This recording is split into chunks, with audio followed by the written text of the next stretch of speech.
give you all of my heart. And if I met you in the middle, babe, would you give me all your love? Come and meet me in the middle, babe, and I give you all of my heart. And if I met you in the middle, babe, would you give me all your love? Would you give me all your love? Could you give me all your love? Could you give me all your love? Come and meet me in the middle, babe, and I'll give you all of my heart. If I meet you in the middle, babe, would you give me all your love? Could you give me all your love? Would you give me all your love? Could you give me all your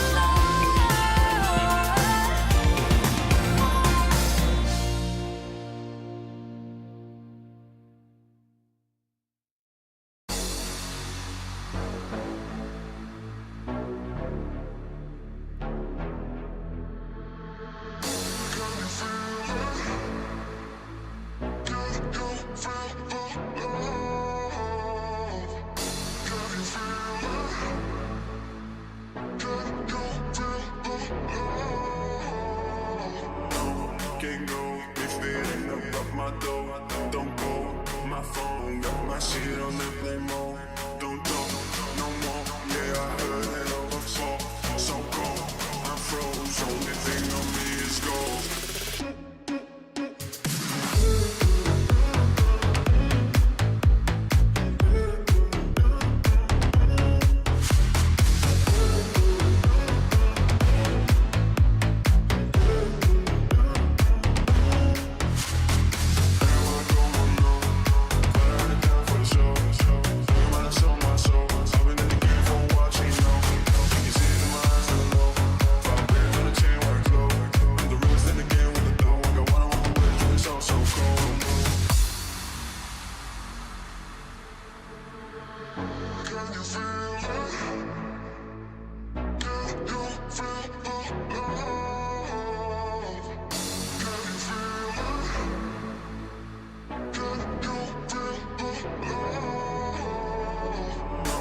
Can't go if it ain't up my door. Don't call my phone, got my shit on airplane mode.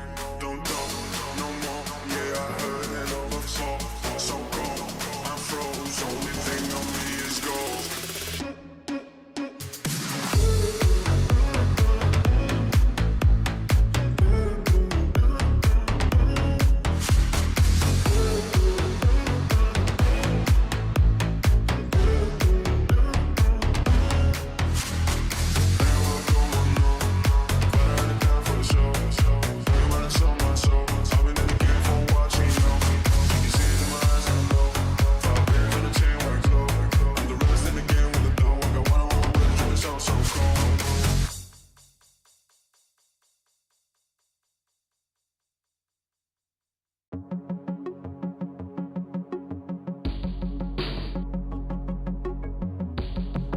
It's when the morning glows, I cannot hide myself from you. It's when my feeling grows, I'm coming back to you. When I step out, when I step out, when I step out, when I step out of the light, I come into the light.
what's unspoken. Shout it out above. When I step out of the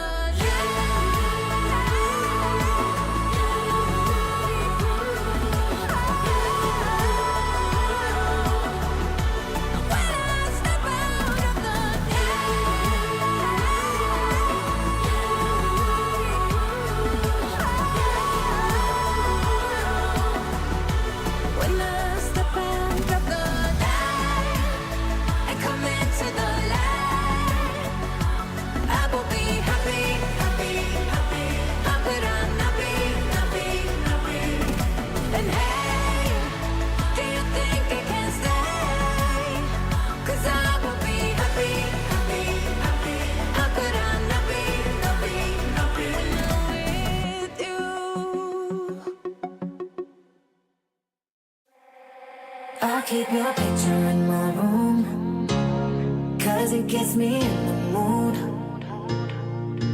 You're still a friend free in my head. You got me so confused. My mind is full of you. Still want you in my room. Don't wanna get rid of you. On my mind but I am not too late. You got me so confused. My head is full of you. You keep slipping away. I learned the hard way. But something's gotta stay. Don't let it go to waste.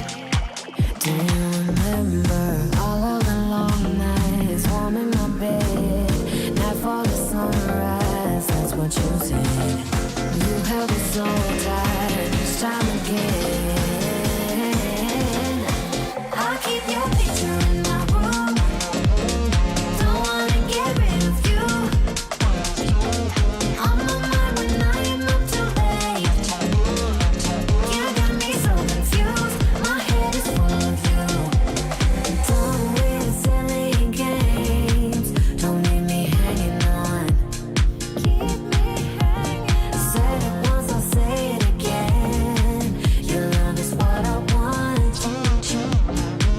Do you remember all of the long nights, warm in my bed, night for the sunrise? That's what you said. And you have me so tight each time again. In my room, I'll keep you safe. Don't stay away alone, pulling back and forth. Still got me paralyzed. Got what you came for. One thing that I've kept. I'll keep your picture in my room, 'cause it gets me in the mood.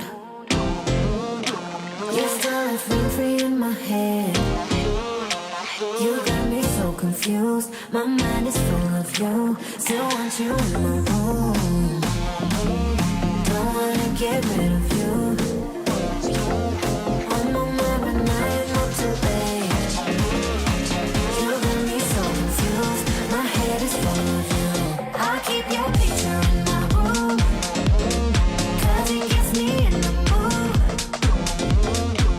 You're still a friend free in my head. You got me so confused. My mind is full of you. Still want you in my room. Don't wanna get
like a wind. Say it again, set me free.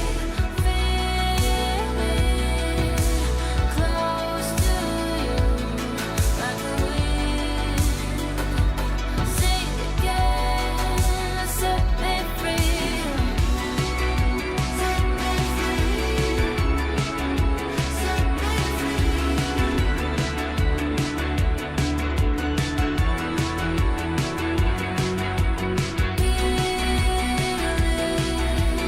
close to you like a wind. Say it again, set me free. Feeling close to you like a wind.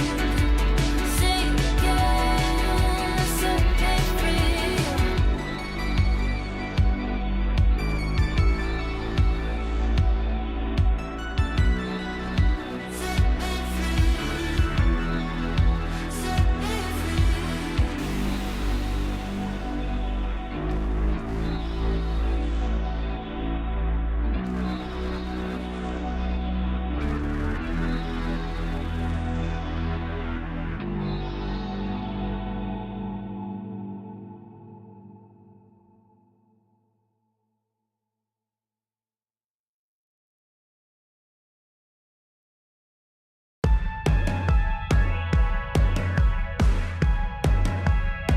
Always thought I could walk through fire, blow up the storm and see the light, yeah. I told my friends that I could run on water, and they said nobody can. They'll see me flying through the sky, yeah. Play hide and seek behind the clouds. I show my friends that I'm not scared of dreaming, and I'll do that again, over and over again. Suddenly, the heart and chest feels heavy. The calm is just a memory. It's failing me, and I know I could never surrender. My beating heart, it won't give up. As long as I am here, I'll never stop. They say I can't, I say, so what? Just watch me go like a supernova. My beating heart hits like a drum. You know I run through life forever, yeah. They say I can't, I say, so what?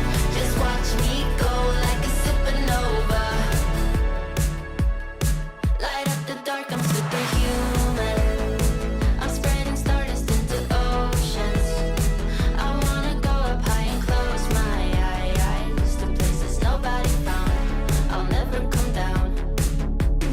Suddenly, the heart and chest feels heavenly. The calm is not a memory. It's here with me, and I know I will never surrender. My beating heart, it won't give up. As long as I am here, I'll never stop. They say I can't, I say, so what? Just watch me go like a supernova. My beating heart hits like a drum. You know I run through life forever young. They say I can't, I say, so what? Just watch me go like a supernova.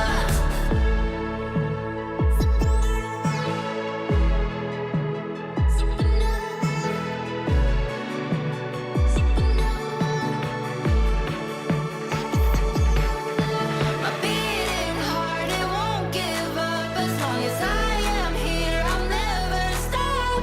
They say I can't, I say, so what? So what? So what? So what? So what? My beating heart hits like a drum. You know I run through life forever young. They say I can't, I say, so what? Just watch me go like a supernova.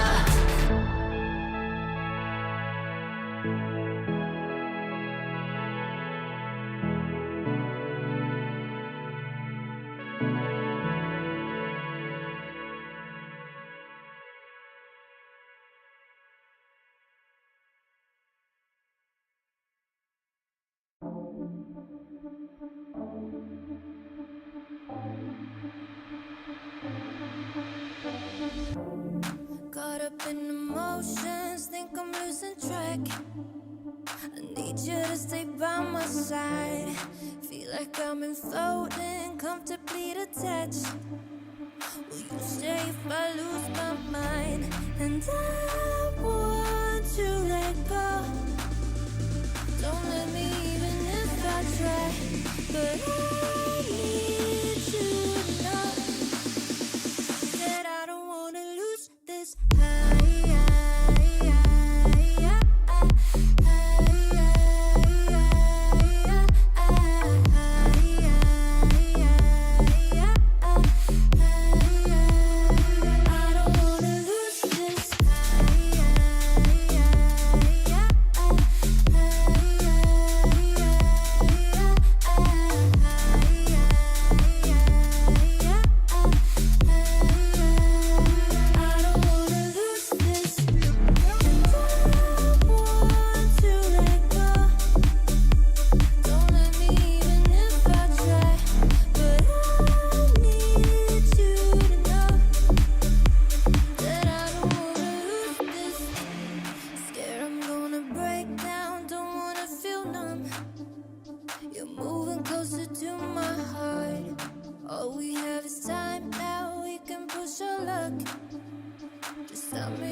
It doesn't matter. We seem too young to understand. For the better. The weather changes when we dance. Belong together. Catching sunsets, riding waves. We stay forever. Where the rhythm never ends. Where the rhythm never ends. Where the rhythm never ends. Where the rhythm never ends. Where the rhythm never ends. Where the rhythm never ends. Where the rhythm never ends.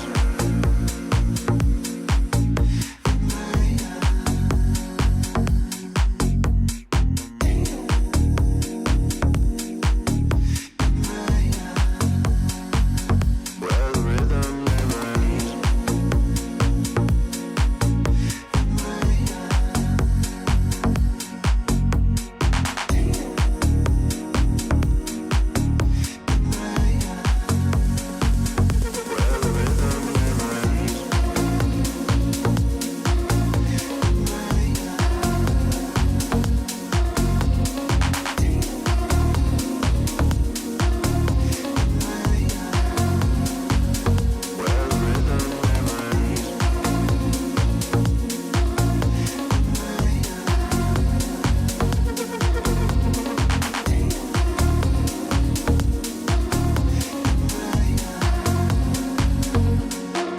It doesn't matter. We seem too young to understand. For the better. The weather changes when we dance. Belong together. Catching sunsets, riding waves.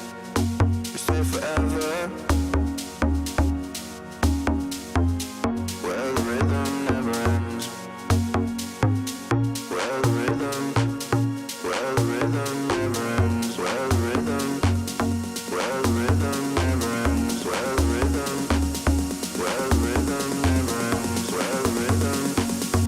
the rhythm never ends.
everybody, to day 2 of the Esports World Cup closed qualifiers for Europe. From having 4 teams yesterday, Vince, we've whittled it down to 3. And by the end of the next 2 BO3s, we'll know which squad is going to the main event, and we'll know who else has unfortunately been knocked out, because it's cutthroat, Vince. There's only one spot, one set of tickets, and we're nearing that point. Of course, though, we'll get everyone up to speed, clue them in with where we are, and get them on the right track, Vince. We've got a schedule to look at, and we've got an absolutely banging day of games ahead of us.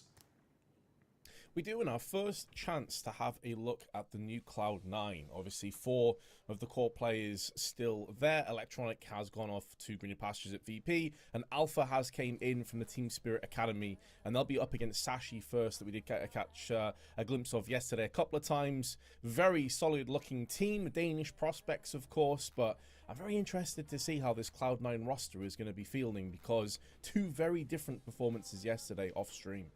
No, that's true. It's a really good point, and I think it's interesting that obviously we'll at least get to see with our own eyes how they're kind of shaping up with that initial game. And then, like you said, Eternal Fire already waiting in the wings based off of their efforts from yesterday. The fact that they won that upper bracket matchup in that BO3 means they don't have to worry. They can just sit there, wait until we have our other finalist confirmed, and then get back into playing some CS. We can get you up to speed as well with how this actually panned out and what the results were looking like in terms of the bracket, Vince, because it was pretty spicy, right? Back towards day 1, when we were covering Eternal Fire, we were watching that opening game versus BetBoom. Meanwhile, you had in the other semi-final, Cloud9 versus Sashi. This is how C9 were actually knocked down into that lower bracket. They go on to lose that one over the course of a full 3 mapper. That was a 13-8 on Nuke in favour of Sashi, a 13-9 on Ancient in favour of Cloud9, and finally a 13-11 on Mirage, Vince. Yeah, and BetBoom blew hot and cold. You know, we saw some really impressive performances from Magnajez and Kyron were like the 2 players that really stood out to me. But unfortunately, it wasn't good enough. And Cloud9 managed to weather that storm. You know, I just mentioned before, 2 very different performances. Disappointing result against Sashi, so a chance of revenge and redemption here. And then obviously, the winner of this game is going to go on to face off against Eternal Fire, who in their first game looked a bit shaky, Jackie, I think it's safe to say, but in the upper bracket final against Sashi, they looked like a very well-oiled machine, more like the Eternal Fire from the Major. Yeah, that's a better way of kind of seeing, you know, how their form came back, right? Because it did look a little bit shaky. First map, first game, they didn't come out sort of lights out. It felt like more sort of waking up, you know, getting the dust out their eyes, Vince, and waking up into the day. But as soon as they were, Vertigo, they came alive. They're very cutthroat, very aggressive, playing some great CS and just put us into a dream position, really. So a lot of praise for Eternal Fire, but we'll have to hold that until the grand final. Let's have a look what's coming up first on the stream today then, and what we will be delving into. Our opening BO3, of course, continuing the storyline of the Danes versus Cloud9. This has been a huge run for Sashi. Obviously, as an organization, Vince, right, they've been supporting sort of the sort of tier 2 into tier 1 interim scene of the Danish scene for a very long time now. They've taken a lot of players on that have moved on to other projects. I believe one of their previous players, Alex Somfam, he's now the coach of Astralis Talent. So every sort of Dane that has got a good understanding of Counter-Strike seems to float through this organization now. But they grind out these qualifiers, Vince, and this is a great run for them, right? You've bested Cloud9 once in this qualifier already. Is it so ridiculous to say that they could do it again up against the weakened Cloud9 fielding a substitute?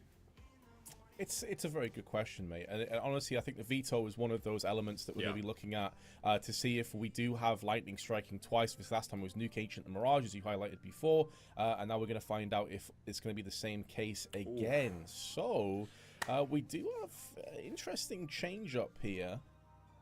And I'm not sure what to think of this veto. Okay, so this is interesting. Now, actually, having a look at this compared to the previous time they played, word for word, we've gotten the exact same veto. So that last series they played yesterday, the 2-1, that was a Nuke opener, 13-8 in favour of Sashi. Again, we get a Nuke opener. We've seen their Nuke. We know that they're pretty talented on it. They're pretty drilled on that T side. You get Ancient again, Cloud9's picked there. So exact same as the last veto, Vince, and Mirage finale. 1 for 1, we've got a carbon copy of that previous matchup. This is pretty tasty. Yeah, exactly. The only thing that's slightly off here is the the level of which map is first. So that for me is kind of an interesting element into this one. Is like the picks that you're going to be coming in for, you're going to be starting on different sides. Is that going to change the dynamic of how these teams come through? The other part of that as well is because they've just played each other, like literally yesterday, Cloud9 are going to have a lot of reads as to what Sashi's bringing to the table, and you would have to say that Alpha's been in this team for such a short period of time, still top fragged and was the best rated player even though they lost against them last time around. You'd think that they've been able to go back to the drawing board and realize, right, okay, this site was a bit weak. Obviously you and I didn't see this, we didn't get a chance to cast it, but you'd think that Cloud9 have gone back with the experience they have, like Hobbit and Axal, Perfecto, these kind of guys, and they figured out where things went wrong. So this is a very courageous, kind of ballsy pick, I would say, from Sashi to go straight back again and try and run it back against a team that you know is going to have a better idea as to what to expect coming forward. Yeah, it shows confidence on Sashi's part, right? Because it's one of those where you're like, well, look, we won it last time around. We're going to rep ourselves, stick to our guns, very confident on Nuke. We saw that against Eternal Fire as well, where they actually kept that one quite close. And honestly, I think thinking back to that game, Vince, one or two differences in a few of the early rounds might have been a bit more stock for him there. So Nuke's a good starting point. Ancient, of course, Cloud9 can clap back on that. Mirage Decider, it's all very interesting. I think this is kind of shaping up in a similar way to yesterday, where there is a timeline here where this could be a full free map, a very scrappy game if Cloud9 aren't playing that A-tier CS that we know they have within themselves, but obviously right now it's a very different sort of rocky time in that roster, right? You're figuring out how to play with a sub. You still don't have the AWP really in the role at all to be able to utilize it as effectively. It's also harder now because you're kind of substituting around, okay, what roles do people take if we're trying to figure out long term if there's a newer player coming in. So yeah, it's weird, Vince. It feels like Cloud9 really have sort of, that last straw of adding Electronic being taken out has kind of broken the camel's back, Yeah, and it's also given an advantage to Alpha with his career. We were discussing before how he's come from Team Spirit Academy, this amazing sort of litany of crazy players from there, the Donks, Zontics, etc. Now it's given him his opportunity at a career to show what he can do at the top levels of Counter-Strike. A lot of people are going to assume that Cloud9 are kind of done at this point. Where are they coming in terms of the positions? How is Alpha fitting in? Is he going to just be a one-for-one for Electronic? Is he going to be more of a periphery player? We actually have no idea because it's such a small amount of intel. And I think it's something with Cloud9, it feels like the rug was pulled underneath them. I don't think many people are expecting this Electronic move. I'm not sure if Cloud9 had really much of an idea ahead of time with the players having a chance to kind of fit in with the new roles and things of that nature. So that's another thing. I expect this team to just get better as time goes on, because even though Alpha is new and they don't have Electronic, they still have 4 very good players alongside them, veteran players that have been around the block many a time. So yes, Cloud9 may be a little bit wounded right now, but we'll see how long it is until they can lick their wounds and start to really find their form. I suppose as well for the optics of the longevity of this team when you're thinking about it, right? He might just be a sub that's kind of temporary, but if you're not being able to actually qualify for other events as well and sort of build up that kind of momentum again, get yourself back into winning ways following the major with the deficit of losing Electronic, it's going to be really hard for them. Otherwise, to sort of know what they want to do in terms of enticing in new potential fifths, who you're buying out. If you don't sort of have the things on the horizon to play for, obviously partner-wise, they'll have a few things bubbling up, so they really need to sort of be thinking about what that full roster is going to be looking like longer down the line. We had a few teams fielding substitutes coming into this as well. It's that post-major classic, Vince, right? Contracts end, it all gets a little bit topsy-turvy, so the rough side of the stick for them. But there's two sides to that coin. That's more of a blessing for Sashi. For the Danes, everything we're speculating on here are thoughts that at most go through your head where you just go, it's all right, boys, it's not as bad. They're playing with a sub. It's not the full team. You don't have to worry as much. There's no Electronic that's going to be sprinting full pace at you down lane on Ancient. It's going to be a little bit calmer when you're trying to control the game. And they looked good yesterday. In terms of the reads, they had a great game. You could see the way they were at least understanding the Counter-Strike, Vince. Their basics were drilled. Looked like comms were pretty damn clean for the Danish side. They weren't overly aggressive when they needed to. In terms of hitting their shots as well, Iceberg was showing up. Always felt like he was a step ahead in some of those rounds. So there's a lot of good prospects for the Danes here. I think you just kind of need the 5 fingers on one hand, to show up at the same time like they did yesterday. Yeah, one of the things that I've also noticed as well, Jackie, in terms of, you were just discussing there, they've got a sub, Alpha coming into this team. We're starting on Nuke as we did yesterday as well, and we're straight into the action. Alpha had a very rough Nuke performance. It was Ancient where he really shone bright, so be curious to see if he can definitely turn that one back around in favor. Julie's in play, but just the one kill before he gets splattered. Boomich in the meanwhile, though, gets an even trade, but that will mean that Sashi maintained the player advantage if they leap down onto the B site through vents.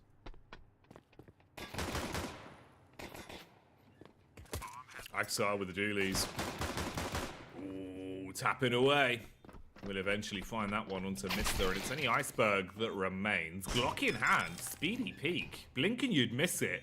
Hobbit being toyed with now as well. 72 HP on the angle, playing behind the double doors. Hobbit wants him to repeat. He's expecting the face on it. It's the timing though, Vince. And it gets so awkward. Everyone's spamming E on the door. It's not opening, it's not closing. It's Schrodinger's door, and it's a round for Sashi.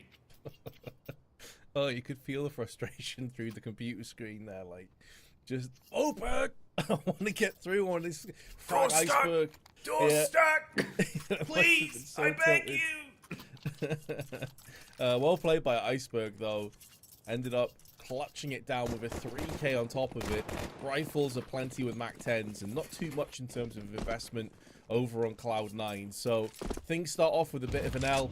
And yeah, yesterday Alpha 10 kills on Nuke, had a bit of a rough one. Ancient though 25, and was by far and away the best player on the server with a 1.81 rating. So I'm excited to see what the young lad is capable of on that map again, but I'm sure Cloud9 will be hoping that come that Ancient they have this first map under wraps. It's not looking good though in their prospects in the second round. They got Zeus, they got a P250, but they've already lost Exile early on.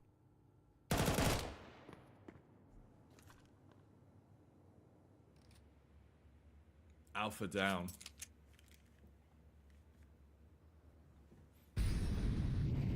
These USPs, not really the best position to get too much done. Obviously, if you can force out some cash to the hands of the T's, steal away a couple weapons, maybe make it a bit more expensive, that's the best case scenario, but all in all, more of a formality. Just let this one pass on by and think about the future. Still a lot of time on the clock though, and for Sashi, they're going to be showing a lot more respect. They're playing actual CS here, you're not just sort of running in, you want to clear your angles, make sure you don't sort of fluff your lines, throw away anything. Keep it drilled, clean up. Most of the frags actually put onto the SMG as well, Vince. They make a big bit of bank out of that one and get through cleanly. It's a nice follow-up round there. No shenanigans, nothing out of the unexpected. Yeah, pretty much spot on. Exactly what you're hoping for. If you're Sashi, you win the pistol, you make sure you're dialing that second round nice and comfortable. Keep those 2 Mac 10s, bonus round coming up, and with no previous kills for Cloud9, they are lacking just a little bit in a couple plays. Of course, that $300 kill reward that you're looking at on multiple of those pistols, that gives you an extra HE, an extra smoke, basically for free.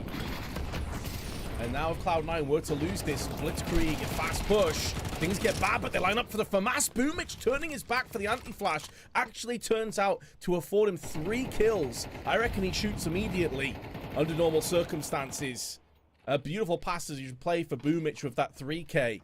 And yesterday he had a good performance statistically. He actually top fragged over on Mirage. So it really has been a collective effort on Cloud9, and maybe for moments like that, Boomich is showing himself. He may be the brains behind the operation, but he can also land some serious haymakers if given a chance.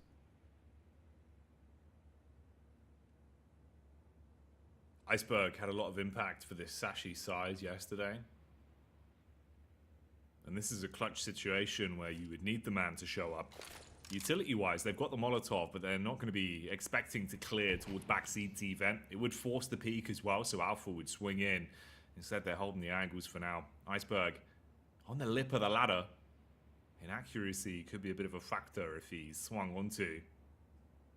You've got Lucky waiting as well. Going to start to clear back out now. Peeks towards main side. Hobbit with one easy adjustment shot. You had the guarantee safety of the backup of Alpha there if you needed to peek, but the job's done either way, and they will find themselves a first round. A little bit cleaner there. Nowhere near as damaging as what we've seen in the previous. They put the foot down immediately, so Cloud9 coming in with one on the CT side at least, before this balloons out of control. I'm thinking back towards yesterday as well. Now, it is interesting, obviously, one tidbit that this has worked out exactly the same way as their previous bouts. Same starting sides on all maps, same veto through and through. So there's going to be some nuggets of gold in this one.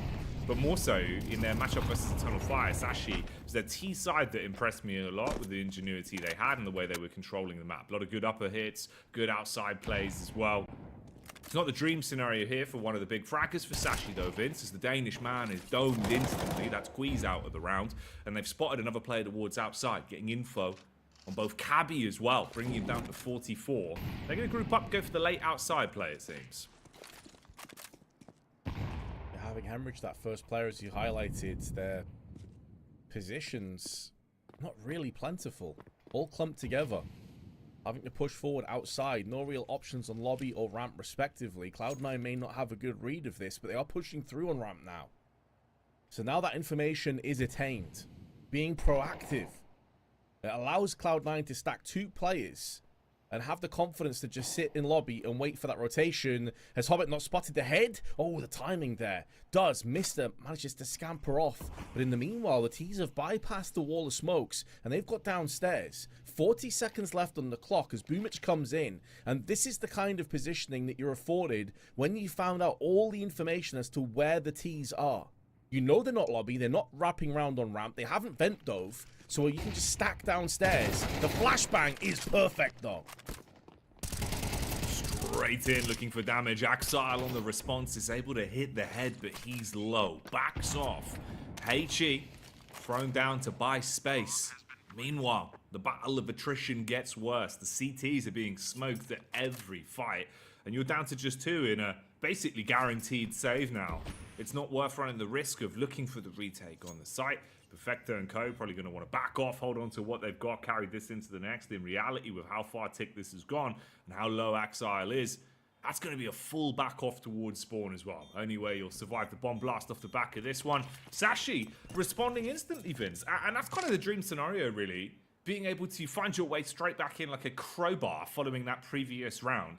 Now you go 3-1, deal a ton of damage to the economy of Cloud9, and it's a very lucrative save as well. I mean, they're going to be counting their blessings. They at least get these 2 weapons out of it, Vince, because you basically would have been down in the dumps with not a lot to work with, on MP9s, debating whether or not you want to go for more of a force up. Here, you can actually sort of piece together the cash a little bit in terms of what you had to work with. You know, 5.2k on Hobbit, 2 weapons saved, you could drop it over and piece together a buy.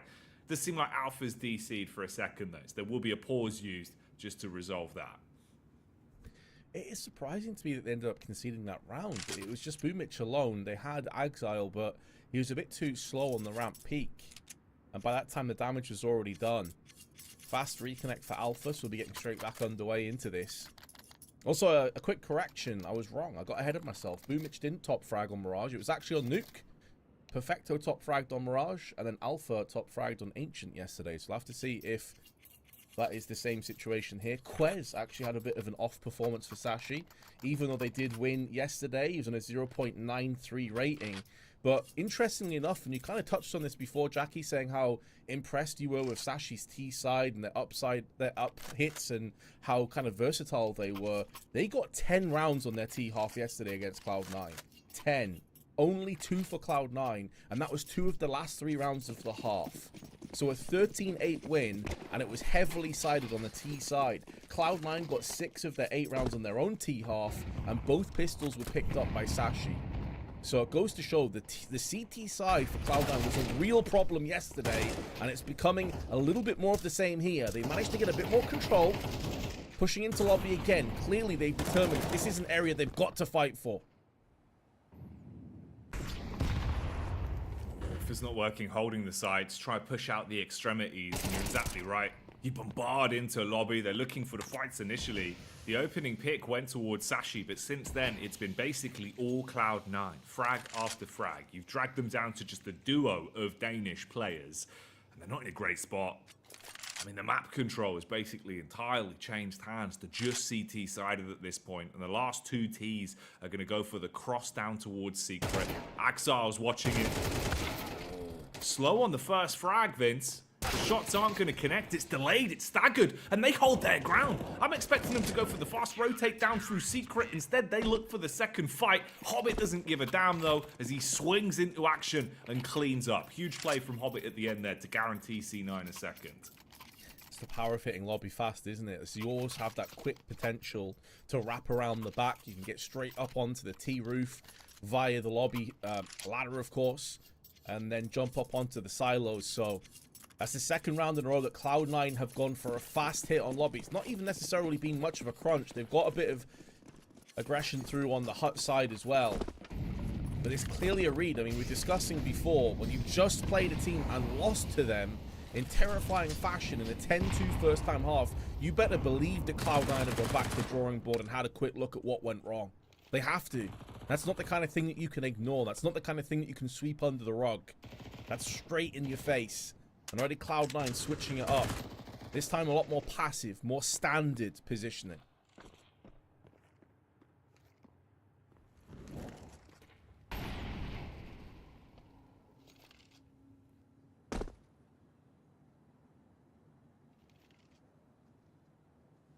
And you can afford the luxury of doing that as well, of course, because at least, you know, just showing that that's a viable option, that you're not scared. It's not as if your confidence has been knocked and you're playing more timid on your CT side. You condition your opponents a little bit more to be wary of those early lobby pushes, those early plays, where now you can see they're playing a passive default set up inside of lobby, looking for you to make the first mistake, for Cloud9 to give that entry away. Timing could be everything for Boomich, but the stopwatch stops ticking, and so does this pacemaker. Drops down to the ground, Vince. Perfecto. Heartbeat still going as he's beaten him to a pulp with the AK. Good for 3 frags. Oh, this is clean from Perfecto. He's lost Alpha, though. Oh, what a shot from Quez. Onto Quez, I should say. Perfecto, they're anticipating that he'd try and hop up onto the hut side. Molly from Axile up there just to deny Mr. any opportunity. And Perfecto gets the ace. A ridiculous round from the man. Solo effort. There's a couple of supporting cast members, but ultimately he is the star of the show. And Cloud9 ties up to 3 apiece. That's a round that Statsmeister's going to be loving to see. #1 fan of Perfecto. And boy, has he got a reason to be. Beautiful play. Mechanically, Vince, that was really clean. Especially the follow-up headshot where he's taking the peek towards Hart through the back of the smoke. It's a tasty headshot. And actually quite an important round overall as well, of course. Because now you see the knock-on effect, right? Money's in the bin. It's gone through the shredder. So Sashi don't really have that much to work with. You're down to Glocks. You can see with the body language already, they're treating this one more of a round where they can have a bit of a chat and figure out what they want to do. A live pause, effectively. Default classic. Nade stack outside. You know they're on low econ. The CTs are expecting to deal a bit of damage, soften up their bones, and then shatter them with the MP9 in the hands of Alpha. Oh, it's also there with the AK and Boomich on the M4. It's a target-rich environment, and it's a real scrappy, sweaty endeavor here. I think if Sashi had a couple of upgraded pistols, this could have been a bit of a nightmare position. It's turning into that with every passing second. Sure, it's going to be a lockdown on the side of Cloud9, but they lost 2 players, and Hobbit dropped down to 50. And it started so well. I think it was Hobbit that tossed in a HE from the garage, and it smacked Lucky upside the head on top of Silo for 78 hit points. That being said, Cloud9 do get the successful round. It's what can Sashi do with it? Because they've definitely slowed down quite considerably. Already Cloud9 have doubled the amount of CT rounds they got yesterday.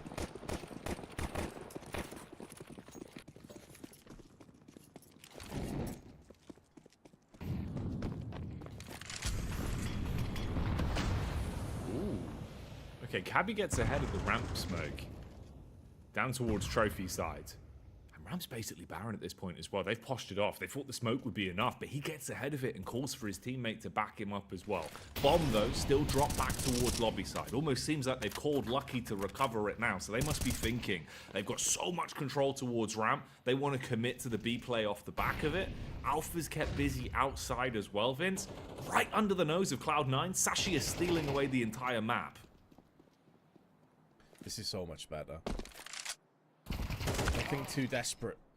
As Alpha decides to push through the smoke, gets the success he was looking for, but it is at cost of his HP. And they haven't done much to deter the B push, which is hitting from multiple angles, multiple facets. Quez taking point with a bomb. We'll be getting that post plant in momentarily out in the open. A nightmare position now. I don't think Cloud9 want any part of this, and this is where that previous round kind of comes back to haunt them just a tad. Losing 2 players, it does put 2 into a bit of an awkward position, economically speaking. Boomich and Axile both below $2,000. With these 2 save weapons, it will be a comfortable rebuy. I'm also curious again, like Cloud9, one of the key things about this team right now, and for the last few months to be fair, is this idea of in CS2, can you get away with not having an out-and-out primary AWPer? Is it possible? And for the most part, they've done a pretty decent job. You know, through to the playoffs and the major, can't argue with that. Had some very big performances. Is that going to change? Is Alpha potentially like going to be an AWPer that can come through and have the kind of impact they're looking for? Well, I mean, their economy doesn't really facilitate this unless Hobbit picks one up for his teammates.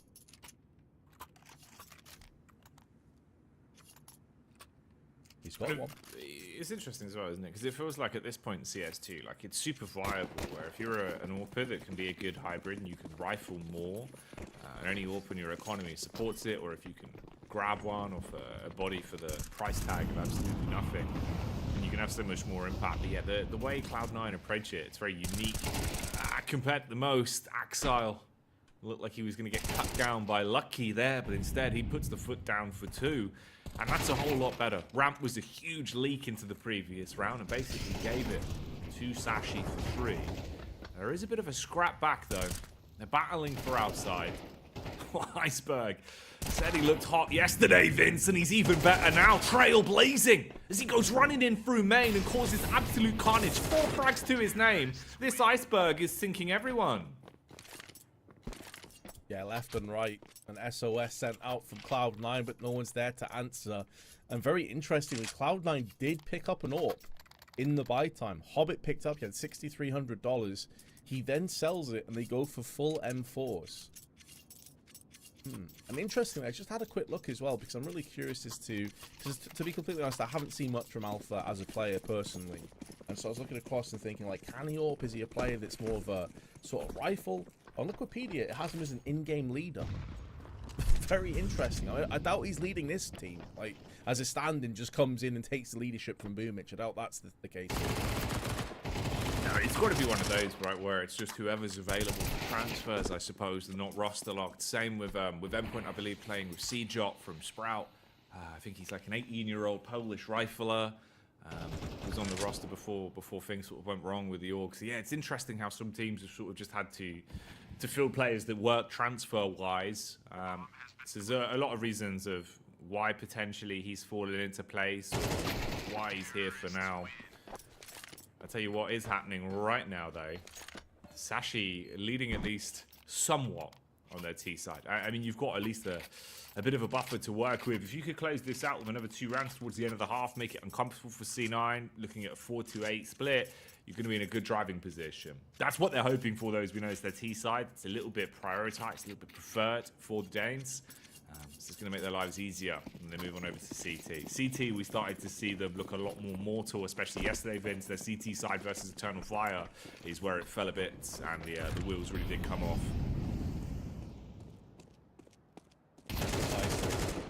And even in the confines of this very match that they played yesterday against Cloud9, the CT side looked a little bit dicey when you look at the stats. That being said, though, they're on the fast track for an 8-4 half. It wouldn't be as one-sided as yesterday, but it's still a damn good half if that's what they can pick up here. Job's not done just yet, though. Boomich just on a USP. They've bought down to around the $2,000 mark, so they'll be able to go in again for the next round. A full investment at that. Perfecto using that smoke. It does feel like as well, you know, how the ebbs and flows and the natural kind of mechanisms of a team. With Electronic going off, I think this is going to let Perfecto allow him to really start to shine and flourish that little bit more. It gives some players a chance now to up their level. And he's definitely a player that's going to need to do that for Cloud9, it feels like. There's a spray through the smoke. Oh, he takes the brunt of it at the end. Drop down to 31. Allows his teammate to pick up the FAMAS. He goes for the AK, and Alpha misses out his chance with a deagle. That could be the round falling with him.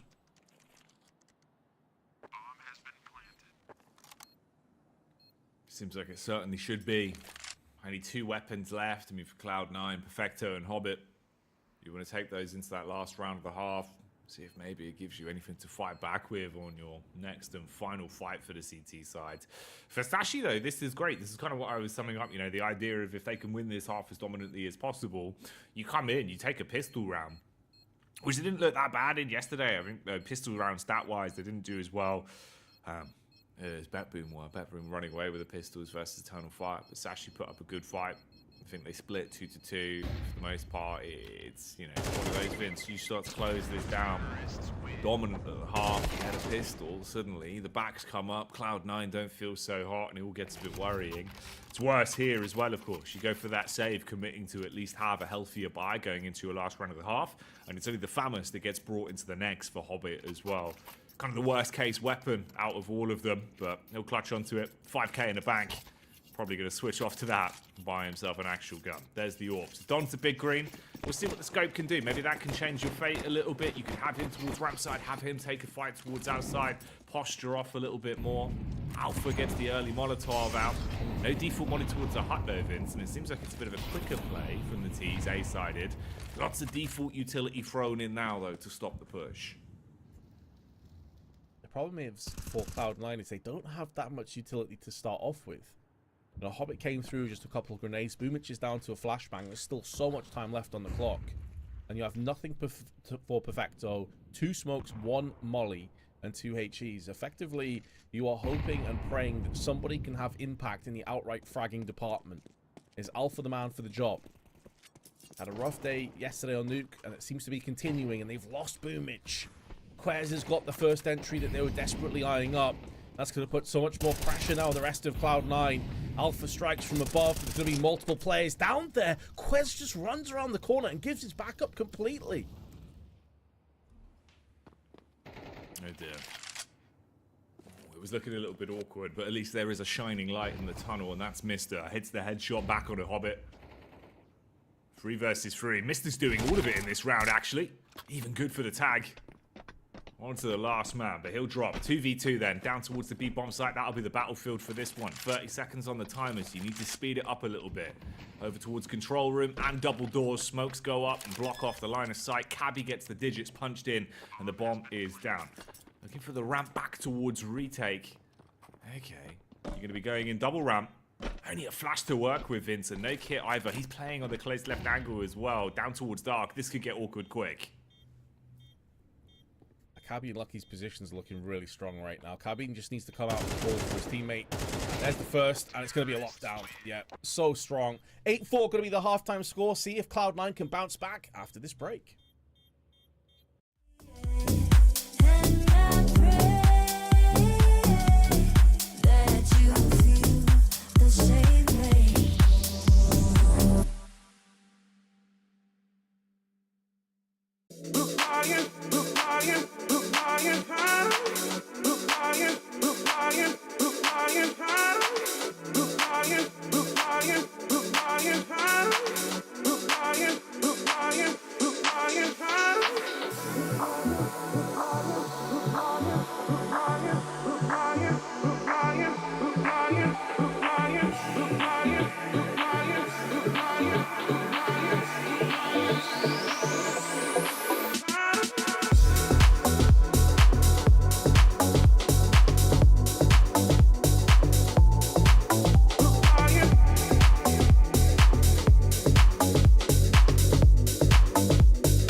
are back for the conclusion here between map 1, Sashi taking on Cloud9. Nuke is on your screens. The difference of 4 rounds at the end of the first half, Vince. A pistol round could be worth its weight in not gold, I'd say diamonds, mate, as this would be huge for Sashi if they're able to pick it up. Oh, mega. It would be phenomenal. They did it yesterday. They ended up getting the 13-8 off the back of it. But Quet's caught with so many T's up in his face as Mr. rattles through with the Julies.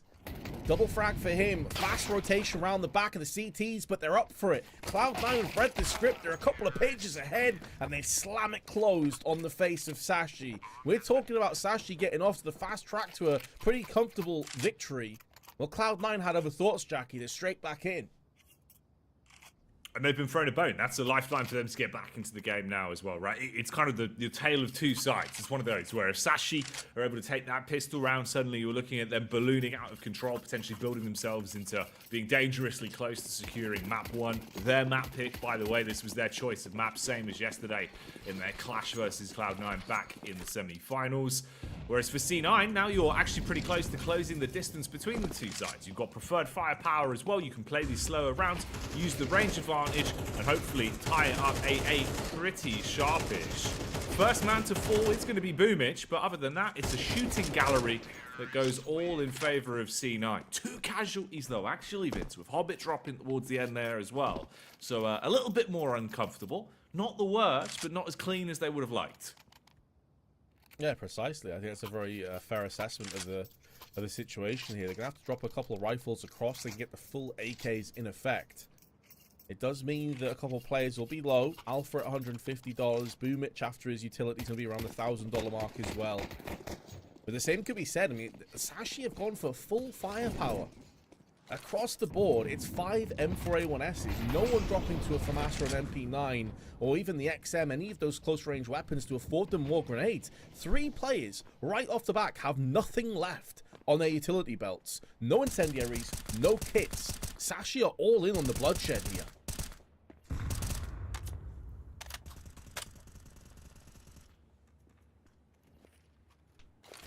This is where the game's going to start to get a lot more juicy as well. Going to be some meat on this one. Cloud9 actually having weapons to work with, going over that T side. Sashi getting the debuff for the CT side, especially losing out on that pistol. You got to keep yourself headstrong. Don't get shaken early. Almost bone dry as well, Vince. You've got 1 smoke on Cabby and 2 flashbangs for Lucky. He's got those down towards ramp side, just playing off behind the box. He can't really even set his teammates up with them as pop flashes. It's basically just going to be an execute out towards the A site with the T's fully committing.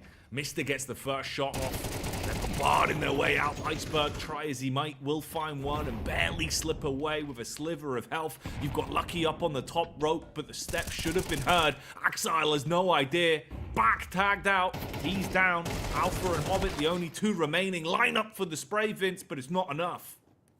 They got completely baited, Jackie. They threw a Molotov into heaven, and it detonated in midair. So it was doing nothing. You could see the player on vents got caught off guard by that. They assumed the Molotov was in place. Oh, it's such a bad mistake. Such a comfortable, easy Molotov to throw in, and it's whiffed, and that's cost them everything. It allows Sashi to go for that double swing up on heaven and take it down. I thought the key moment in this round was Perfecto in that 1v1 in the squeaky, but it was the Molotov missing. Oh dear, Cloud9, straight back onto their backsides, having to go through the rest of their funds, and it's not that much to speak of either, Jackie. I mean, they can squeak out a couple of rifles here alongside Hobbit, but far from ideal start.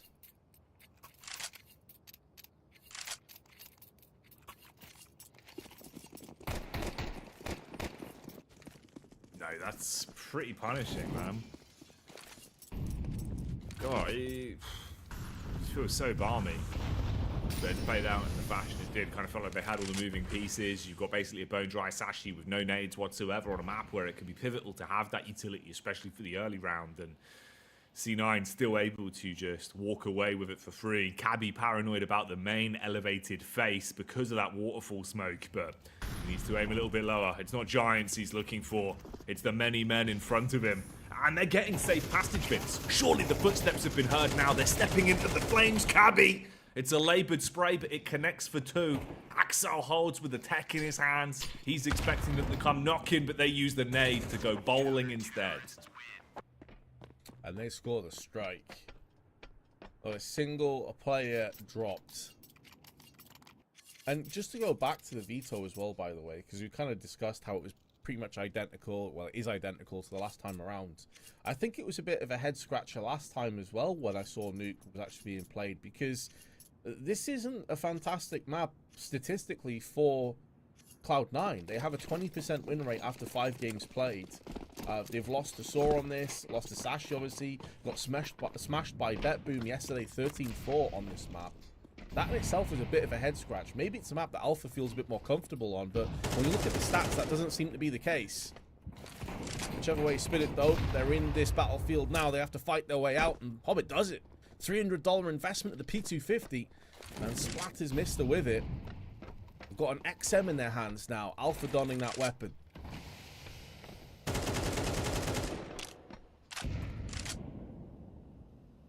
Also, it's interesting, right? Because like the logo for Sashi is a cow, and I'm pretty sure Sashi itself is like the type of Danish like grade A meat, sort of like Wagyu, Vince, so like a meat company. That's like the idea.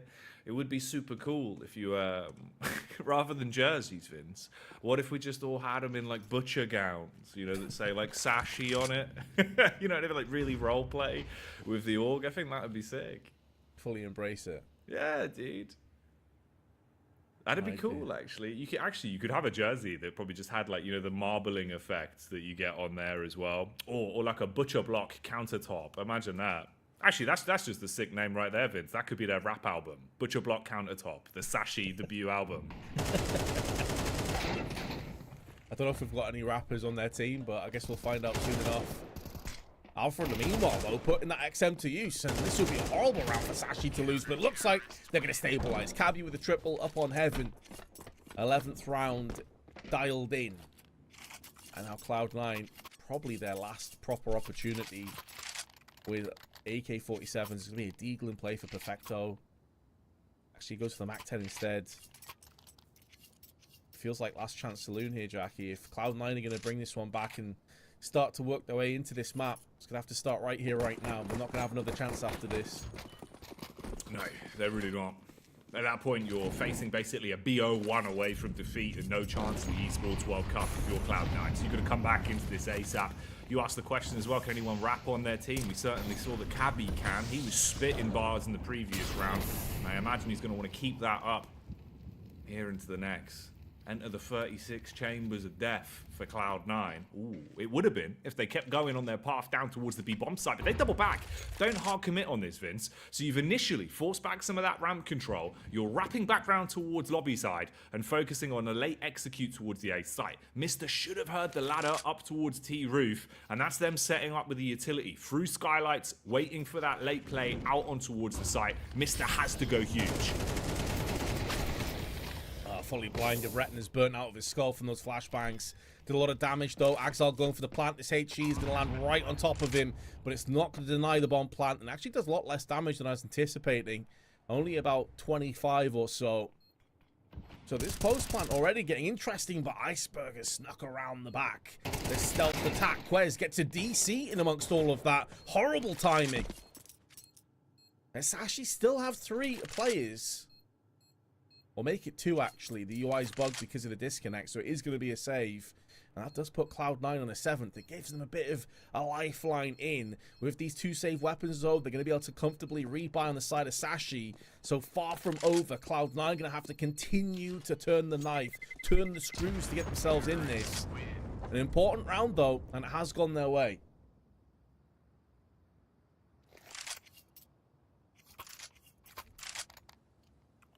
Like to see this at least. Tactical timeout going to be called in. Stay down the game, figure out what you want to do, of course. Sometimes, Vince, you know, we speak about this time and time again, where it feels like, especially if you're the winning team and you're the underdog, you kind of trick yourself into thinking, oh, we don't need it. We don't need to take the pause. You know, like we're 1 or 2 frags away from winning these rounds. We just got to keep playing. And you tunnel vision too much. Having that extra perspective of just pausing the round, giving everyone second a chance to air their grievances of, guys, look, if we can just do this, we'll hold the round. This is what's going wrong. Everyone vocalize a bit more. Let's you fix things. So at least there was a pause called in here. Slow it down a little bit, see if anything could be resolved. And in terms of the adjustments, I do wonder what you're going to be pulling out as well. Bit of a technical issue potentially being resolved as well on the side there. As you can see, there's 2 luckies. I mean, that would be a hell of a strategy, Vince. Sashi have figured out cloning technology and somehow been able to make a carbon copy of Lucky with a double AWP setup. That would be something. Well, I mean, considering that Lucky was their top-rated player last time on Nuke, it would be a good idea, right? Like, hey, who's our best Nuke player? Clone him right now. Now we actually have a legit double AWP setup with 2 actual primary AWPers. It'd be a nightmare though, because you know the thing is, they would both have the exact same brain. So it's like the rounded start. Both Luckies would go and peek towards outside together. They blocked each other. He's like, "What are you doing?" "No, what are you doing?" Actually, to be fair, what are we doing? Oh, the dilemma of clones, Vince. You know, it's hard to know. It's hard to know. It just reminds me of that Arnie movie, The Sixth Day. I'm not a clone. This is Lucky. Like, it's like the Spider-Man meme where they're pointing at each other and it's just Lucky underneath both masks. Just loads of Luckies all pointing at each other in a circle. Yeah. Which one's the real one? God damn. Oh, we'll throw them on an Off India server and see who gets the highest kills. That's who we know. That's how we'll know. Right. 11-7. Seems like it's switched over to a full-on pause now. Yeah, so just imagining this technical side issue, probably a DC or something of the nature. Get that resolved and get the man back in to carry on.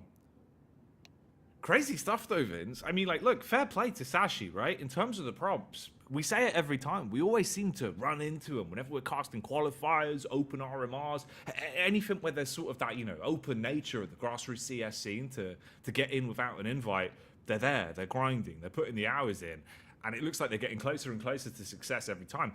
It's by far one of the most impressive runs we've seen from them with our own eyeballs as well, right? With what they've been causing in terms of damage here. It's actually looking like it's really doable. I know it's a weakened Cloud9, but the fact is, Vince, you've just got to beat who's in front of you, and if they can win this now in the last of their lower bracket games, that's a BO3 against Eternal Fire. You played them once before. See if there's any benchmarks they could have taken from that, any adjustments they could make. There's a timeline here where you could have a far closer game. You know, that's not going to be easy. Eternal Fire, lights out, pound for pound, look like the best team in this qualifier, hands down right now. Especially when they're playing great CS, which seems to be a consistent trend that kicks in. But still, for Sashi, it's been an impressive run. I suppose it just depends on when it expires, you know. When's that date? When's the best before date that's printed on the meat packet, Vince? Well, Eternal Fire found it yesterday. They 2-0'd them and made it look pretty straightforward. So it could very well be a case they've already been found out. But, you know, the thing is with expired food, I don't know why I'm going with this analogy still, but the thing is at some point it becomes toxic, doesn't it? It becomes bad for you. So yeah, Cloud9 now are just, they're choking, they're struggling, they've got food poisoning. Wait, hang on. So you're telling me again, this is like it's like a Dust 2 US, like a HLTV article. When Cloud9 lose, you know, it'd be like Cloud9 choke on expired beef. And it's just the Sashi logo. With them all 5 of them sat there in like butcher aprons with thumbs up. Yeah. Oh mate, I can't. That's hilarious. That's hilarious. Wow. Oh, that's buckled me. That's a good one. That's exciting. We'll have to see. We have to wait until it comes true, Vince, because they haven't won the game yet, of course. They haven't been able to get it over the finish line just yet. Once we get this technical issue resolved, though, guys, we'll give it a few minutes, get things fixed out server side, and then we'll come back in to carry this one on. Sashi taking on Cloud9 here on Nuke. Join us in a couple minutes' time where we'll carry on the action and see who takes the first map.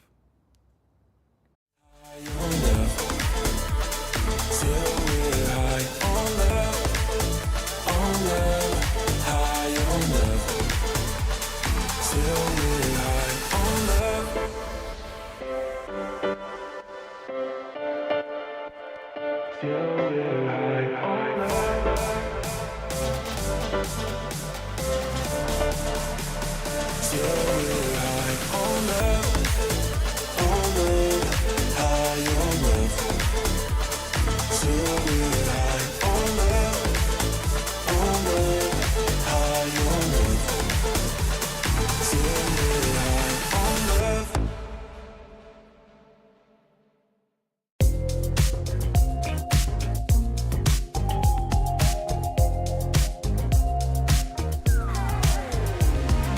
Ooh, I can't stop this feeling. It's setting all my doubts on fire.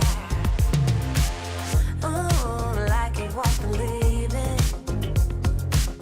Won't let a moment pass me by. Too late, can't win.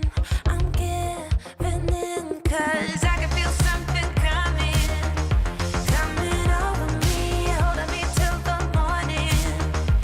And it keeps me dancing when I feel something coming over me.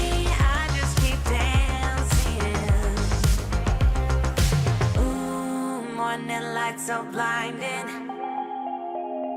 It's on the ceiling and the walls. Where is my name? 'Cause I can't find it. Those early memory lane walls. Ooh, but I know it's the price that you pay. Ooh, for living it up on Saturday.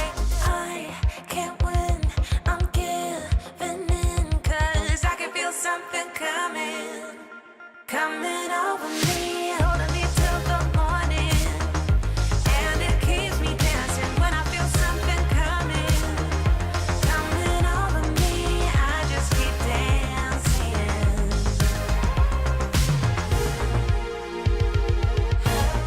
Every time that it takes, feeling this great is worth the wait. I can feel something coming over me, holding me till the morning.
I'm out of focus, I need a spark. I can't keep living in the dark. Nothing feels right, my thoughts are unclear. I just wish that you were here. 'Cause when I'm alone, I get lost in my head. And I try to think back to the things that you said. But living without you is taking a toll. Feel like I might lose control. When I'm down and can't push through, I know you're the one I can turn to. You make me feel like someone new. 'Cause I'm never sober when I'm with you.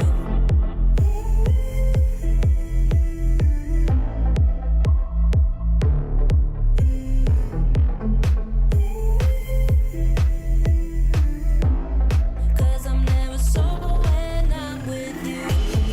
When I'm down and can't push through, I know you're the one I can turn to. You make me feel like someone new. Cause I'm never sober when I'm with you. I couldn't imagine where we would be now. I wish we could somehow live in a moment in time where I was yours and you were mine. 'Cause when I'm alone, I get lost in my head. And I try to think back to the things that you said. But living without you.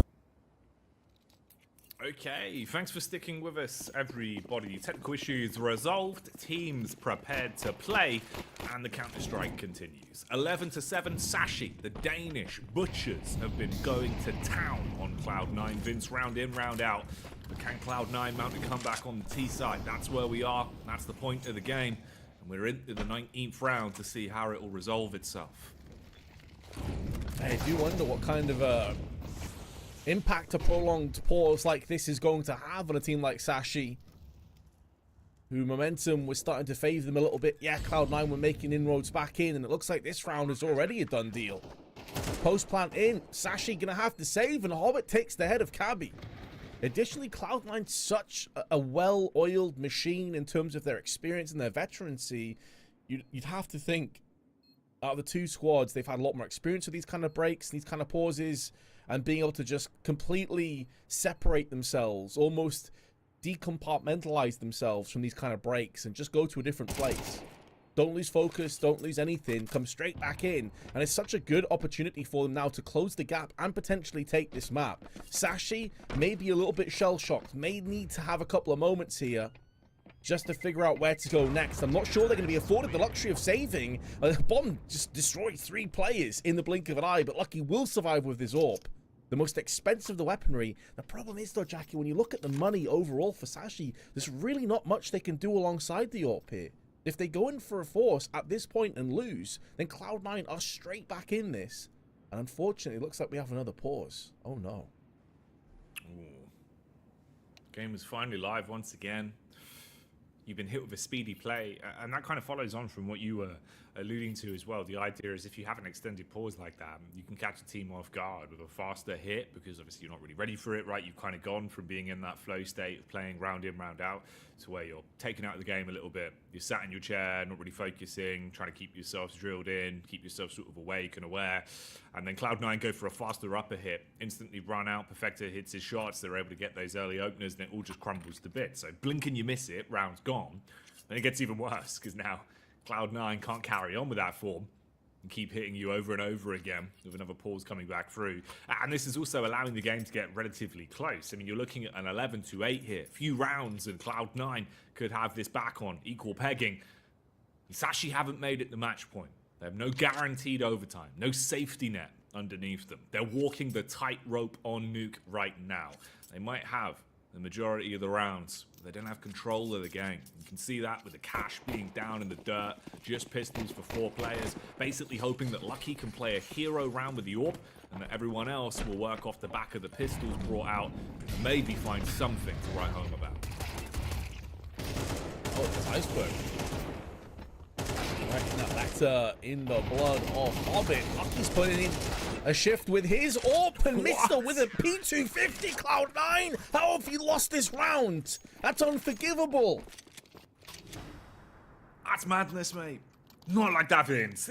That's not the way it's supposed to go. You have 1 AWP, and basically everyone else is on starting pistols. Just USPs and I believe a single P250.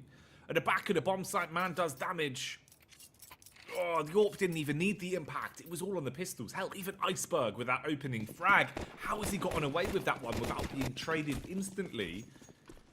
Shish, Shenanigans, and Sashi make it to match point. We said they didn't have the safety net. Well, now they do. And they might have a first map underneath them already if they can claim Nuke here in the space of the next 3 rounds. Round 21 is live. Quiz holding for the push towards ramp. But it looks like they're gravitating again towards upper. Potential split push round through main side as well with this outside flank coming in. Cabby's good for the first on the Boomich, but Alpha's got some spacing. I'm talking like Cloud9 of the team that should be in the ascendancy after these pauses, but after a round like that, you've got to wonder where the head is at. Boomich has lost his 5-18, a rough showing for the IGL, but Alpha the stand-in in the shop window, trying to show the world what he can do on the top levels of Counter-Strike.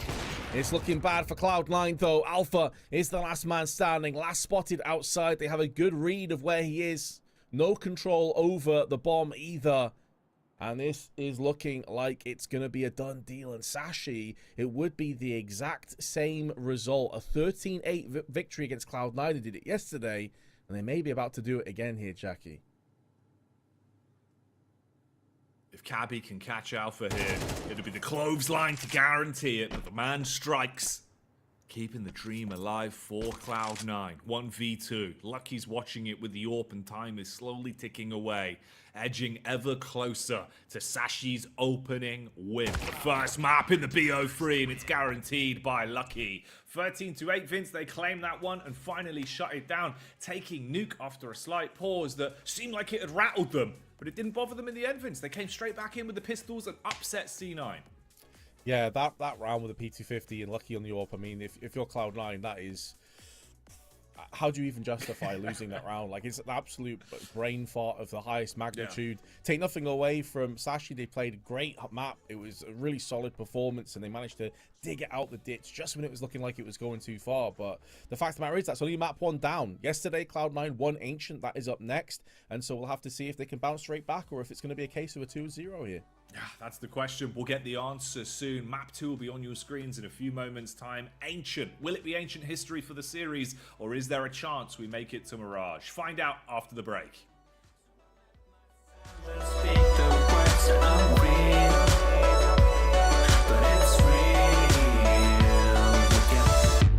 We don't know what we want, but we know it's alright. It's alright. We don't wanna wait until the moment is right. Tonight. We don't wanna wake up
like dynamite. Got plenty of reasons to take you home. Shining bright with those diamond eyes. Ain't no way I'm ever letting go. Boy, I'll be loyal to you. No need for drama. Feel royal with you. Cry like Impala. Is it important for you? There ain't no bother. No, no. Ay, 1, 2, 3, just get over here. No need to be shy, no. 1, 2, 3, oh, I want you near. I need you in my life, boy. Oh, I feel like you and me got this chemistry. One look at you and my heart explodes. Just let me be the one you keep. I'll be right here through the hot and cold. Boy, I'll be loyal to you. No need for drama. Feel royal with you. Cry like Impala. Is it important for you? There ain't no bother. No, no.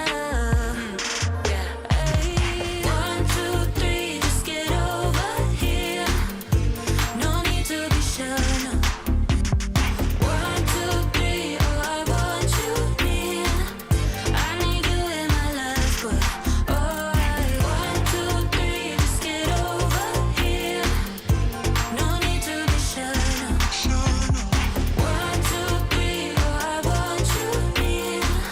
I need you in my life, boy. Oh, just come over. Won't you come closer? Yeah, just come over. Oh, ay. 1, 2, 3, just get over here. No need to be shy, no. 1, 2, 3, oh, I want you near. I need you in my life, boy. Oh, 1, 2, 3, just get over here. No need to be shy, no. 1, 2, 3, oh, I want you near.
2 for the exciting BO3 between Sashi and Cloud9 is mere moments away, Vince. We're looking at Ancient now. After Sashi were able to dismantle C9 back on Nuke. Yeah, the map that Cloud9 did win yesterday against Sashi, it was a pretty close 13-9, and it included Cloud9 winning both pistol rounds as well. So when it came to those rifles, Sashi, again, were looking really, really good. So it's a little bit concerning for me here, Jackie, because it's not just the fact that Sashi won the map, it's the nature and how Cloud9 kind of collapsed towards the end that's a little bit of a concern for me. And it was Alpha that was required to go above and beyond with, I think he landed 25 kills and a 1.8 rating yesterday on Ancient. He had an absolutely insane map, and that was the difference maker ultimately between the two teams. So is he going to be able to rinse and repeat? Is it fair to have a 19-year-old stand-in come with almost no chance to really get comfortable with his teammates to come in and emulate that performance again? I'm not so sure, man. Maybe someone else needs to step up. No, exactly. You can't rely on him to, be the super sub to carry in that kind of manner. You do need the rest of the core to do something here, put up a bit more of a fight. But it just looks like they're so weakened. That's the scary bit as well now. At least Ancient, it's a map they're more comfortable on. You're going to come out swinging. We knew Sashi's Nuke was good, and they had a few incredible rounds as well. The individuals were showing up at least, even when they had lesser firepower, and that bailed them out. That pistol round in particular, it's one of the big factors that led them to, win this map and at least put themselves in this position. Yeah, it's interesting, man. I think you need a complete facelift, though, in terms of confidence, right? Come out really swinging here, see if you can establish yourself early on Ancient. Or this could very well be a 2-0. At that point, if Sashi are able to take it, we're looking at a rematch of Eternal Fire Sashi for the grand final for that last spot, Vince. There's only one spot left, and we've got 3 teams barely clinging on. Yeah, exactly. In Eternal Fire, the way that they looked yesterday, just dismantling Sashi, not sure if it would be the same kind of performance because we saw hot and cold from Eternal Fire yesterday, but it does feel like they're starting to feel themselves, and Taras and Wicadia in particular were stellar. They were next level. So we have seen glimpses, though. Iceberg had a good first map. He's a player that you're looking at to have impact on this team. Quez, who had a rough Nuke yesterday, was a little bit better today as well. So I would say that Sashi have been pretty impressive in their own right, but obviously we're almost talking past Cloud9 at this point. They can still come back in this series, man. I mean, they're wounded, yes, but they're still a beast. Like, 4 of these players, they got through to the major quarterfinals, and a lot of people expected them to actually go pretty far, hit semis, maybe even get to the finals themselves. So, yes, they're wounded, but they're still Cloud9. They're still a team that you have to show respect to. You cannot take them lightly at all. No, of course. They need to show up and really sort of, beat that flag for themselves, sort of, show that they can maintain that and live up to that mantra. But for us, it's more so sort of just the enjoyment of seeing Sashi being able to go close in these results and Cloud9 struggling in some really weird rounds. It's going to be rough. I mean, following this as well, if we make it there, you've got Mirage as the decider. Now, last time around, we did end up going all 3 maps when these two teams went head-to-head the first time in the semi-finals. That ended on Mirage 13-11, with Sashi barely closing it out. So yeah, by no means is this going to be a walk in the park for either one of these teams. It feels like at the minute, Cloud9, their level just isn't there. It's very different roster than what we saw at the major, just in terms of how mechanically they're looking and what the confidence level is like. But yeah, this is going to be a brutish one the whole way through. Wouldn't be surprised if we see a bit of a resurgence here from Cloud9, and it mirrors what we had last time in the semi-finals, with this finishing as the final fight going down to Mirage, Vince. Man, it's kind of interesting as well. Like, when you look at the individuals, I suppose it feels like they've kind of been passing the baton a bit more of who's performing on this side of Sashi. But Iceberg, he's been pretty consistent. Having a look at his stats in terms of the damage he's been dealing. That first map absolutely popping off. The previous series they had as well, he was by and large the biggest man on the server. Plus 13 for the entire BO3, 60 to 47 overall. We'll see if Iceberg can have a performance like that here on Ancient. We're getting ready for the action then. Here it is. The stage is set and the pistol round is live. Sashi on the CT side. Cloud9 will be a tease for this one, and we're ready to kick it off. Mister's going in for those shoulder peaks as well. He's going to throw that smoke down the second he feels a little bit uncomfortable. And down it has fell. I think he did catch a pixel around the boost on the box.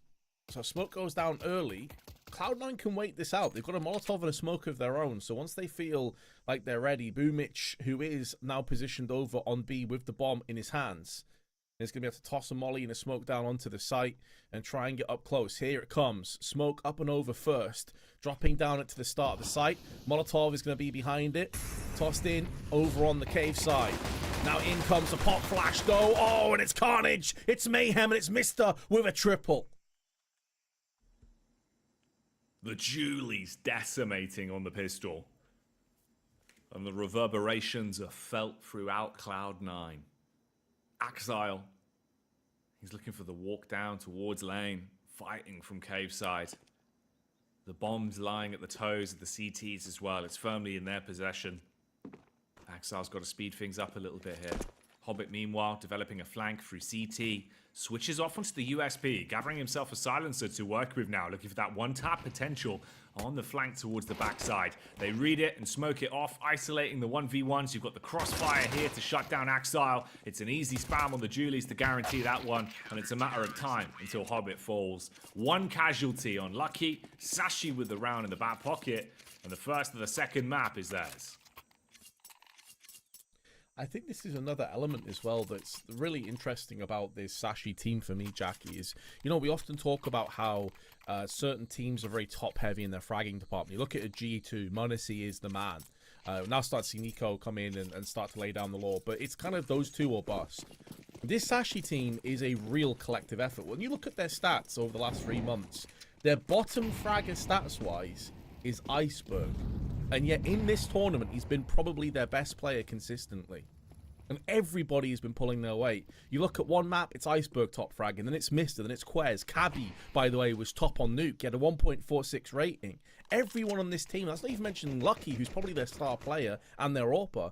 Everyone is capable of pulling their weight and having these really big performances. And then I look over to Cloud9. Man, what's happened to Axile?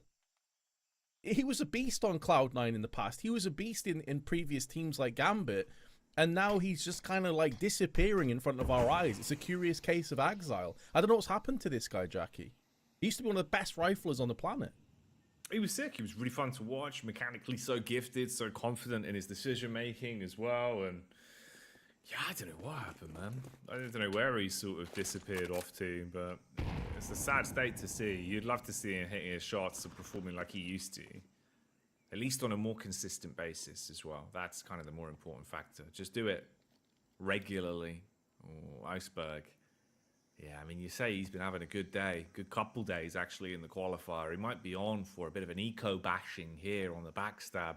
Hobbit was wary of it, and he's just holding. But the rest of the team's posturing ready for the A hit now.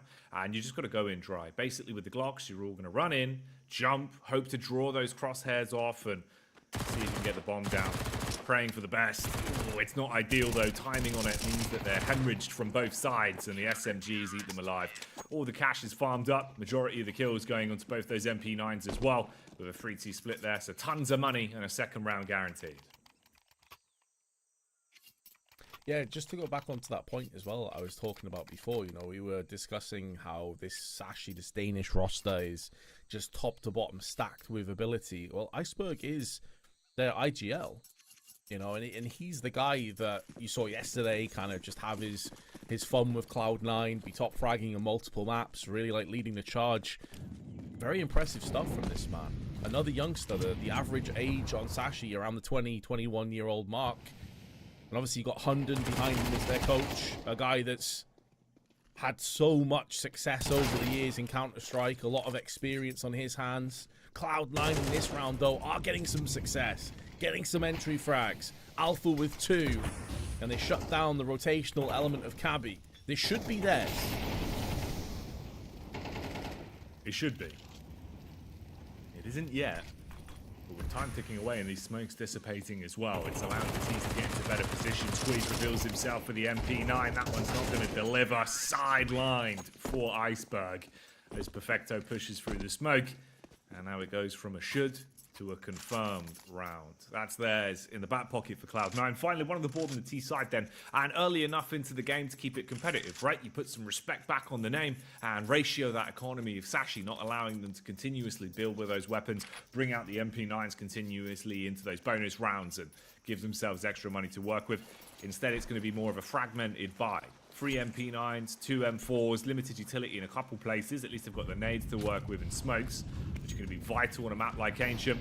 You need that mid control, need that lane control, so you're going to be fighting down ramp here, and you can see how impactful that is. Look at the HP bars on C9 already. You've got 2 men nearly dead off the back of the pre-nades alone. Boomage scampering around the back through that smoke right now. Walking wounded are Cloud9. Yeah, the oldest player on Sashi is 25, and that's Cabby. Speaking of the man, takes that grenade in his back pocket, and Molotov forces him away. So Cabby on 25, I think Lucky's 21, Mister's 19 years of age, Iceberg around the 21-year-old mark. Very young Danish team, a lot of potential on this squad. Definitely one to watch out for in the future.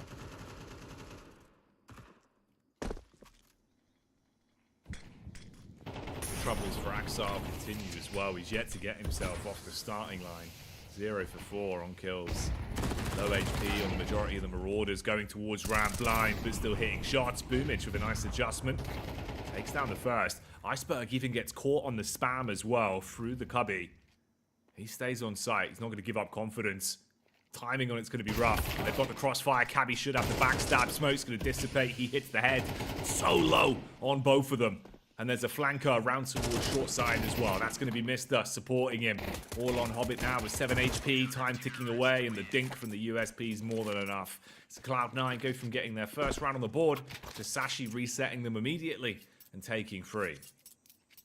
It's a bit of a sweaty one, wasn't it, though? Considering that 2 players from Cloud9 was so very low at the beginning of the round, to even get into a close-knit 2v1 on Cabby on low HP would have been a little bit worrisome. 2 MP9s have been picked up, though, on the side of Sashi, and that's going to be able to combat the 2 Tech 9s and the 3 assault rifles on Cloud9. So, importantly, a key distinction in the 13-9 win they got yesterday against Sashi was that Cloud9 picked up both pistol rounds, and they were able to convert into effectively 6 rounds off the back of that. Rifles were very close. Sashi got their fair share of lion's share of those rifles. So the fact that Sashi have started off in a 3-on-1 in terms of scoreline bodes very well for them indeed. Well-placed smoke is going to thwart this push. If they're going to push out, it should be into Mister's hands. They have got a counter smoke tossed in, but he's only able to get the one. Lucky around the smoke. He's also found and fragged. Much better from Cloud9.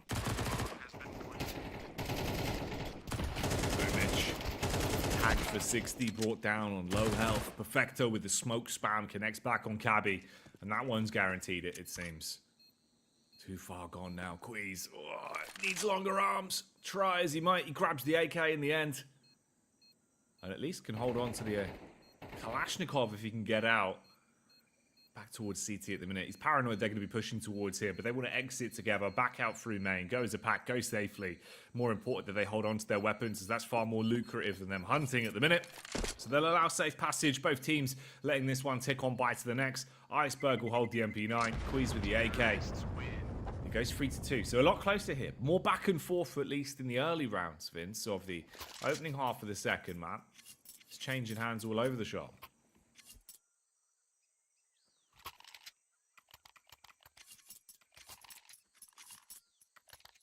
Yeah, even in the confines of how the rounds are coming down, very close-knit, close-range combat in amongst the smokes, as we saw in the entrance to Donut there for Mister. You'll be disappointed you didn't pick up 2 from that. 2 could have been good enough. It would have stopped the initial charge. It would have alleviated some pressure off Lucky. But that's maybe ifs and buts. And what we see right now is Cabby on the drive-by. Just charges straight head first. The spearhead of the operation. And he pierces and skewers Cloud9 in real trouble right off the bat. And that aggression is going to do the world of good towards their weaponry. Consider there's 2 5.7s in play. Iceberg nearly dies for some outright utility, but Quez is taking the opportunity, moving up close and off angle, and Hobbit's a dead man.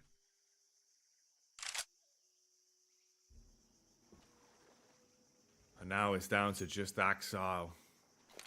Yet to find impact in the game. One of the longest saves ahead of him. 65 seconds on the clock, and he's just got to try and stay alive and hold on to this AK. This is rough stuff. Doesn't have all the information as well.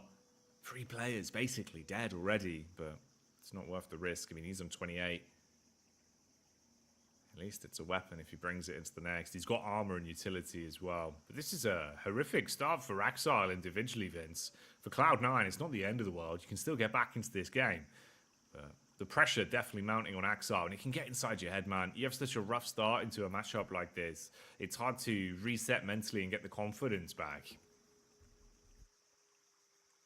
100%, man. Especially when you know that one of your sort of X-factor power plays is electronic, especially on the T side. Like, he's aggressive, he makes space. It's one of the reasons he's honestly the perfect pickup for VP, I think, and is going to catapult them to the next level. But when you're in that position yourself as Cloud9 and you are now lacking that piece, that artillery barrage that you can call in if you need it, and no disrespect to Alpha, but he's not electronic, then it puts more pressure on Axile. It puts more pressure on Perfecto.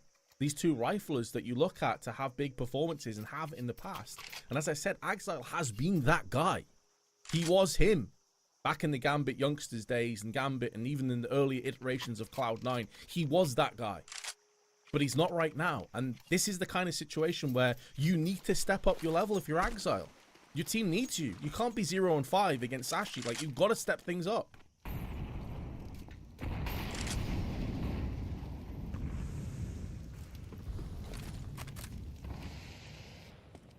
How do they adapt their style of play? What's going to be changed? Because, like, I mean, you can see Sashi already here, playing confidently. Not as aggressive for the utility to fight for lane, but they instead send one player up fighting down from mid-side, seeing if he can get the opening pick. He's beheaded. You've got side control to work with back towards B initially here if they want to fight for it. There's already been a quick rotate. Exchange of smokes. Caves their way in, but the bomb's posturing off towards A. You could exit out through mid, see if you can wrap in through donut. But look at the rotation. Somehow Sashi, they've got their finger on the pulse of this one. They don't believe it's a play towards B. You double up, 3 players walk out contact mid. You can take this fight. If they take down the duo that's lurking towards mid side outside of cave, Vince, oh, this round could turn into pandemonium for them. Oh, look, he takes the head very nearly of Boomich. 12 HP remains. That double kill could have turned this round on its head, but instead, it's Cloud9 that make the most of this space and going for the plant. They found a weakness. Do Sashi even want any part of this post-plant? Ideally, they want to save this. And they're moving back, but they're very isolated. I mean, you've got one player in the form of Quez back in the CT spawn, basically alone, surrounded by Ts. Wait, Iceberg's coming in here. Iceberg's making moves onto the site. They're actually going to go for this one. They got the kill from Quez. Surely Cloud9 can't let this round slip, right? This has to be theirs. Oh, it's all going wrong, Vince. Axile still yet to find any impact, and there's going to be none here. He backs off. They jump straight on it. They pull off the retake and mop him up like a spilt drink. Oh, that's rough. It's a soul-crushing way to have it stolen away from you as well. And again, it's another round that's going to be eating away in the back of the mind for Axile. 5-2. Sashi CT side, nonetheless, as well. This is where they're building their buffer. In a position here, if they have a really commanding CT side, thrash their way through C9, they're putting themselves in a pull position to close down this game in the second half pretty confidently. Needs to be a response. Cloud9, low cash, what do they invest into? A couple Tech 9s, a few Mac 10s. Debating whether or not here they were going to go for a faster play instantly up ramp. Instead, it's a split towards Cave. They get ahead of the man, Vince, but Cabby still kills. Mate, Cabby's just having a field day. He's having a great old time. Just aggression. We saw that MP9 round straight through mid. 3 kills, wins the round. And here again, Pop flashes himself through the smoke. 0 cares given, 0 respect shown across the Cloud9. And that is going to be a 6th. It was expected regarding their buy. They didn't really have much to play with. And now Axile, last man standing again. Can't really blame him for this round, of course. I mean, he was nowhere near the action. Just a P250 in his hands. Sashi, they're making all the moves, man. Cabby has been a phenom. How do you deal with this guy? He's just playing with total confidence.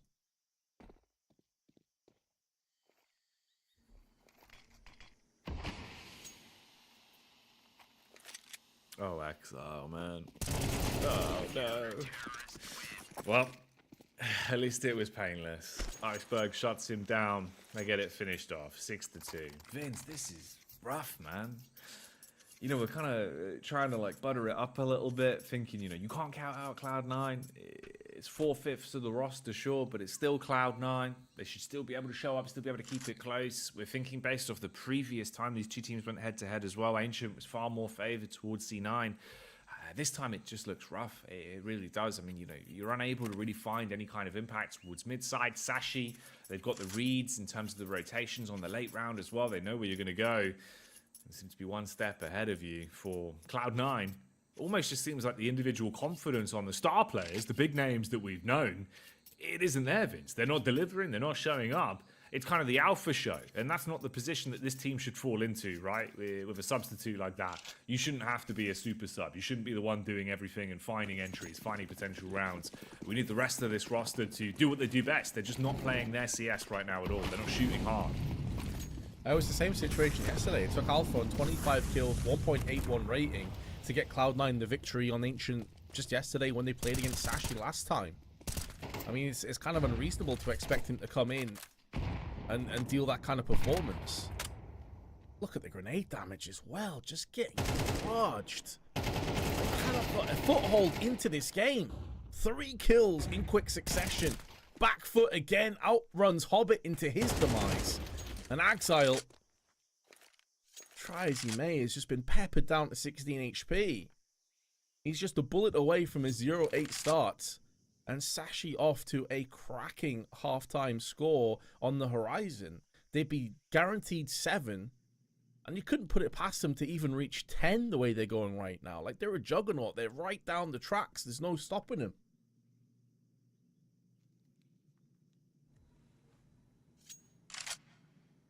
It hurts as well, as this is like literally the 8th round in a row, Vince, that Axile has somehow been the last man left alive in a 1 versus 4, where it kind of gets uncomfortable, right? You know, when you're sat on the team speak and your teammates just sort of sighing at you a little bit, like, he's last alive again. He's last alive again. It just hurts, bud. Like, soul-crushing confidence level stuff. You really would feel for him in a position like this. Nothing you can really do again as well. That's like the savage part of any of these rounds he's been left in. Half of them just haven't been at all winnable, and it's just like, okay, well, I need to save my AK, or I'm just going to get nothing out of the round. Spotted again. Finally, here we go. He's off the mark. Gets the headshot onto Lucky. Round itself, completely cooked. Nothing you can do there. Can't recover the bomb. That one's going to be going over to Sashi again. Mere consolation prize, getting him off the starting pistol. You've got to look at the grand scheme of things, though. That hot commodity, Vince, is how much of a buffer Sashi have been able to establish and just how large it's swollen at this point. I mean, 7 rounds on their CT side. When does it end? I suppose that's the point, right? Like, when do we see Cloud9 actually put up a roadblock? Maybe this will help them at least. They are going to use a pause. They realize there is something that needs to change.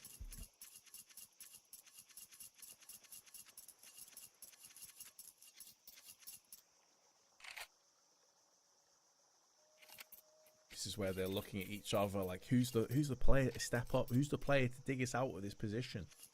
When you win the next 3, 7-5 half wouldn't be bad at all. It's not completely over.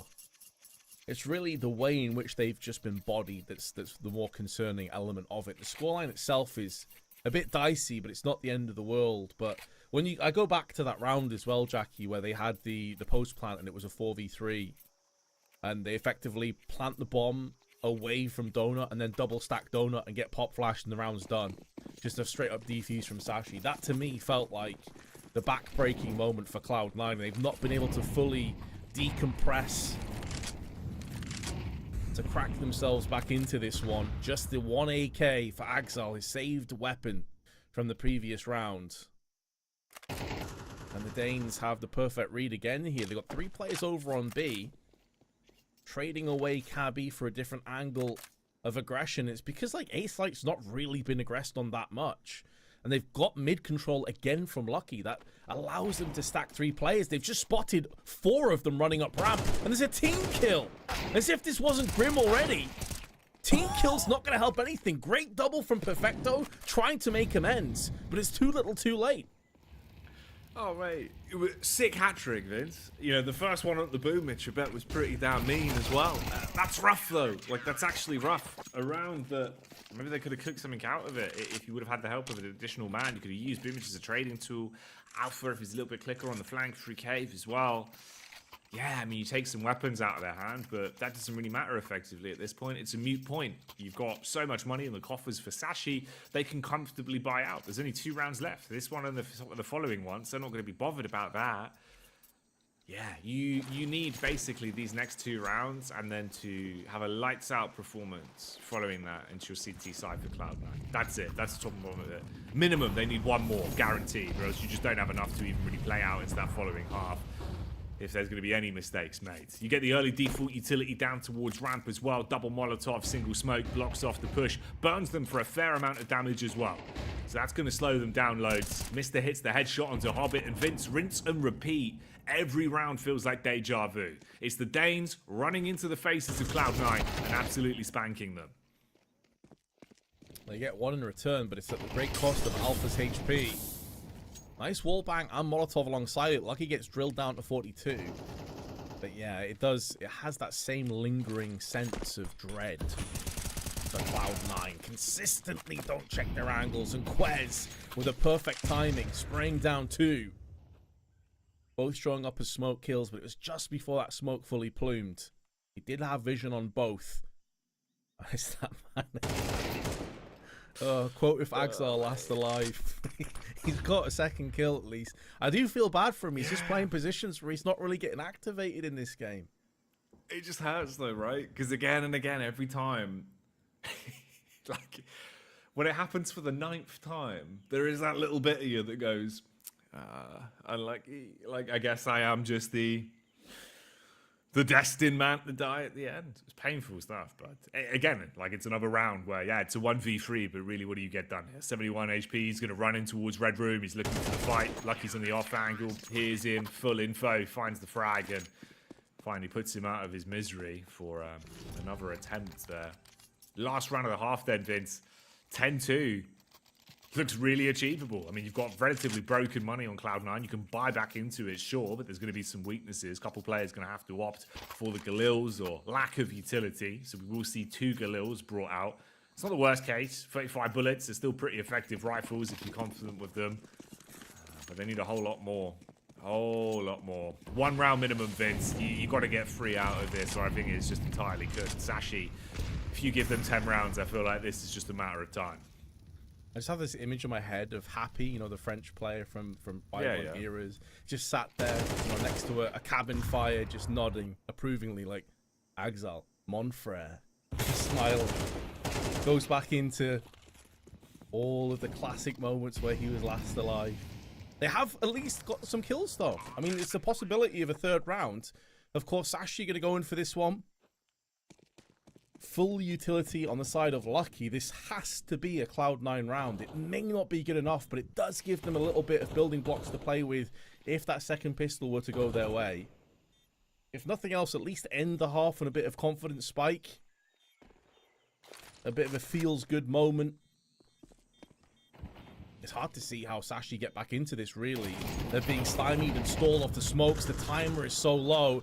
And Lucky backing away. You have to go, Chief. You have to go in for this one. There is no saving weapons for the next half. It's do or die, and they're going to die rather than do anything. Sashi will concede the last round. 9-3. Join us after this break to see how this concludes.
It doesn't matter.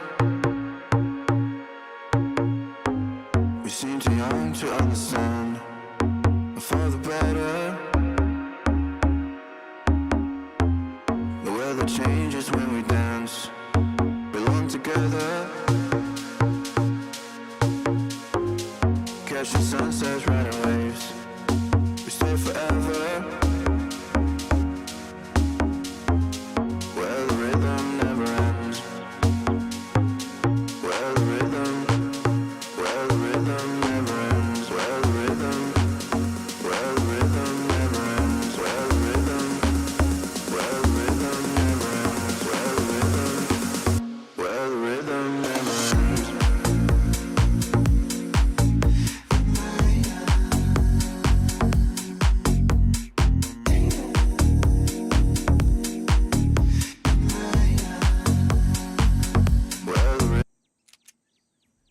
9-3, one map up, one game away from going to the grand final and taking on Eternal Fire in a rematch for the last spot available at the Esports World Cup for Europe, the last region to get their spot confirmed tonight, Vince. And Cloud9 are being absolutely spanked. They are currently losing this one 9-3. It was a really rough first half. Axile struggling. The entire team was falling to bits time and time again. Now, you end that last half with one extra round. You make it a 9-3 rather than a 10-2, and you've got to keep that momentum going. The win condition here is take the pistol round and then do not concede anything, Vince. It's going to be a horrific comeback for them if they want to pull it off. This is their map pick, and potentially the last time we'll see them today if they falter. Yeah, Eternal Fire waiting in the wings. The team that has breezed through. Only lost one map in the playoffs, and that was to BetBoom in the first game of their tournament. Bit of a pause here. Hopefully it does get rectified and remedied sooner rather than later. I think Eternal Fire will be watching this and not necessarily fearing Sashi because they got the upper hand against them yesterday, but respecting what they're watching. Because this has been a solid performance from Sashi. Yes, Cloud9 have been lost at sea. Like, let's not beat around the bush. This hasn't been a great performance from Cloud9. But Sashi have looked dead on the money. Again, sharing the burden in terms of the fragging department. No player's been falling behind. Everyone's been pulling their weight. That's always the good sign of a team that is feeling it. They're believing in the leadership of Iceberg. They're fully banking behind him. And it's aggression. Sashi in this pistol getting straight up close in the cave. Trying to nullify any retreat for Boomich, who is tagged down to 46. But a well-placed smoker is going to stop the push. Oh, brute force, all right. The donut is being claimed. Sashi, from meat to savory, they go out on the plane, see if they can secure this one. Damage done on entry, Vince. Cloud9 are being pummeled. This is not a good day. The clouds aren't parting, rain isn't coming in, there's no shots connecting, it's getting worse by the second. Double player peek round towards CT side, and this pistol is almost guaranteed to be Sashi's, unless Alpha, the sub, can do something to change fate. He's being flanked. Iceberg, he's quick on the heels, he's going to be walking out for A main, clear line of sight, no idea about it. It's an uppercut that slumps him out, and Sashi take 10. They've won the pistol, Vince, and they put themselves into a position now where if things go their way, this could be a very quick second half. Oh, yeah. Cloud9 prayed for rain, but they got a flood of Glock bullets straight to the dome. And no mercy shown from Sashi once again. And as you highlight, Jackie, this basically is critical mass situation coming up. Cloud9 not going for a force, interestingly, deciding that they're going to play off a potential 11-3 deficit. Try and play him with some rifles, some MP9s, a better buy across the board. It does show a bit of confidence in themselves, but they may just be forced into this and not really have too much to say. They've been bullied this entire map, and that's not going to stop anytime soon. As Molly's tossed onto the B site, it was a gamble stack onto A, and it's looking like that gamble is not going to pay off. Only Boomich is here with a P250. And I doubt he's going to see too much before he is carved through. Iceberg with the smoke down, spotting players at range, HE behind it. He's going to be checking his angles, spots Boomich and dispatches of him as well. 11-3, gonna be the score, and the SMG's getting all of the kills so far. Making that money. Oh, mate. All the Skrilla in the world they could hope for. Tons of readies on Iceberg. He is loaded. 11-3. That scoreline bloating so much. One away from a guaranteed series point. That would be overtime as a backup if they need it. And leave them one round away from closing down the series 2-0 and moving on to the grand final to fight Eternal Fire. How long is it going to take? Or will Cloud9 be able to fight back? Now or never, really. You finally get a bite to work with, and they're going to be tested instantly. The substitute of Alpha shut down initially. Perfecto punishes with 2. Good adjustment, at least, Vince. Heads up call towards middle. You've got a rotation round towards the A site already as well. Timing's not great, though, as Axile loses again to Cabby, and they've secured the site with the flank from Iceberg. Man, you could see Axile's crosshair there. He, like, snatched at it. He looks like he's just not confident at all. He had the crosshair in the right place, and then he just kind of panicked. It's like he twitched or something. Spin around from Iceberg, but it's the Molotov that seals the deal. And it's a 3K for the IGL. And a 12-3 score. 9 match points for Sashi to make the upper finals. The grand finals against Eternal Fire. And the Turkish team may have had their number yesterday, but this is Sashi on a different level to what we saw when they played against Eternal Fire. This is Sashi fragging out of their minds and making Cloud9 look very ordinary indeed. They've had their way this entire map. And this is the choice of Cloud9 as well. Keep that in mind. Yeah. This is the map they won yesterday, 13-9. It's their map pick. It's their preferred territory. It's a map they're good on. Ooh, all right. I mean, we've only really seen them on the T side. They've had limited opportunities on CT, but Boomich, he wants to start living his movie. AK sprays, good for 1, but that's it. Vince Cabby instantly strikes back. And yeah, they're down, but they're certainly not out. Sashi in a 3 versus 3 now. Slowly squirreling away kill after kill. And you've got a lot of time on the clock, Vince. There's no real pressure here. I mean, you could cut noise. You could go for the wrap back towards A. Leave Cloud9 second-guessing themselves, but they slow walk out as a wolf pack. Just hitting the 60-second mark now. If you want to go in dry, they could contact walk their way up ramp. They've got the smokes for it. You're going to get a bit of a rotate round from Alpha. Playing close in the cubby with 8 HP. He's been hit by the smoke, and that's going to give him away. Forced to face because of it, but the bullets don't land. Axile, perfect timing, but Mister is there to dispatch of him. It's a 1 and done. Both remaining CTs exceptionally low. 6 and 13 hit points. Cabby is also low, but Mister healthy. 88 by his name. They're going to get flanked in. Oh, he whiffs his spray. Gets punished by Hobbit. And there's the secondary kill.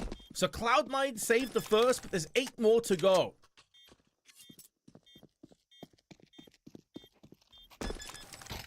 That's the rough part, right? It's the first of many very arduous tests ahead of you. Skill check after skill check. That if they fail even once, the game and the series is over. Their run towards the Esports World Cup will never come to fruition. So Cloud9, no room for error then. Can they play a picture-perfect game from this point forward? And for Sashi, it's really pretty easy to reset. You have money in the coffers. You've got a good game plan of what you've been doing here. Individually as well, the players have been showing up. So they're able to pull out the AKs. You've got utility supporting it. And they can see if they can just get straight back into this one on the 17th. The early posture towards mid. Mister gets the Molotov out. That's to deny the push up through the boxes towards cave side for the CTs if they go running down middle. This is also because they're posturing towards A quite heavily. Contact walk up through main with a single lurk of Cabby outside of B, Vince. Axile, he's been really slow today, but he has to be so important on this angle. That's right. 100%. Needs to get at least 1 kill, but actually may not be called upon. Sashi, who were initially setting up for a play into main, have decided to back off. Tons of time on the clock. Not forcing anything, and now repositioning. Smoke onto red, mauling off the alcove, taking mid control. This is going to open up their opportunities. They smoked off Donut as well. This is putting a lot more pressure over on that B side. 3 players in, and they feel like they need to get aggressive, so they're going to explode 2 players out of Cave. But this is allowing Lucky to make moves onto the B site. He's going to have to wrap around the back of them here. He has every chance to get at least a kill and tons of information alongside it. Oh, mate. Oh, Vince. The cogs are turning. Trigger discipline's there. Not the prettiest backstab, but it's one that will still secure them a great position in terms of the rotates here. You're in a 3v3. They've got 30 seconds, so they've got to be quick about it, though. Bomb needs to be picked up, and you've got to play for the kills alone, and they might be able to take it just off the back of that. It's all down to Perfecto. Stands his ground for 1, but he's not strong enough. Buckles under the pressure. 13-4, Vince. That's the way it ends. That's the way they close down the series. That's outrageous. It's brutal to watch. I mean, Sashi were fantastic. They were levels above Cloud9, but that is a shadow of Cloud9. I know it's 80% of their core, but that's still 80%. Alpha didn't even play bad. He was probably their best player on this map again. Well, that's the thing that hurts the most, right? Is because you kind of look at it and, yeah, you could be forgiven if everyone else was performing well, but there was an electronic-sized hole in the team. There wasn't in that sense. It felt like the other 4 fingers on the hand were severed, and it was Alpha that was trying his best round in, round out. Really trying to keep a high mental game when the rest of his side seemed like it got to him, Vince. You know, you could see that drop-off almost in the course of the second map where they didn't look like the same team. I said this before as well going into the VTOM. Like, you'd think Cloud9 have done their homework. They've looked at the problems. They've managed to figure out some issues here. They're going to come back and they're going to have a much better performance. It was a worse performance. They did better yesterday. They didn't even pick up a map here. And although yesterday they won Ancient, this time complete loss. Devastation, super fast best of 3, and congratulations to Sashi. They deserve a lot of the plaudits here. They played really good, very well played Counter-Strike. Iceberg's calls were on point, his reads were on point, and they deserve to be in the grand finals against Eternal Fire. I'm hoping for a closer game this time though, because yesterday they got kind of manhandled. They did. And you'd hope that obviously, you know, at least coming into it now warmed up off the back of playing the 2 maps, they're going to be feeling pretty good. Again, it's not a series as well, Vince, where they've used too much energy, right? They played a full BO3 versus Cloud9 last time before they faced Eternal Fire. That was 3 maps. It was pretty lengthy. It took a while to finish compared to the series that Eternal Fire played. This time, quick 2-0ing. You get a couple minutes break, reset. Everyone's feeling good in terms of being warmed up. Go out into that server versus an Eternal Fire that have either been watching the game, practicing, or trying to warm up on their own, but they haven't just played an official. They're not going to be as quick to the draw as you might be. So yeah, there's a timeline here where at least it's going to be a closer game, be able to keep it competitive. And also there's one extra caveat as well, Vince. Yesterday they were playing a game that didn't matter if they lost. They'd get knocked into the lower bracket and still have another chance. Now you're playing a game that is do or die, and the opportunity of winning it guarantees you that spot to really, you know, guarantee the last chance qualifier basically to the Esports World Cup. It's going to motivate you a lot more. Yeah, because this would be Sashi pretty much securing their first, if they do beat Eternal Fire, their first proper big LAN. Yeah. You know, it's not a team that is typically in the running for these tournaments. They're very much a qualifying team. They're always around there, as you said. We always seem to bump into these guys when we were doing the RMR qualifiers and everything else, and they've always been a solid outfit. They've always looked good. This would be the next level for them. This would be a really big deal if they can secure their spot at the Esports World Cup finals and get across there. It's some of the best teams on the planet. So it means a great deal. Absolutely, 100%. Absolutely. That's why they're going to be fighting extra hard, I'd imagine, going into that next game. And that will be our next matchup of the day, of course. A best of 3 between the Eternal Fire boys that have been waiting in the wings, the Turkish Terminators that looked super sick yesterday after they'd woken up. We know about the run they had back at the Major as well, Vince, making it all the way to the Arena playoffs and really getting the crowd hyped up. It was sick to see what they did there. If they can guarantee themselves tickets now to the Esports World Cup, they're one best of 3 away from it. But they have to take down Sashi. We'll see how it goes when we come back in after the break and kick off our last BO3 of the day following this. Oh yeah, we deserve better than this cold touch. A love that makes the heart rush. We deserve better. Oh yeah, we did a lot in this darkness. Somehow we became heartless. You and I, we were great, but now we're not. No need to fight for this.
pure heart of mine. High above, we go off in the night. We live in the red lights. No, I need you to see right, but we go low.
So you say you got a new one. I know that you're trying to believe that you can fake a whole scenario just to make me jealous.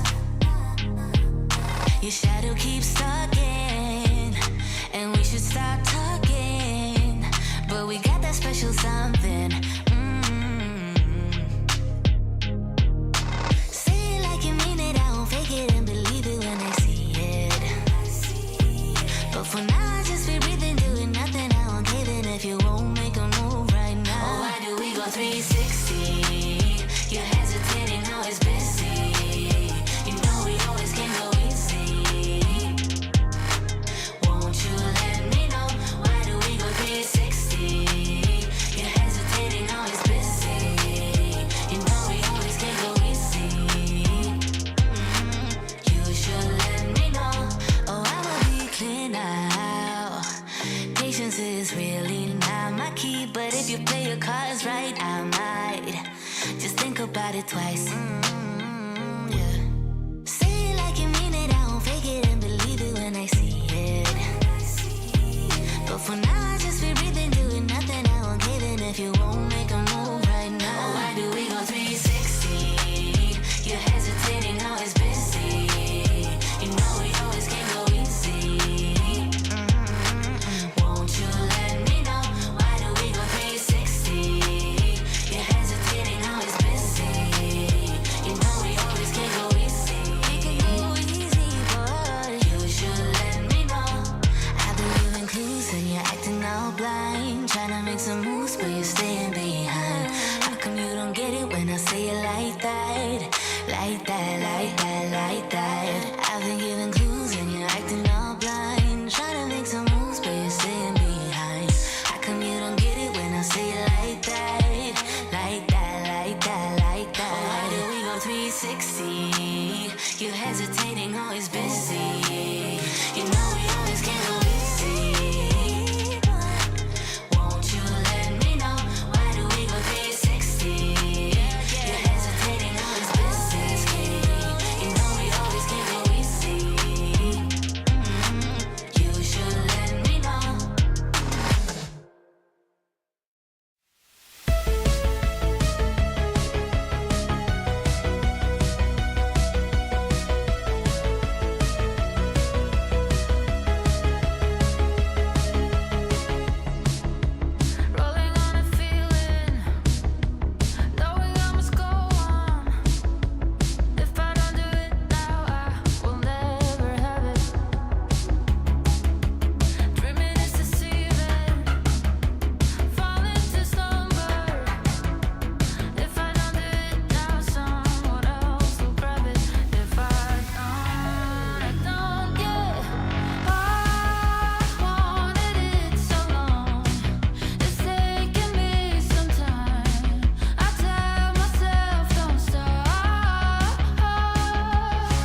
feeling alright.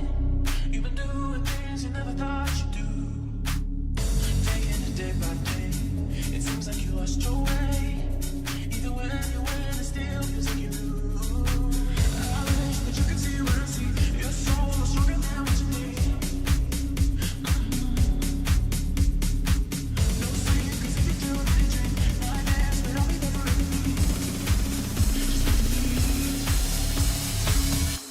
No secrets. No secrets. No secrets. No secrets. No secrets. No secrets.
I'm a wall of danger, and I'm addicted to the wild and nature. If you give me your heart, I'll break it. I've been known to lie, I've been known to lie. I was sitting all alone on the sidewalk when you caught me by surprise. I'm a lone wolf, I die by my own rules. I know when to follow my prey, and now it's right in front of me.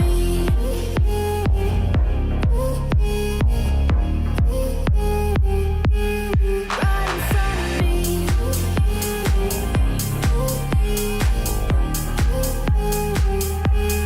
Right in front of me.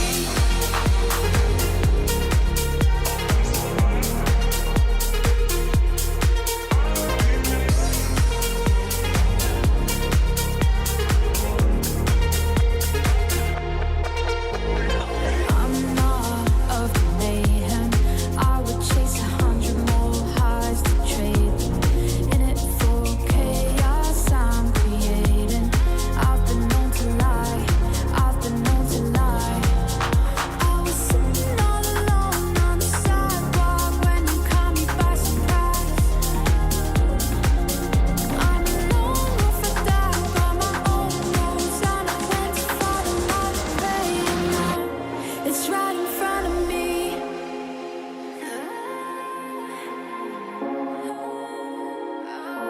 It's right in front of me.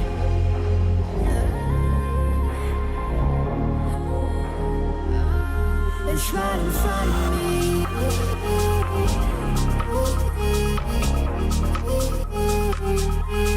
Right in front of me.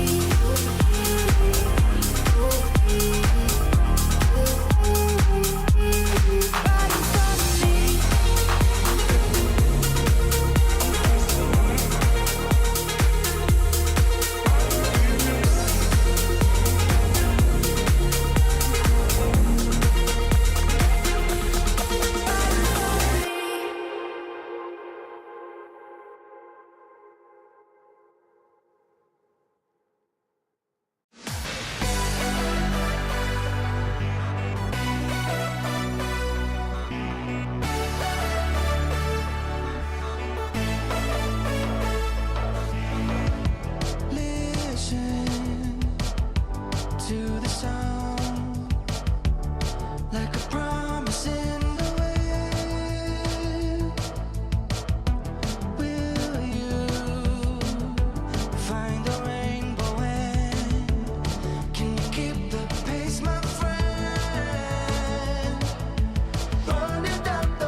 goodbye.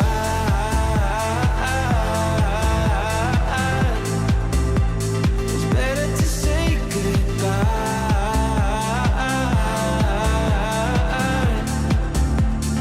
Why did you say goodbye?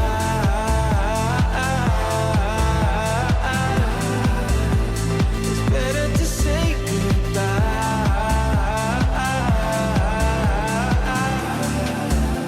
So why did you say goodbye?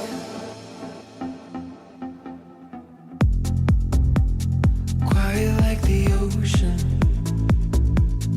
with the rumble running deep. This is how I see you, when you hide your feels from me. Why you heavy-hearted? Cut the silence, talk to me. Release your mind, get what you need. Easily, we've been falling in disbelief. I think I'm ready for another try, but this feels like the last time. So why did you say goodbye?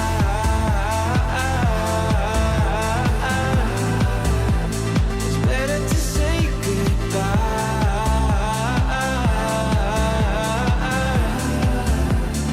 Why did you say goodbye?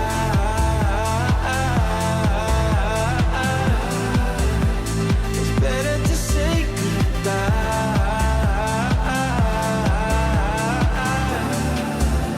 So why did you say goodbye?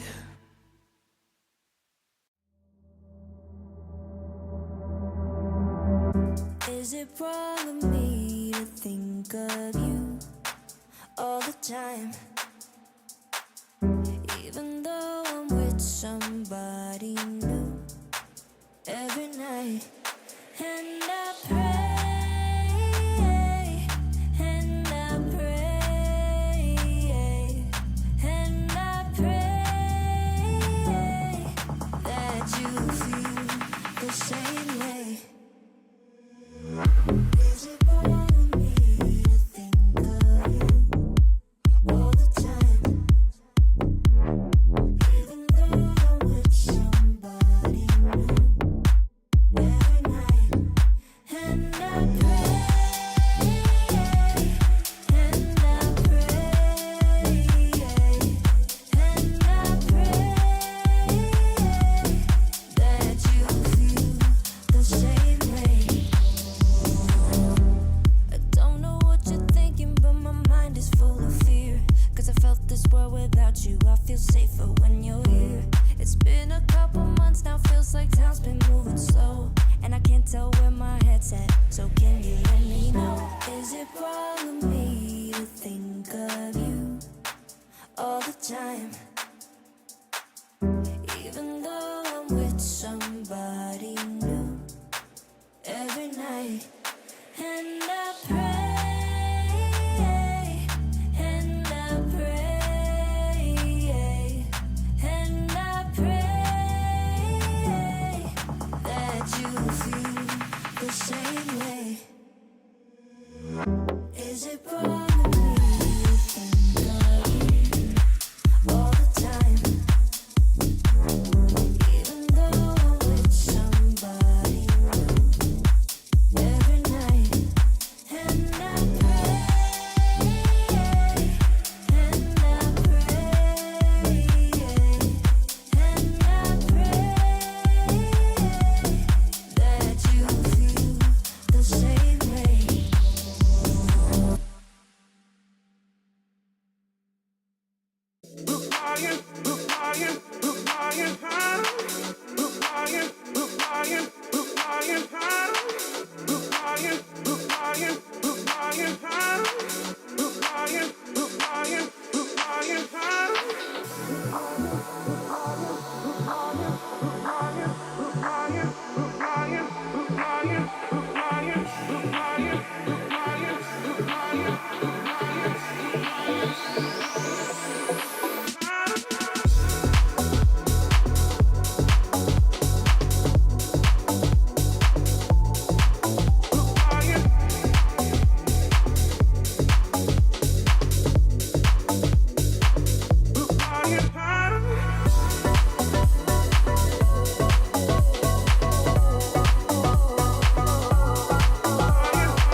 alright with you, I'm gonna hold on to you, hold on. Hope you feel the same way too, I'm gonna hold on to you. Kick back, relax, there's no rush in wrapping things up for good. Feels like you're my first crush back then in the neighborhood. And higher we fly, admire the beautiful things you do. And higher we fly, desire these moments just with you. With you, with you, with you, with you, oh, with you, with you, with you, oh, with you, with you, with you, oh, yeah. It never felt so right with you. I'm gonna hold on to you, hold on. Hope you feel the same way too. I'm gonna hold on to you, hold on. It never felt so right with you. I'm gonna hold on to you, hold on. Hope you feel the same way too. I'm gonna hold on to you, hold on. I can't believe it's so true. Whenever you touch my hair, I'm feeling closer to you. Nothing else can compare. And higher we fly, admire the beautiful things you do. And higher we fly, desire these moments just with you. With you, with you, with you, with you, oh, with you, with you, with you, oh, with you, with you, with you, oh. Yeah. It never felt so right with you. I'm gonna hold on to you, hold on. Hope you feel the same way too. I'm gonna hold on to you, hold on. It never felt so right with you. I'm gonna hold on to you, hold on. Hope you feel the same way too. I'm gonna hold on to you, hold on. It never felt so right with you. I'm gonna hold on to you, hold on. Hope you feel the same way too. I'm gonna hold on to you. You got me feeling some way, like I might be stuck in a dream. Let's stay here till the day breaks, feeling like I never wanna leave. Keep moving till the sunrise. You're taking my mind out to sea. Fall in love at low tide. I'm thinking we should never leave. So let's keep going till the night is almost gone. 'Cause I feel like singing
Let's keep going till the night is almost gone. 'Cause I feel like singing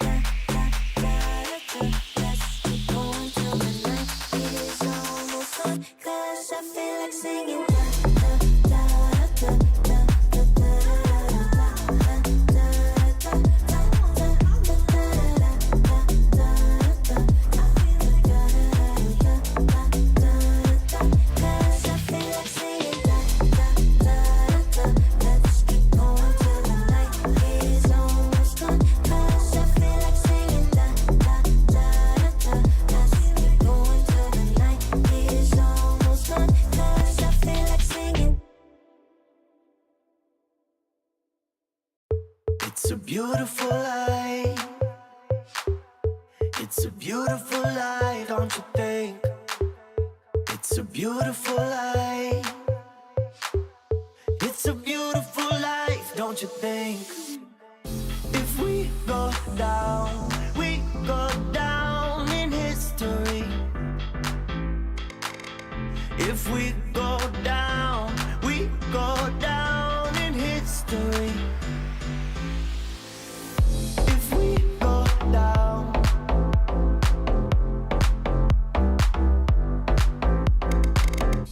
If we go down.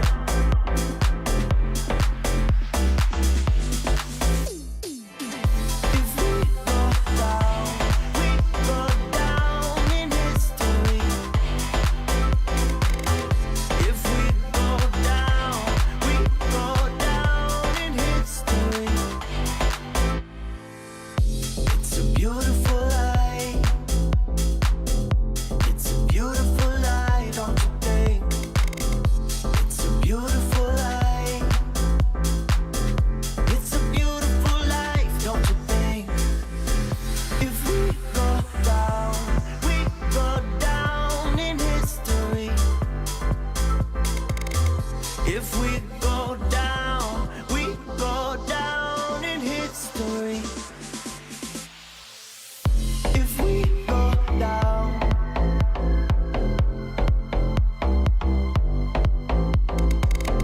If we go down.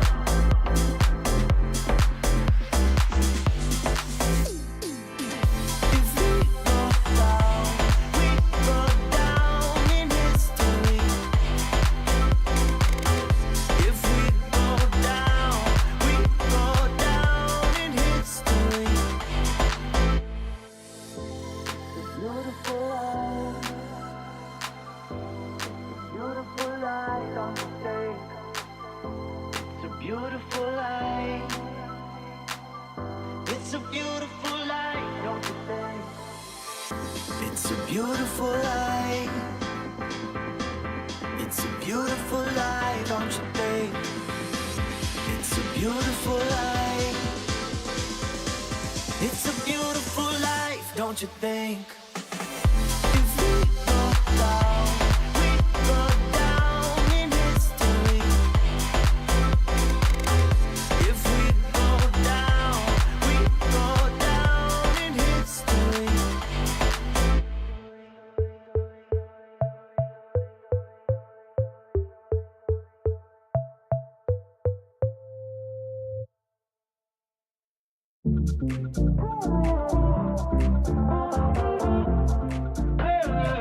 Give me some clarity.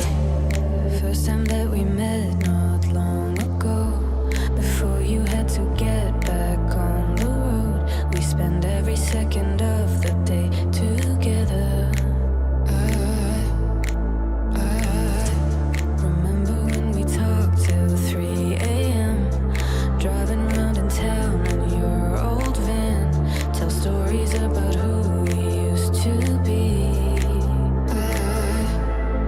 I still feel your touch though you're not here.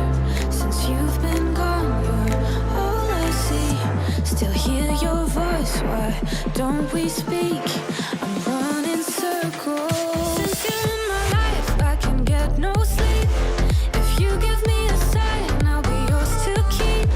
Just wanna say you're mine and make history. 'Cause I've been playing blind, wasting all this time, yeah, I need clarity.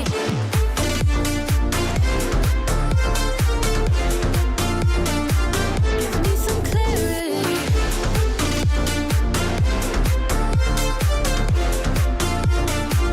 Yeah, I need clarity. Waiting for your call all night and day. Where did we go wrong? Don't wanna wait until you're just a distant memory.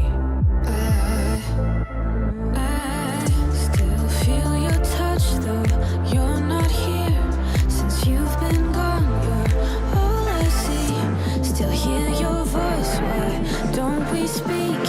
I'm running circles. Since you're in my life, I can get no sleep. If you give me a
Let's love for the night, slow dance till the sun comes up. Let's touch under lights, slow dance till we're high on love,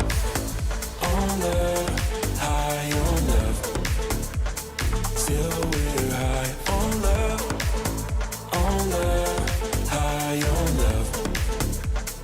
Till we're high on love, high on love. Till we're high on love, high on love. Till we're high on love.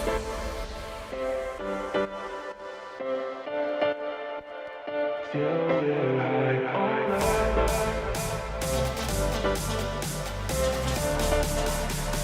Till we're high on love, high on love. Till we're high on love, high on love. Till we're high on love.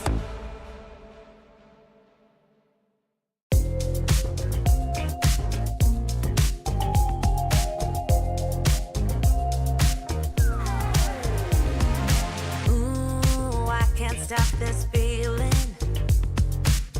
It's setting all my doubts on fire. Ooh, like you won't believe it. Won't let a moment pass me by. Too late, can't win, I'm giving in. 'Cause I can feel something coming over me, holding me till the morning. And it keeps me dancing when I feel something coming over me. I just keep dancing. Ooh, morning light so blinding. It's on the ceiling and the walls. Where is my name? 'Cause I can't find it. Those early memory lane walls. Ooh, but I know it's the price that you pay. Ooh, for living it up on Saturday. I can't win, I'm giving in. 'Cause I can feel something coming over me, holding me till the morning. And it keeps me dancing when I feel something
Show me a sign. You are always on my mind. Always on my mind.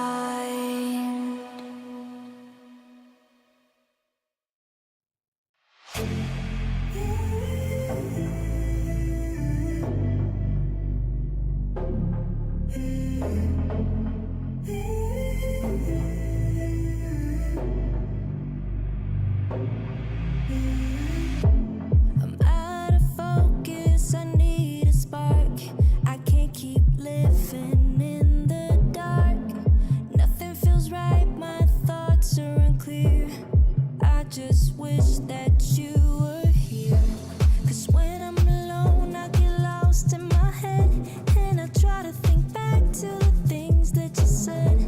But living without you is taking a toll. Feel like I might lose control. When I'm down and can't push through, I know you're the one I can turn to. You make me feel like someone new. 'Cause I'm never sober when I'm with you.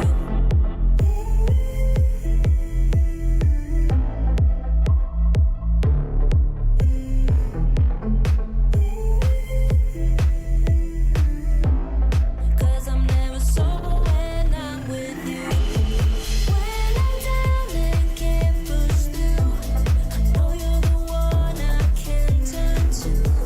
You make me feel like someone new. 'Cause I'm never sober when I'm with you.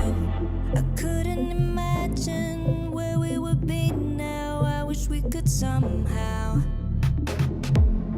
live in a moment in time where I was yours and you were mine. 'Cause when I'm alone, I get lost in my head. And I try to think back to the things that you said. But living without you is taking a toll. Feel like I might lose control. When I'm down and can't push through, I know you're the one I can turn to.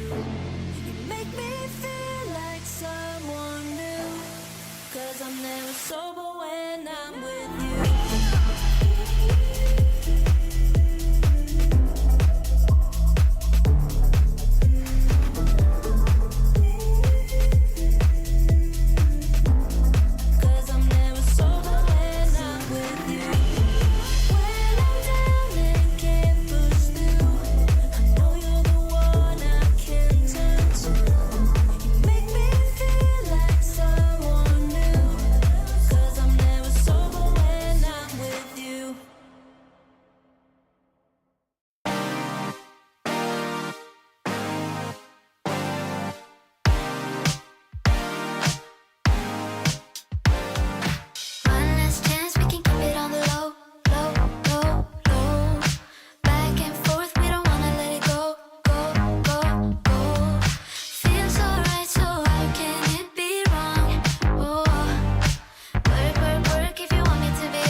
Exactly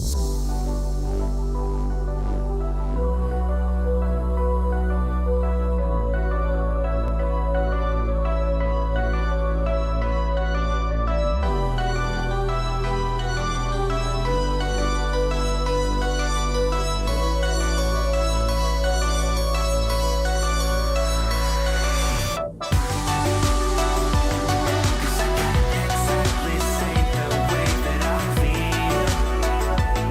It's just real, yeah.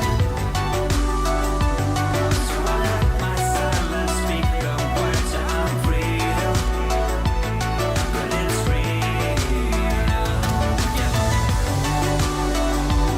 'Cause I can't exactly say the way that I feel. It's just real, yeah. My silence, but it's real, yeah.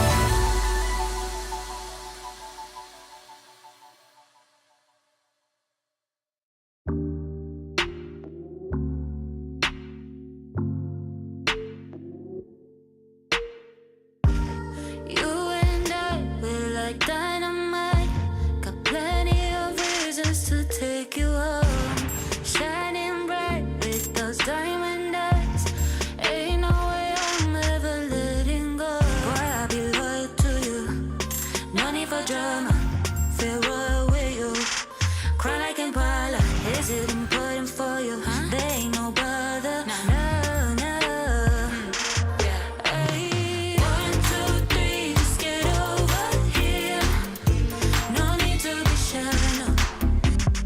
1, 2, 3, oh, I want you near. I need you in my life, boy. Oh, I feel like you and me got this chemistry.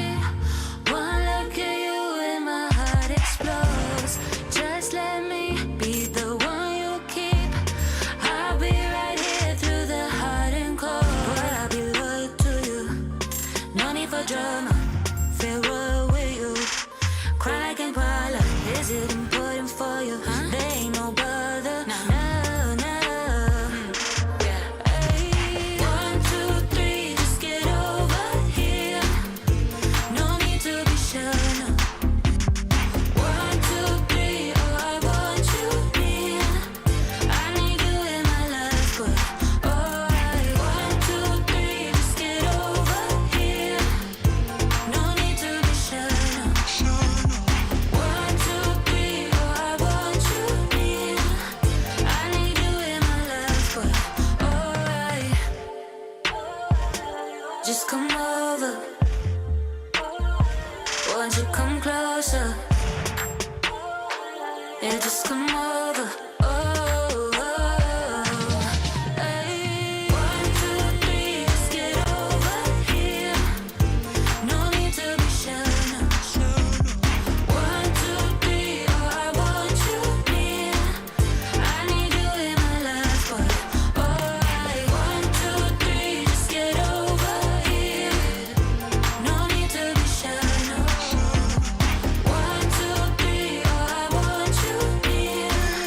I need you in my life, boy.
that same old feeling.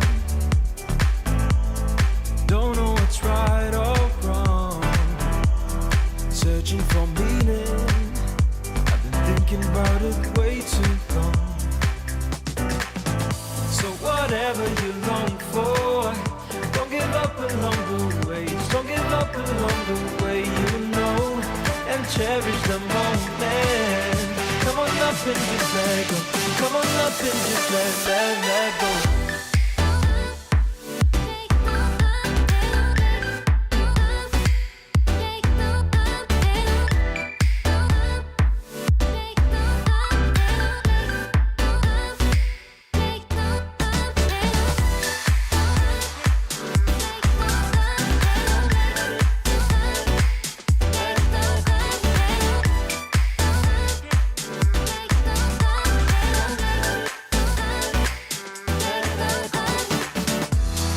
No more competing, bound to your inner voice, yeah. Things seem misleading, just until you stop and make your choice. So whatever you long for, don't give up along the way. Don't give up along the way, you know, and cherish the moment. Come on up and just let go. Come on up and just let go. Let it go. Let it go. Let it go. Let it go. Let it go. Let it go. Let it go.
heart.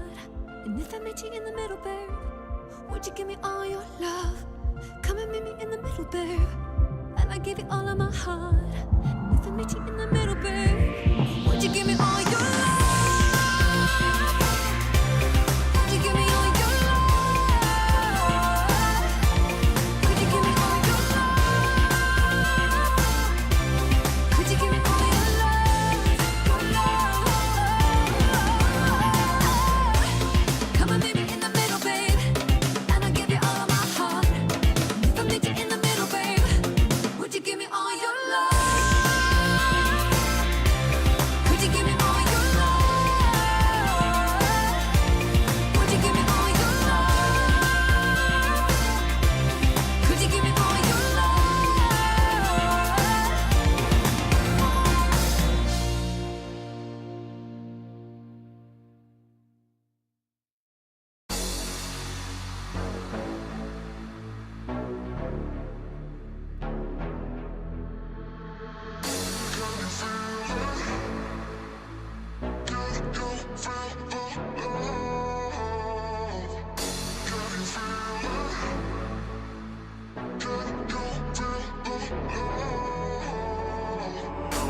Can't go if it ain't about my dough. Don't go, my phone got my shit on airplane mode. Don't talk no more, yeah, I heard it over before. So cold, I'm froze, only thing on me is gold.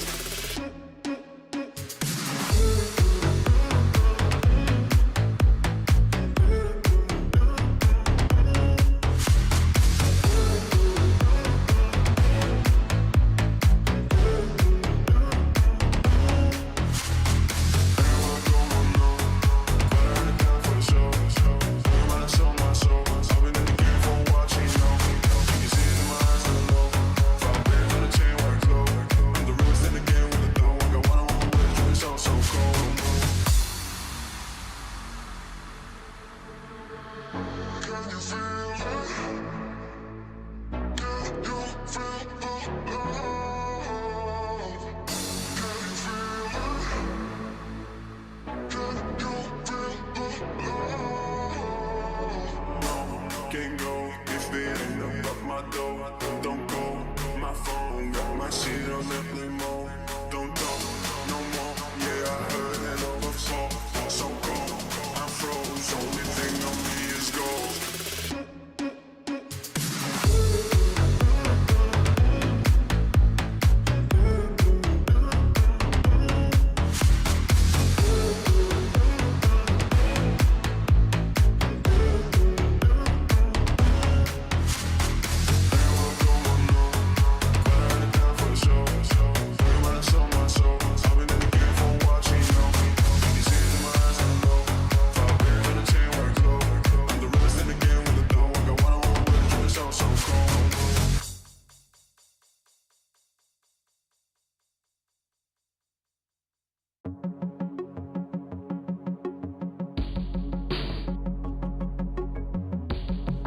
It's when the morning glows.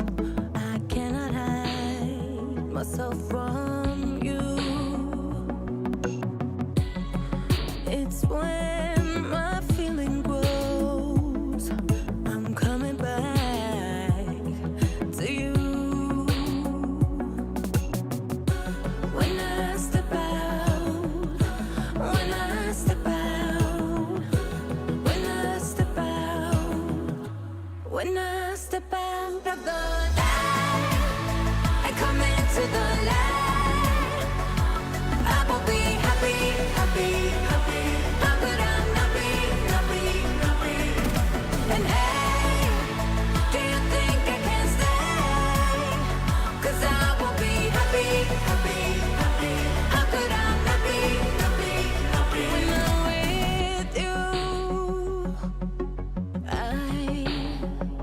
I cannot sleep at night. 'Cause in my mind there's only you. When I step out, when I step out, when I step out, when I step out of the light, I and come into the light. I will be happy, happy, happy. But I'm not be, not be, not be. And hey, do you think I can stay? 'Cause I will be happy, happy, happy. But I'm not be, not be, not be. When I'm with you, you, you. When I'm with you,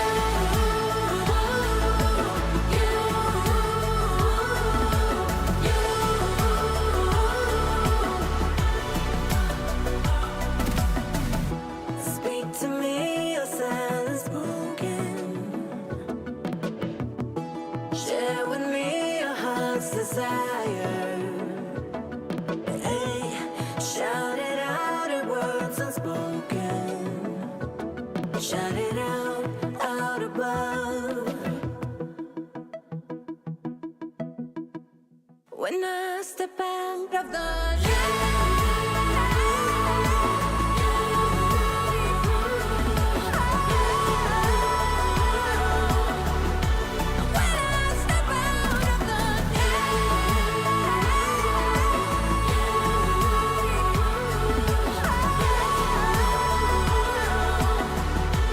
When I step out of the night and come into the light, I will be happy, happy, happy. But I'm not be, not be, not be. And hey, do you think I can stay? 'Cause I will be happy, happy, happy. But I'm not be, not be, not be. When I'm with you, I'll keep your picture in my room, 'cause it gets me in the mood. You're still a free free in my head. You got me so confused. My mind is full of you. Still want you in my room. Don't wanna get rid of you. On my mind, but I am not too late. You got me so confused. My head is full of you.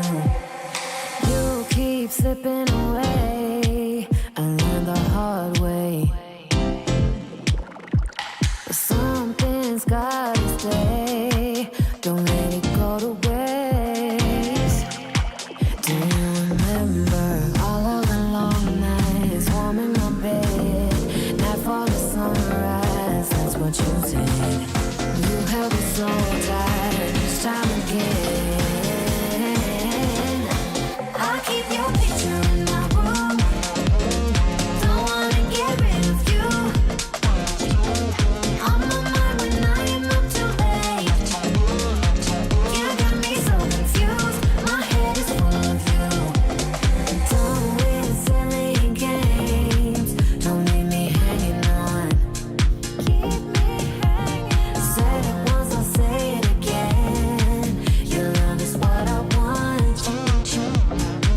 Do you remember all of the long nights warm in my bed?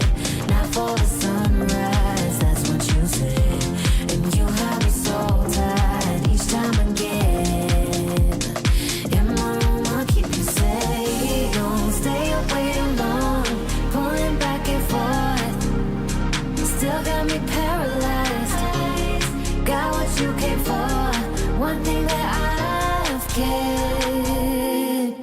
I'll keep your picture in my room, 'cause it gets me in the mood. You're still a free in my head. You got me so confused. My mind is full of you. Still want you in my room. Don't wanna get rid of you. On my mind when I am not too late. You got me so confused. My head is full of you. I'll keep your picture in my room, 'cause it gets me in the mood. You're still a friend in my head. You got me so confused. My mind is full of you. Still want you in my room. Don't wanna get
Always thought I could walk through fire, blow up a storm and see the light, yeah.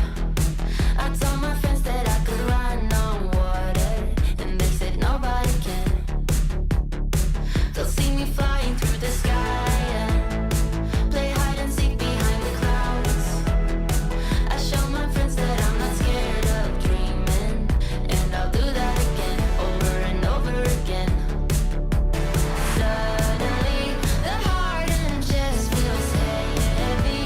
The calm is just a memory. It's failing me, and I know I could never surrender. My beating heart, it won't give up. As long as I am here, I'll never stop. They say I can't, I say, so what? Just watch me go like a supernova. My beating heart hits like a drum. You know I run through life forever, yeah. They say I can't, I say, so what? Just watch me go like a supernova. Light up the dark, I'm superhuman. I'm spreading stardust into oceans. I wanna go up high and close my eyes to places nobody found. I'll never come down. Suddenly, the heart and chest feels heavenly. The calm is not a memory. It's here with me, and I know I will never surrender. My beating heart, it won't give up. As long as I am here, I'll never stop. They say I can't, I say, so what? Just watch me go like a supernova. My beating heart hits like a drum. You know I run through life forever young. They say I can't, I say, so what? Just watch me go like a supernova.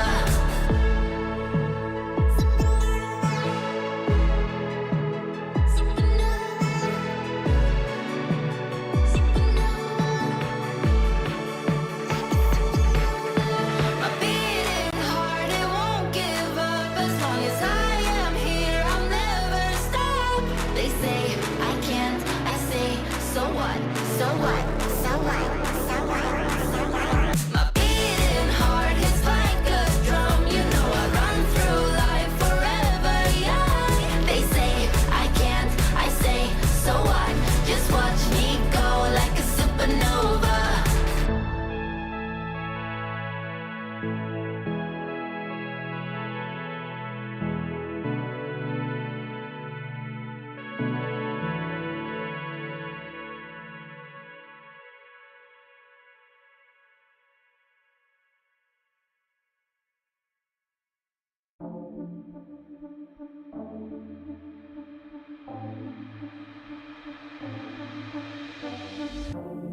Caught up in emotions, think I'm losing track. I need you to stay by my side. Feel like I'm in floating, comfortably detached. Will you stay if I lose my mind? And I want to let go. Don't let me even if I try. But I need you to know that I don't wanna lose this high.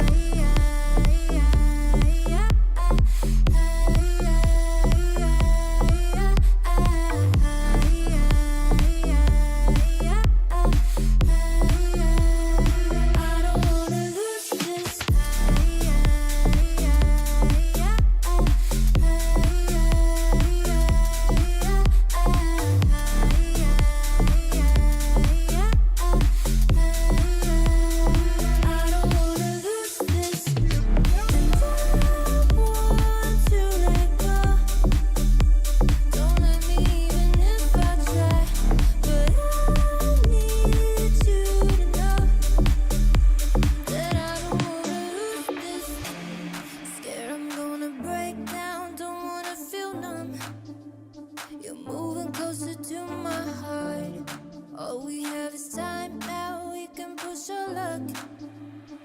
Tell me you won't fall apart.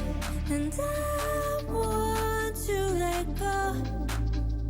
Don't let me even if I try. But I need you to know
It doesn't matter. We seem too young to understand. For the better. The weather changes when we dance. Belong together. Catching sunsets, riding waves. We stay forever. Where the rhythm never ends. Where the rhythm never ends. Where the rhythm never ends. Where the rhythm never ends. Where the rhythm never ends. Where the rhythm never ends. Where the rhythm never ends.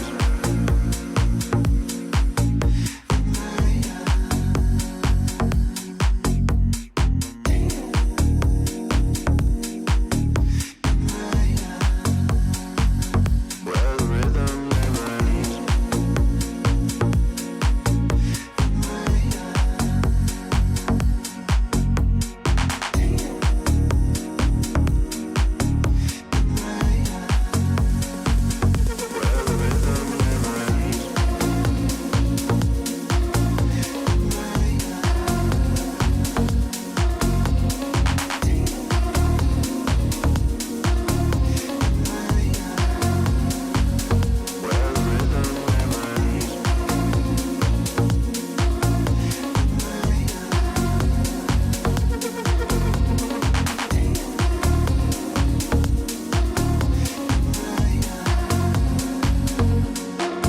It doesn't matter. We seem too young to understand. For the better. The weather changes when we dance. Belong together. Catching sunsets, riding waves. We stay forever. Where the rhythm never ends.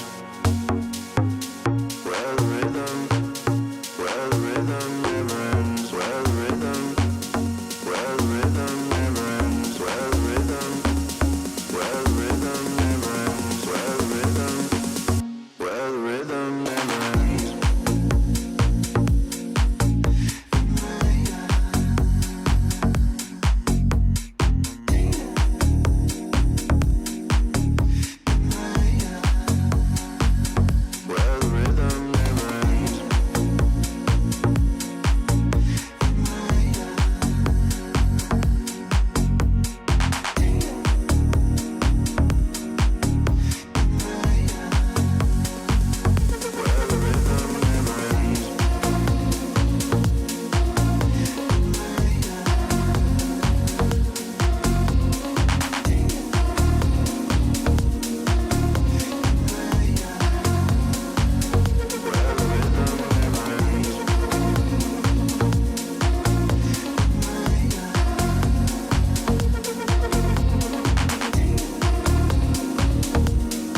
one night together. Baby, take me higher. You've taken all my love. I just wanna feel your touch, yeah. Oh, it's one night together. Baby, take me higher. Oh, it's one night together. I can feel the fire. Oh, it's one night together. Baby, take me higher. You're taking all my love. I just wanna feel your touch. Oh, it's one night together. I can feel the fire.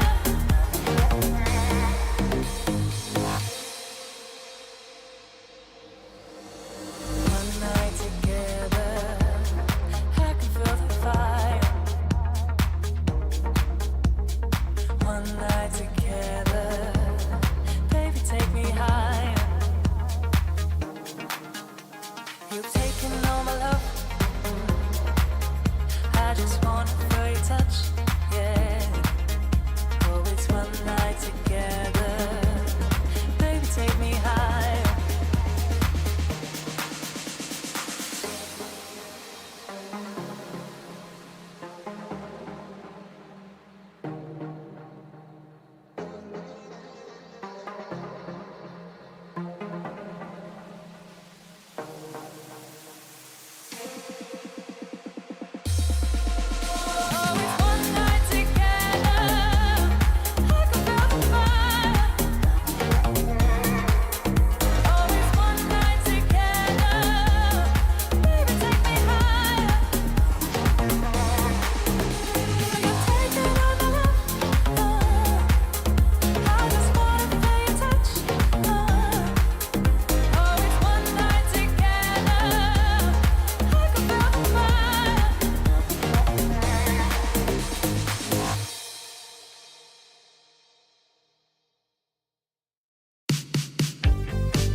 above.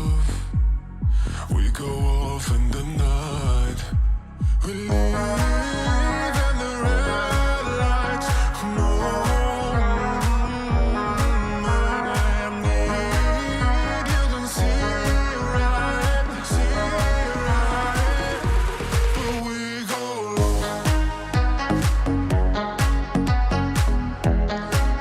Welcome back, everybody, to the Esports World Cup closed qualifier for Europe. We finally made it to the grand final, Vince. 2 teams remain in the competition, and Eternal Fire will see if they can complete the quest they started yesterday, or if Sashi, the Danish demolition squad, can snatch away a victory, Vince. Pretty sick setup for the final, all things considered, with Sashi causing a thrashing over Cloud9 twice now. Yeah, it really does put this in an interesting spot, doesn't it? Because I think on paper, if you looked at that last performance between Eternal Fire and Sashi, you think probably one-sided game.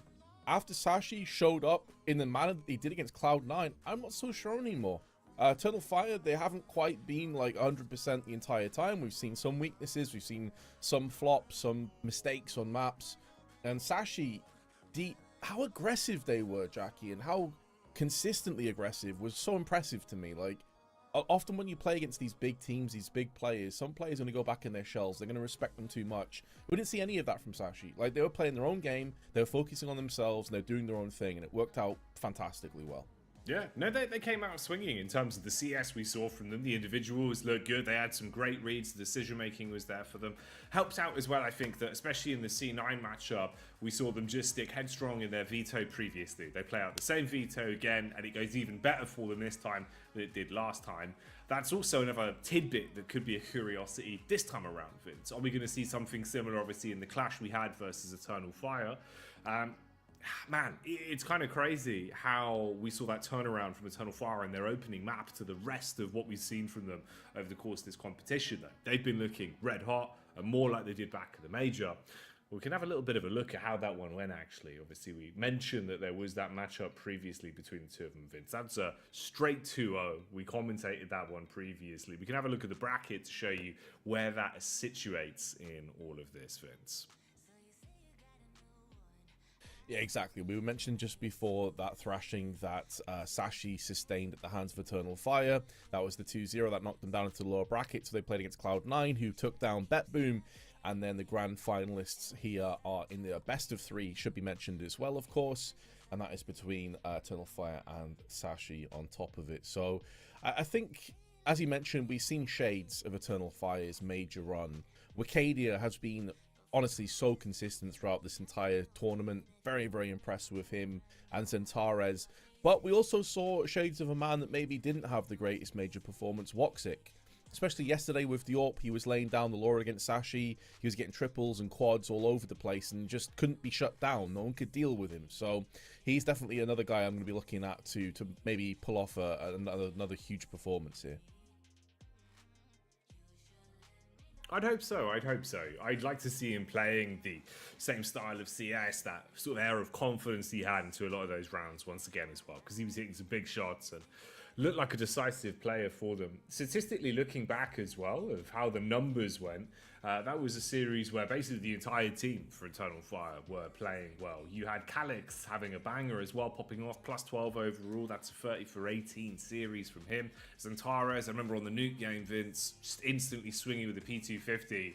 Opening pistol round, guy was beheading 3 of them outside and just making it look easy. Like, the confidence for Eternal Fire and the speed that they took to that game on Nuke initially really caught, I think, Sashi off guard, to be honest. It was a nice opening sort of start to them. They got themselves going, but nothing more than that. Sort of fell towards the wayside towards the end. So yeah, this is a good one, man. I think we set ourselves up for an interesting final, Vince. You know, it would have been cool to see potentially what the Eternal Fire Cloud9 matchup would have looked like, but with Cloud9 playing how they did, I don't think it would have had much fireworks to it. Whereas this one, if Sashi continue on with the same form they've had, could actually be a little bit closer this time around, and potentially they can give Eternal Fire a run for their money. I think if we saw Cloud9 in that performance showing up against Eternal Fire, it would be probably one of the quickest best of 3s we've ever seen. in CS2 because they were just being blown out the water. So I am excited about Sashi here, actually. I really want to see what these guys can do in the grand finals. They've had a couple of hours now as well to prepare. I'm not sure if that's a good or a bad thing, because I guess they were all warmed up, they were feeling good, and then suddenly they've had to wait 2 hours. And so is that going to affect them or not? Guess we'll have to wait and find out. But apparently our vetoes are ready, so we get to see what our final destination on the battlefield is looking like.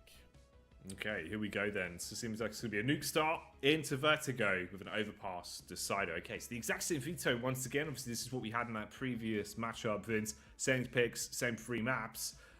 Obviously, we never made it to Overpass. It was one we were speculating on previously. Is it going to come out this time? It would either be a 2-0 once again if Eternal Fire can repeat history. But Sashi have looked good on Nuke, and they've already got that 1 map win under Cloud9 under the belt already for the day, Vince. They look very good on Nuke, yeah. I'm very impressed with their CT side this time. Their T side was fast, it was rambunctious, it was aggressive, all those great things you love to see, the outside control. It was their CT side, the fact that they were able to actually thwart these aggressive outside plays, the fact that we saw a lot of fighting in the smokes of main and actually maintaining their discipline. I think those are the things that are going to bode well against Eternal Fire. The problem is, though, that you're against Eternal Fire now. Yeah. And you're running into an Axel and Perfecto that didn't have very good games. Now you're running into Xantaras and Wakadia, who are like these mechanical machines. So I'm not sure they're going to get that same leeway and that same ability to kind of have everything go their way. And if it doesn't, do they have a plan B? Do they have a plan C? We didn't really need to see one on last time, Nuke. It was pretty straightforward for them. So if that starts to fail, can they turn the tides? Can they actually learn from that loss yesterday? We'll have to find out. It's true. It's true. We'll see how it goes once we get into the server for this one. I mean, first map, Nuke. It's going to basically be a tale of 2 sides. I feel like this could be a really close way to start it, though, at least. Compared to what we had seen in the previous matchups. If it's similar again here, if both teams come out swinging, Nuke could be a tight affair. But we'll see. As we're kicking it off then, sliding into our opening map of the grand final for the Esports World Cup 2024 European Qualifiers. 1 spot for the event. 2 teams on a clash here on Nuke. We've got Sashi on the T side starting things off. Xantares round towards main. He might have a round to kick this one off, Vince, that we'll remember. Early damage, but no crack. Oh, it takes a goosh as well. Xantares down to 9. It's going to sting. I think what's going to sting more, though, is he was unable to get any of those hits or shots to land to the head and neutralize any kills on the approach. Calyx, in the meanwhile, though, is hearing both of the doors open simultaneously, so he's spoiled for choice at this stage. But they're going to decide to back away. Sashi, they just run straight up the vents. They're heading to A instead. They've got him guessing. And at the minute, Sashi have pulled off the elaborate ruse. Slip back round into the other site. Eternal Fire realizing as the pennies dropped. Oh, but they weren't prepared for that one. Major stabbed in the back. Quick swing from the Danes. Time ticking away, and Eternal Fire down to just 4. That's a rough one, Vince. They pulled the wool over their eyes. Yeah, they had so many great reads earlier on against Cloud9 as well. Like, if it's Iceberg making these sort of mid-round calls, the guy is on point today. He's on fire. He just seems to know the perfect way to thread himself through for these rounds. You've got to respect it. Quez goes down with a bomb, but they're not going to care. The first round is theirs. Good news for Eternal Fire, at least, as they managed to save 2 weapons, or 2 upgraded weapons, I should say, with Kevlar. So they've got a little bit to play with here, a little bit of a extra boom for their buck, as it were. But Sashi will be coming through in this one feeling real good about how this T side is starting. And it feels like if they're going to get success against Eternal Fire, pistol rounds and the subsequent conversions are going to be very important.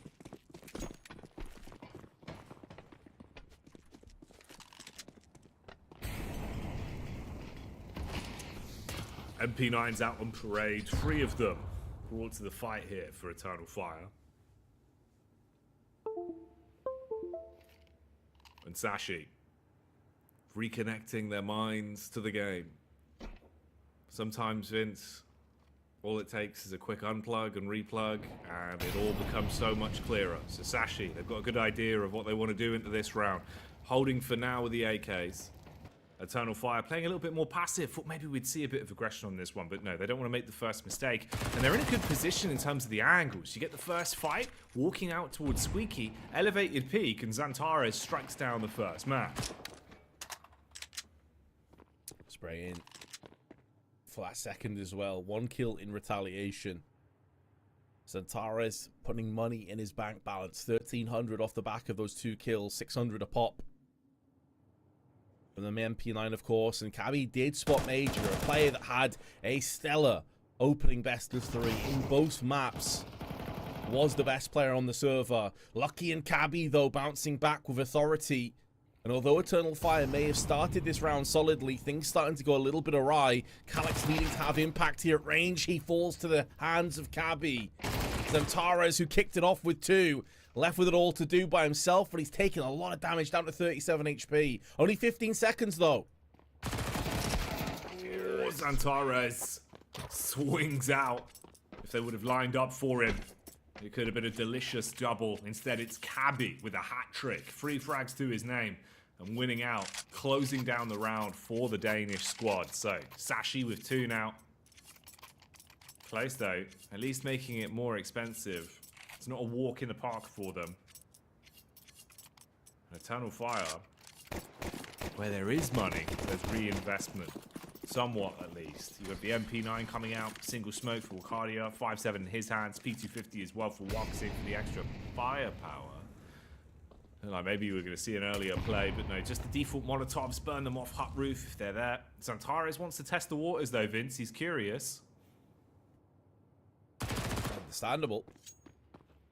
He's feeling it right now. He's had a lot of hit and runs in these opening 2 rounds. Especially the previous one with that MP9, and he's done the exact same thing. He's given them the advantage. That puts Sashi into a bit of an awkward spot here, and he's keeping himself mobile. The perfect way to play this round. You know you've got very little invested in. Firepower-wise, you cannot go toe-to-toe with Sashi. They're just too strong and too powerful with these rifles. So hit and run. Death by 1,000 paper cuts. Make this as annoying as possible. Iceberg. Felt like he had lost out on that fight, but somehow he does walk away with the pickup on the AK. These pistols potentially making a play on it, though. Major gets the flank off. Finds the MP9, Vince. Spots the man in the vent as well. He's going to die hard. You get the pickup back onto the weapons. Missed it down on the bomb site with the Galil, spamming his way through them. Only good for 1, and it falls onto Cabby. He had a huge round last time. Can he somehow find this double and pick it back up? Moves round towards the bomb. Time's ticking on it. Sees the smoke in, but he's confident. Actually pulls off the plant. No aggression from Major. Catches a whiff of him, but the bullet won't shut him down. He's trying to get back towards Dark Spot. Expects the face to come round through door. They're just toying with him, Vince, but it won't matter. Snapshot through the door. Tried to flick. Nearly there. But Major pulls it off, and Eternal Fire get themselves on the board. And this is exactly what we were discussing in the pre-game segment, Jackie, that playing against the Cloud9 that are just not feeling it, not on the server, not really performing, and their sort of star riflers are a shadow of their former selves. Against Eternal Fire, you're not going to be giving those luxuries. We see Xantares constantly just being aggressive. Great timings on the peak. Wakadia being a nuisance as well, keeping you busy. This is the different levels that you have in Counter-Strike. In Eternal Fire, we saw it yesterday. There were levels above Sashi. Sashi may have had early success, but because of the previous round that they even won, being a heavy casualty round with Xantares, taking it down into just 1 player left, they're already into Deagles and Tech Knights. Their first L on the T side, and it feels like it's such a heavy burden. Very poor weaponry, not many grenades either, and Eternal Fire into a very good shape, very strong.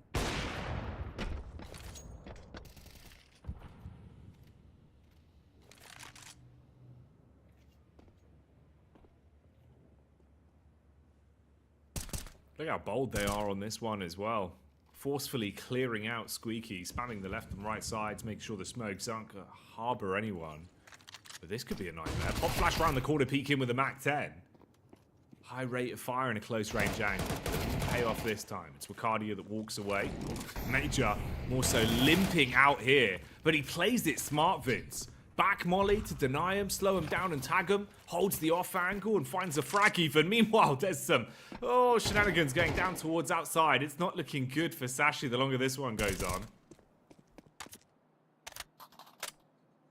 It's looking like it won't just be around for the Turkish team, but it'll also be a clear-cut one. Great for the accountant, great for the bank balance. Money accruing nicely here. Cabby on low HP, should be slim pickings for him. Down he goes to the hands of Centaurez, up to 6 kills for the veteran.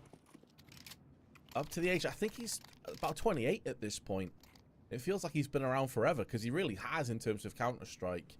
But it's great to see that Centaurez, you know, he's getting towards that stage of his career where some may start to question, like, is he able to hang with the young guns, the 18, 19-year-olds? Well, he's saying, listen, age is just a number, guys. I'm still here, I'm still fragging, I'm still kicking ass. Oh, yeah. I don't think we'll be seeing Centaurez go anywhere anytime soon. He's going to be showing up and firing on all cylinders for as many years as he feels like he can keep this up. Still got all the natural talent. And we'll see some of that now. I'd imagine if they come walking outside, should be easy pickings for him. You've got an AK, range advantage. They'll be sitting ducks. He wants to take the fight. Peppering out the bullets, get a bit of space. Luckily enough, the CTs recover relatively cleanly, with only Lucky being able to pull off the frag into one man. Finally shut down by Major. So not that many casualties, Vince. They find their way through it with just one CT being forced to rebuy. Fire into a 3-2 lead. Gonna have to be able to withstand Sashi's investment into this one. Galil in the hands of Mr. Quez in the same position, but they have tons of mollies and smokes. So that's always good news for the T side. You want to get that wall of smoke outside. The ability to blitz onto the A site through the windows with the Molotovs. They have everything they could really want in this position, other than maybe an AWP in the hands of Lucky. But he's showing he's very capable with the rifles consistently throughout this tournament. Centaurez with the up and over nade, designated to Silo. Barely scratches the surface though. Mister is perfectly fine. So early doors, actually much slower on this T side. But Eternal Fire holding positions and also rummaging around a player into secret. That's going to be an important component of this round, you have to feel.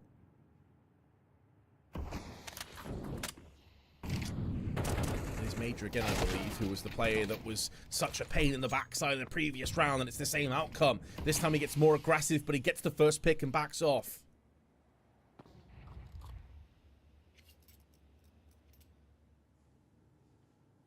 Low HP on Mister. Slight disadvantage in the battle of attrition as well. Sashi down by one man.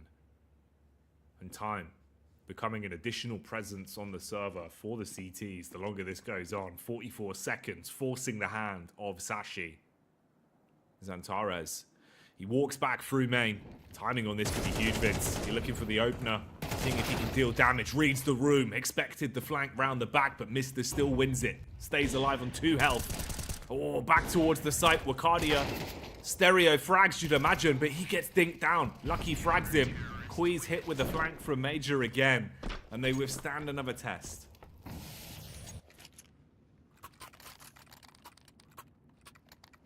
Yeah, starting to see Eternal Fire just shift through the gears here a little bit. It's actually going to start to feel a little bit concerned. It was off the back of the pistol. They got their 2 rounds.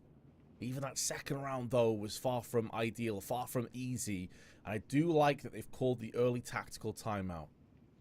Get the coach involved. Get everyone's thoughts and feelings out there in the open and try and figure out a way to battle back against Eternal Fire, which is a bit of their nemesis.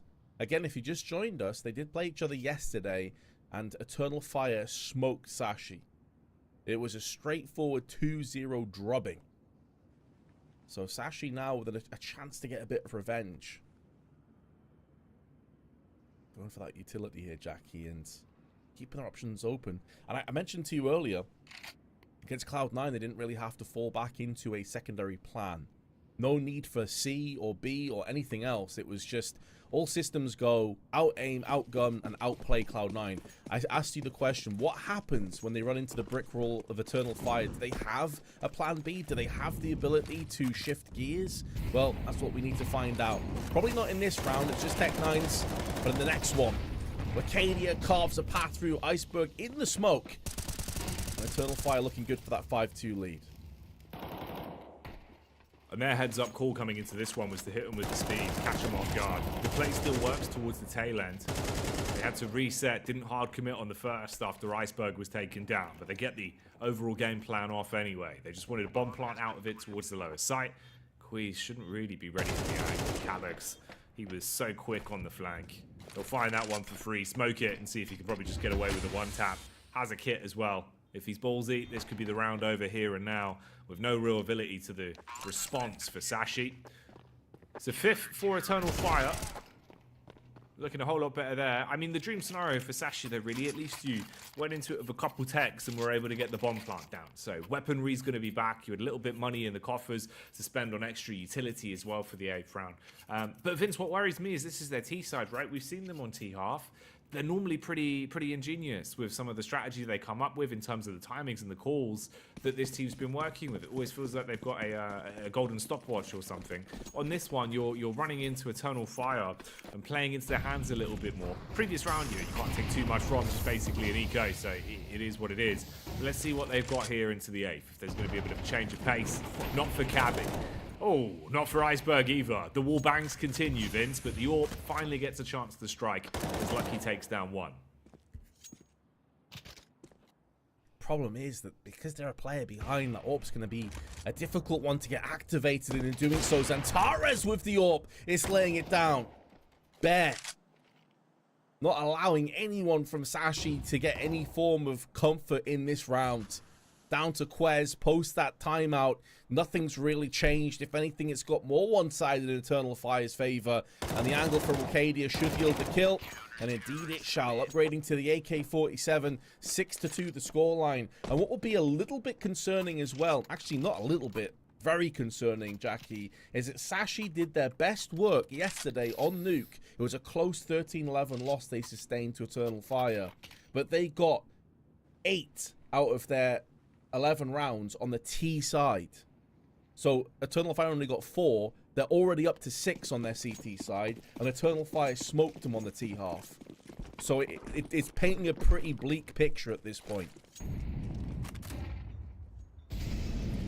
Yeah, it's definitely quite worrying. Their CT side, if you missed it yesterday, was very, very limp. They just felt like they couldn't come alive, didn't really have much of a fight.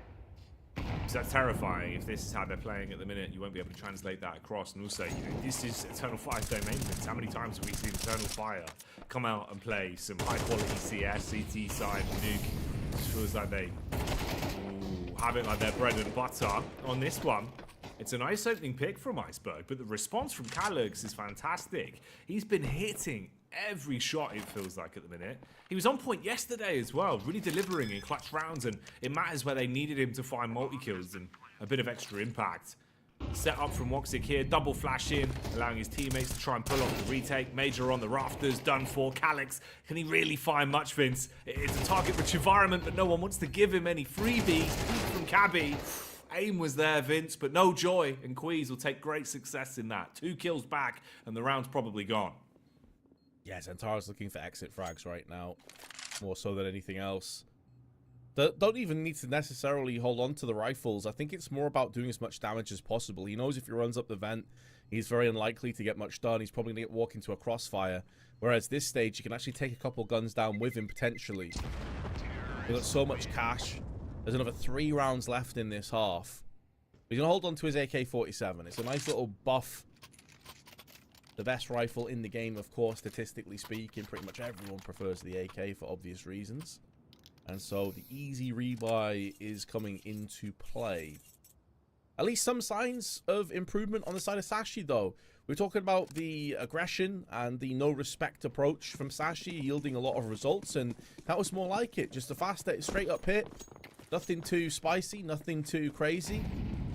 Just get that great Danish aim on point. These guys are very mechanically gifted. across the board. I reckon there's going to be people tuning in that don't really know much about Sashi. I'll be surprised at how good some of these guys are. But they've been around the periphery for a super long time now. But they do find themselves a player behind. Woxic missing out on the flick, though, gets punished. Cabby looked like he was fully flashed and still takes the kill down.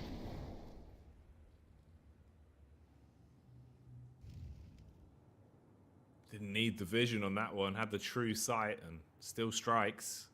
Calyx with the AUG. It's a prime time angle. The weapon feels like it always delivers here. And Calyx wields it to perfection for one. Knows to fall back as well. You've got a big advantage in the round now. 60 seconds on the timer for Sashi. Down to just a duo. Oh, talk about timing, Vince. That could have been ruthless. Mister with a slight jiggle peek back round towards Secret. Didn't realize they'd seen him. The entire elbow gives him away. They walk up and find the freebie. Blowing the doors off. Lucky. Looking towards double. Didn't hear the open. Couldn't turn. Major with the flank again. And Eternal Fire. Stealing away another round, Vince. Sneaky plays down Secret. Timing blessing them. Mister very nearly caught two players moving in. I think the problem for him, as you mentioned, as he turned, the barrel of his gun or his arm would have stuck out on the side. They knew he was there. Wacadia checked the angle immediately and put him down in the dirt. 7-3 to score. Galil making an appearance again on two players. Very impressed though at the collective effort again, but it's Antares and Wacadia. This is turning out to be one of the scariest duos of riflers in the game right now. But it's Woxic refusing to be overshadowed by his teammates, has chipped in for the first of the rounds. As Wacadia playing with fire, going to hold into the vents, anticipating a vent drop coming in. It is something that Sashi have done quite a few times. They did this yesterday multiple times, so that's a read being put into play. Problem here though, again, Jackie, is like they're getting the wall of smokes, they're getting downstairs through Secret, but they're not really able to do much with it. And that has been a reoccurring issue they struggled with yesterday as well.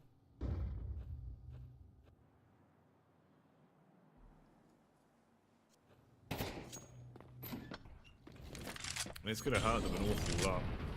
Because you've got this round and one more left for this first half. Following that, CT side, you've really got to come alive quickly.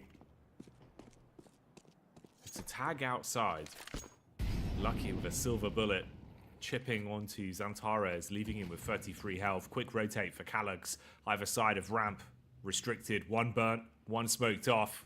Smoke still going to be up. Peak round towards the right-hand side. Good for one. Trade back as well. Wacadia. Oh, Vince, quick turn. But 3 is too many. And Lucky gets the trade off. All on Lucky now in a 1 versus 3. 12 seconds. Has the bomb. Has that small luxury, but not for much longer. And he can try all the little skills and tricks he wants, but it's not going to stop the inevitable. Xantares straight round the corner, and you already know what happens. When Xantares has a freebie, he is never going to miss out on that. One of the most mechanically gifted players in the game, regardless of what region, regardless of what team we're talking about. He's always been up there. 8-3. And Sashi, they look shocked right now. It's like they've been shook to their core. This is a far cry from the performance that we saw earlier against Cloud9. Oh, mate.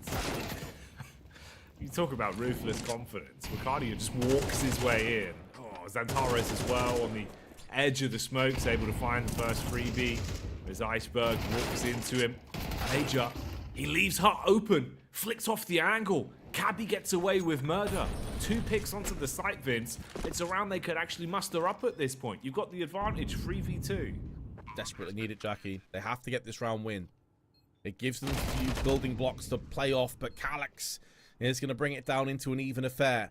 The bomb just being planted down gives plenty and ample opportunity for Woxic to wait this smoke out. I believe it did just get replenished though, so Calyx may be called upon to go above and beyond. He's taking damage, he's going to get caught. And while he tries to reload, and now all the pressure is on Woxic. First kill is good. Decides to burst straight through. Lucky's not giving him a possibility right now. He does have a smoke and a kit. Can go in for the tickle. Draw out the player. Spots him. playing anti-flash at this point. Woxic nails the shot, but there's not enough time. Try as he may, the time is going to work against him. Let's see if Eternal Fire can continue to apply the pressure, but first, a short break.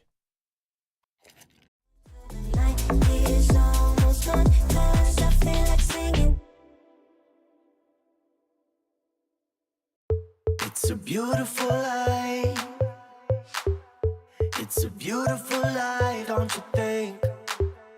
It's a beautiful life. It's a beautiful life, don't you think?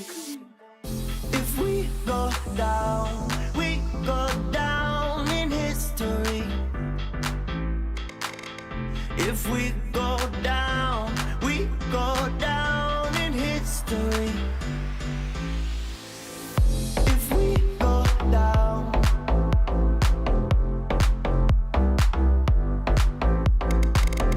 If we go down.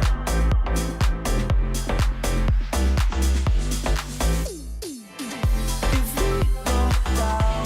we go down in history. If we go down in history. It's a beautiful life.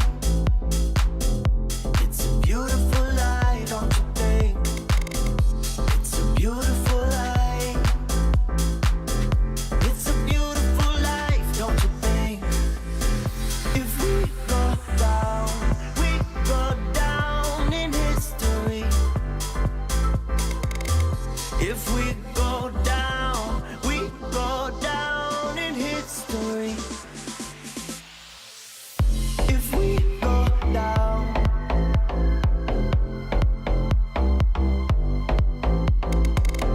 If we go down. If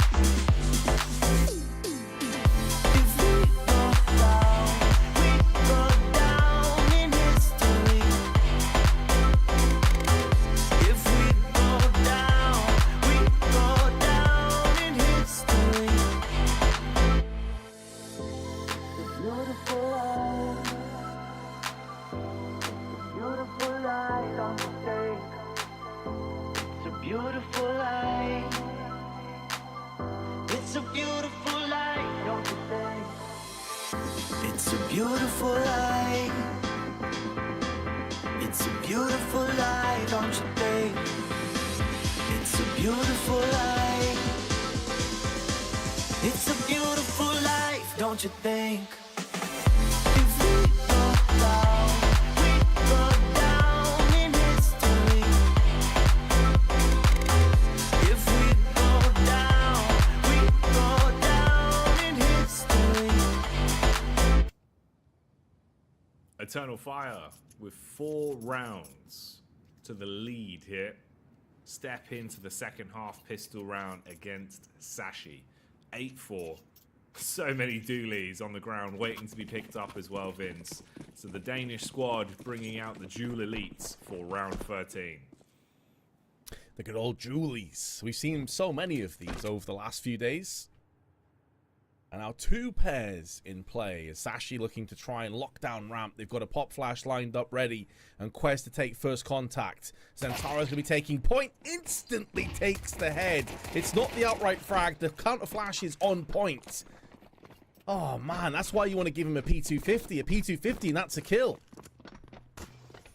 Oh yeah. Ooh, it could have made a world of difference.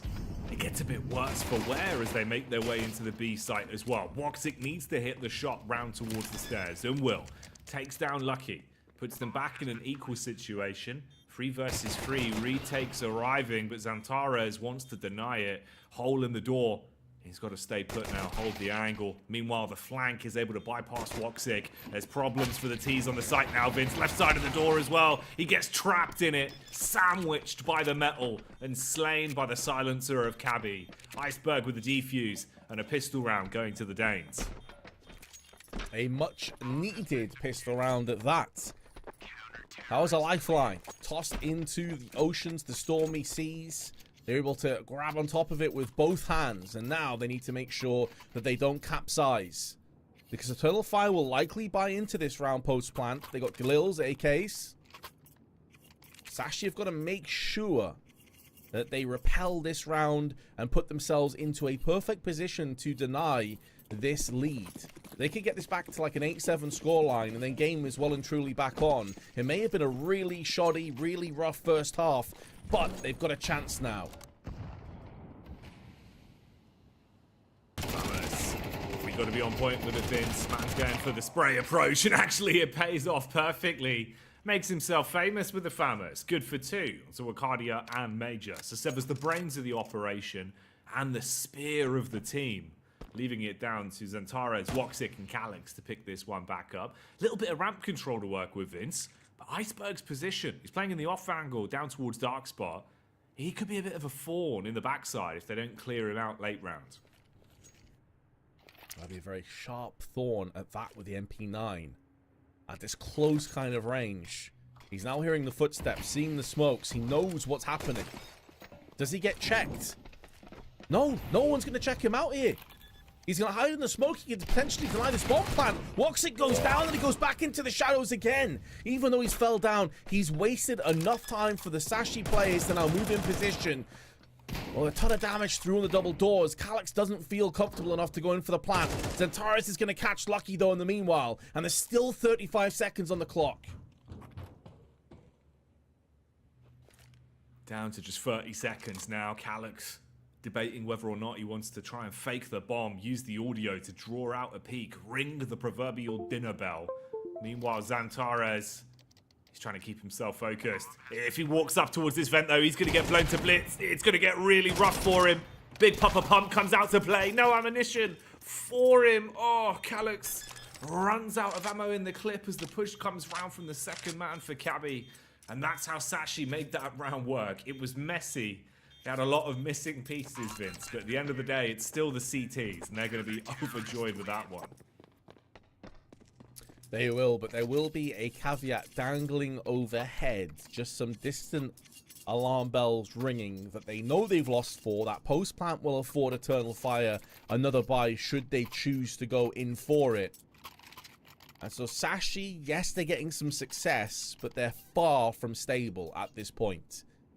Consistent bomb plants and 3 or 4 kills means that Eternal Fire are always able to take at least half a kick into these rounds. They've gone in for a half buy, down to around $1,500. They'll have enough for an outright buy in the next, and that still affords them a Galil, some Tech 9 at Mac 10s. Now, they have no utility. So this signifies to me that we're going to wait until the smoke's clear, and then we're going to run and gun, and we're going to get straight in the face of Sashi.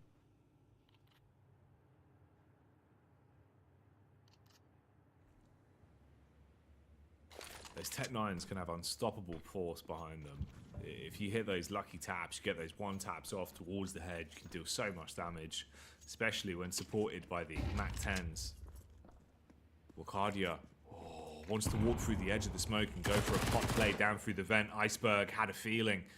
He readjusts round, covers Squeaky. Lucky, meanwhile, puts the foot down on ramp. He's low on health, but still alive. He can back off. As long as his presence on the server and doesn't die, that won't matter. Queez as well. He's hearing the footsteps. Zantares, suspicious about the angle, tried to clear it.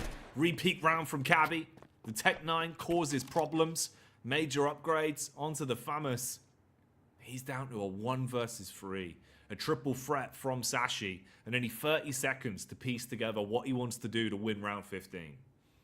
The thing is, the one more kill for Major, and he's done his job. Because this is a half buy. They didn't fully invest. They're not fully going all out on this one. If he can get another frag, it puts Sashi into an awkward buy, and Eternal Fire will be coming through into the next with AK-47s. So Major, he's being very careful. The prospects of winning this round are low. Unfortunately, although it's hefty damage onto Mister, he survives with 41. It's still not a terrible outcome for Eternal Fire. They're going to have AKs coming in. But Sashi at least building a bit more of a bank on multiple players. And more importantly, as far as they're concerned, they've put that deficit down to 1. From 8-4 to 8-7.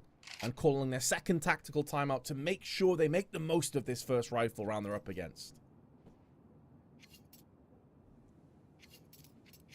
Good forward thinking from them. there were some important timeouts that we had seen from Sashi previously up against this exact opponent, where it did give them that extra few seconds to get their thoughts in order. So if it has the same effect here, perhaps they can tie the game up. At that point, we'll see where it goes in the power struggle. 8-7 right now. Majority of AKs on parade for Eternal Fire, supported by the one Galil. Switched out for another Kalashnikov, actually. They've picked it together and been able to arm everyone. Just needed a quick restart, probably. Round 16, though, Vince. We'll see where this goes as the plays are going to be coming out. Lucky on the AWP once again as well. That's number 11 outside, posted in position towards Garage. Walks it with a bomb, lurking backside towards Lobby. And Zantares potentially looking to challenge. A lot of the tees up towards Roof. This could be an outside swipe. Quez has shown himself to be quite the ramp play. He's had multiple multi-frag rounds when it looked like it was a little bit tentative with the FAMAS. So now that he's upgraded to the M4, probably tread lightly over on that side of the map. Meanwhile, Vacadia dropping down onto main, fast, aggressively, gets flashbanged, fully flashed, and finished off by Iceberg.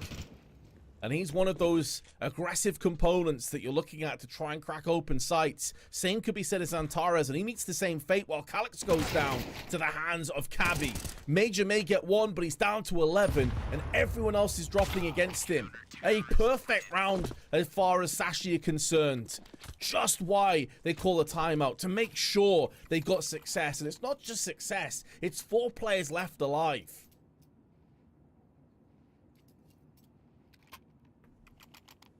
And now the shoe is on the other foot. Eternal Fire. Timeout going to be called in here.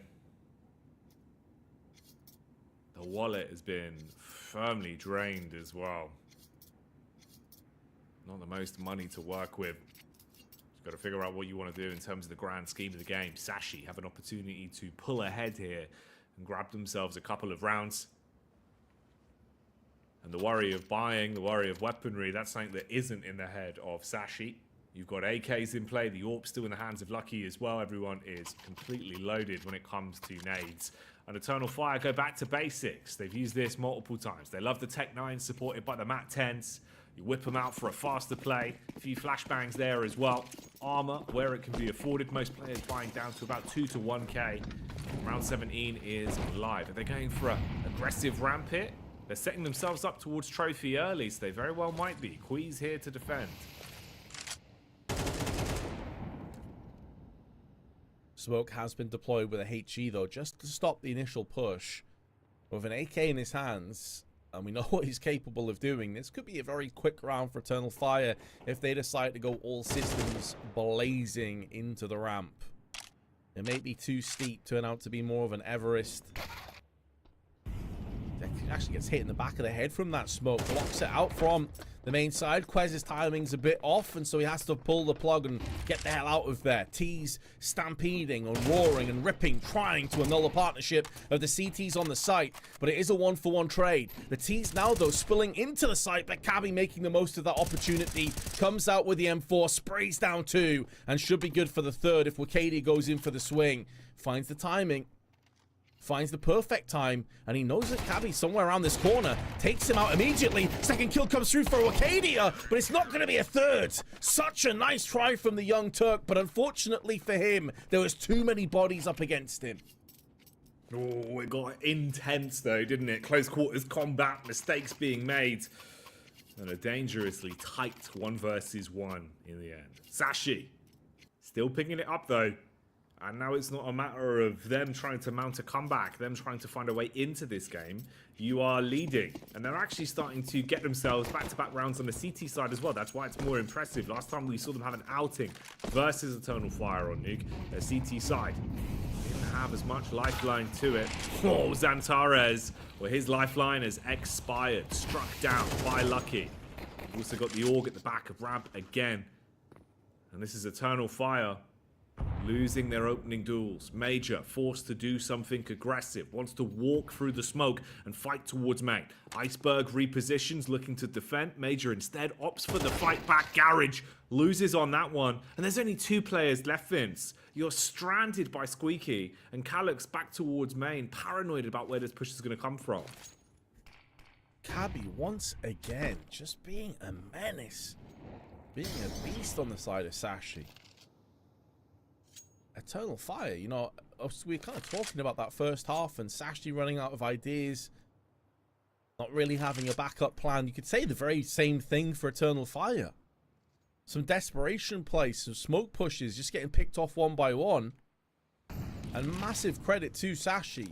After being 8-3 behind in that first half, they secure the last of the round. They bounce in with the second half pistol round. And since then, it's all been their favor. All one-way traffic.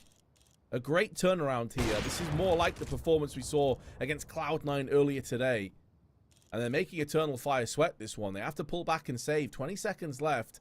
Sashi probably won't push in. Their economy's never really stabilized in this half because a lot of scrappy close rounds. But they're going to hit 10 first. And that's all that matters.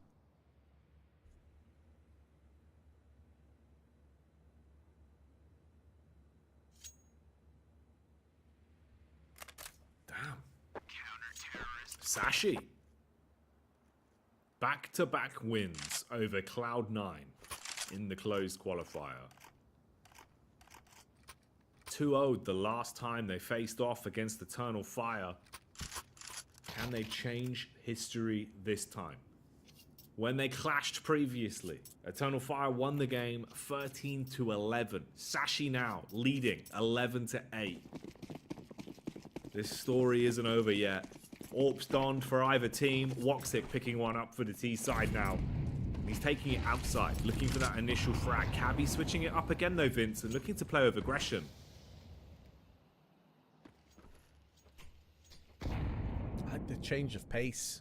Trying to catch Eternal Fire off guard.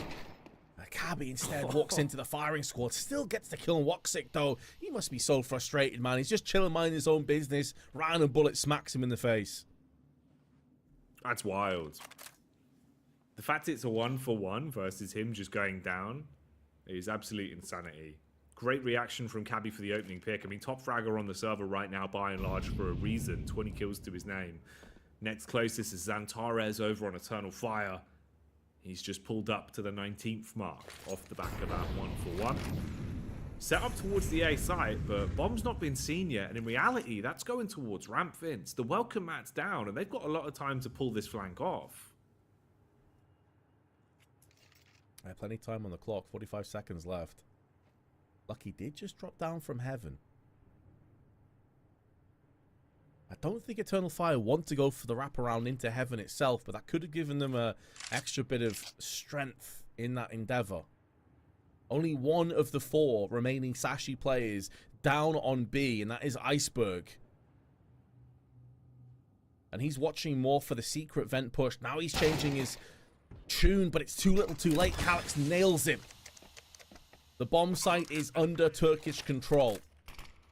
And there's not much Sashi can do about this. Mr. Flashes himself. Bit of an awkward one, but we'll just forget about that.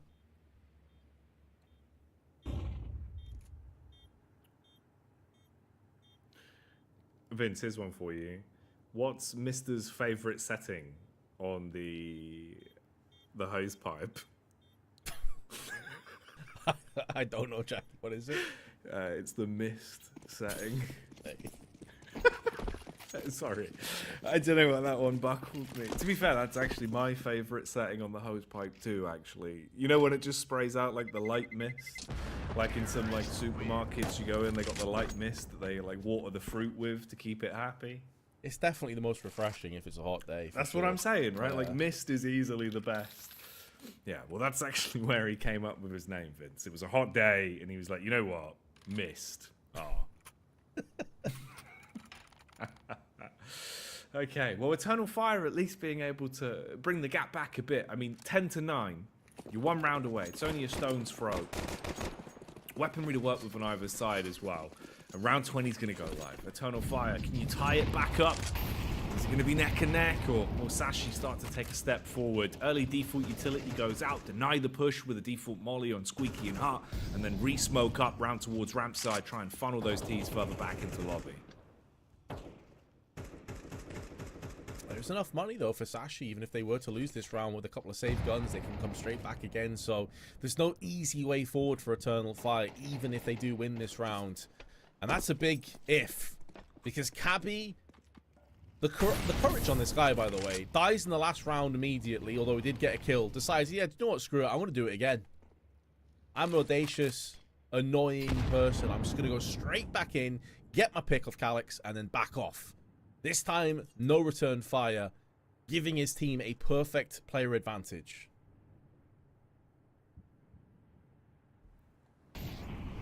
So Cabby's opening duels definitely have been a difference maker again and again for this team. Major moving his way around outside, attempting to reposition, hoping that he could be a bit of a lifeline for the team with at least some map control back. But Cabby's able to spot him. That's a second for him in the round. And Eternal Fire, it feels like they've just had all their confidence slapped out of them, Vince. They're playing slow and into the hands of Sashi again and again. It's a final 20-second execute out through Squeaky Door, and one by one they're trapped. Cabby could be on for the ace if he wants to hunt. I think he nailed it, man. Feels like the confidence has been sucked out of him and put into the lungs of Cabby in particular. Another kill, a 4K, 24 on the board. A flashbang is going to do little to stop the aggressions, and Torres, though, with the kill, will save his AK. So at least it's not a complete disaster, just mainly a calamity. 11-9 the score now in favor of Sashi.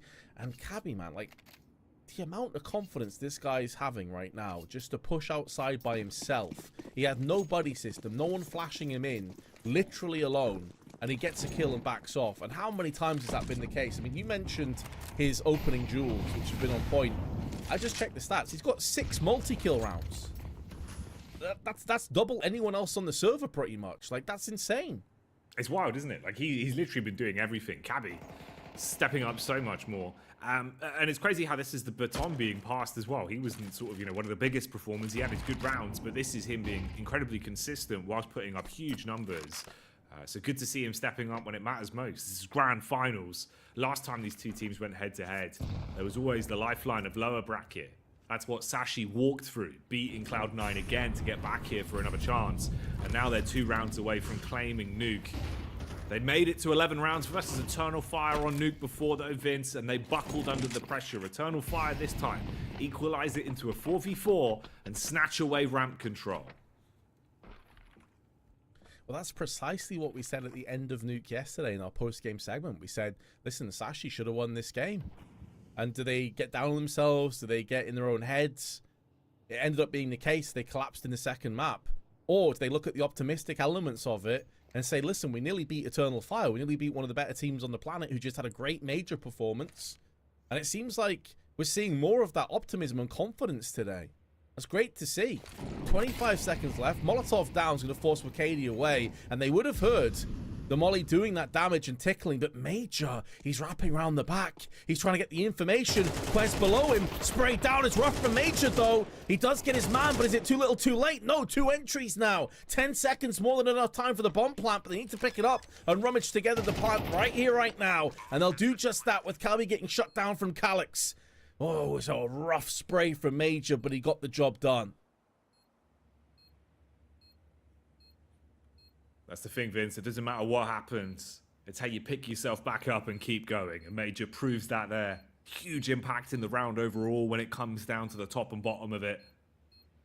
And now the CT's forced to just play for exits. That's the best that he can hope for. Lurking on the outside here for when the T's have to leave close towards the bomb detonating with that larger radius. He plays the game with chicken but loses out, Vince. Wants to wrap off first knowing he's low HP, and Major seals the deal. So a 10th round now in the bag.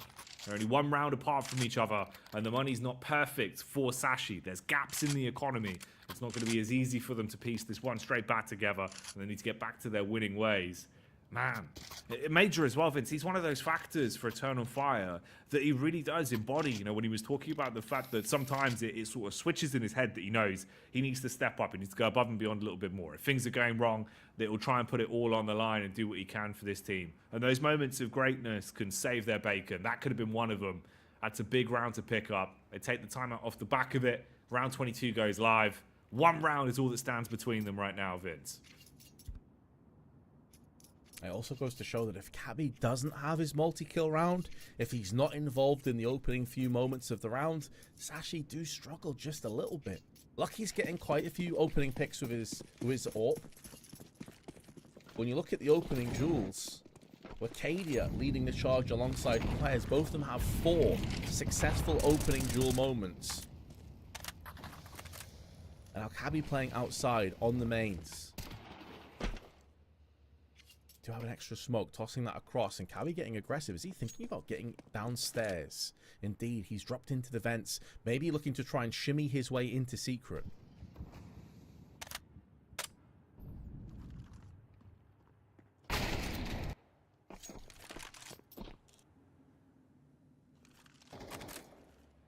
Numbers game not working well for Sashi early at least.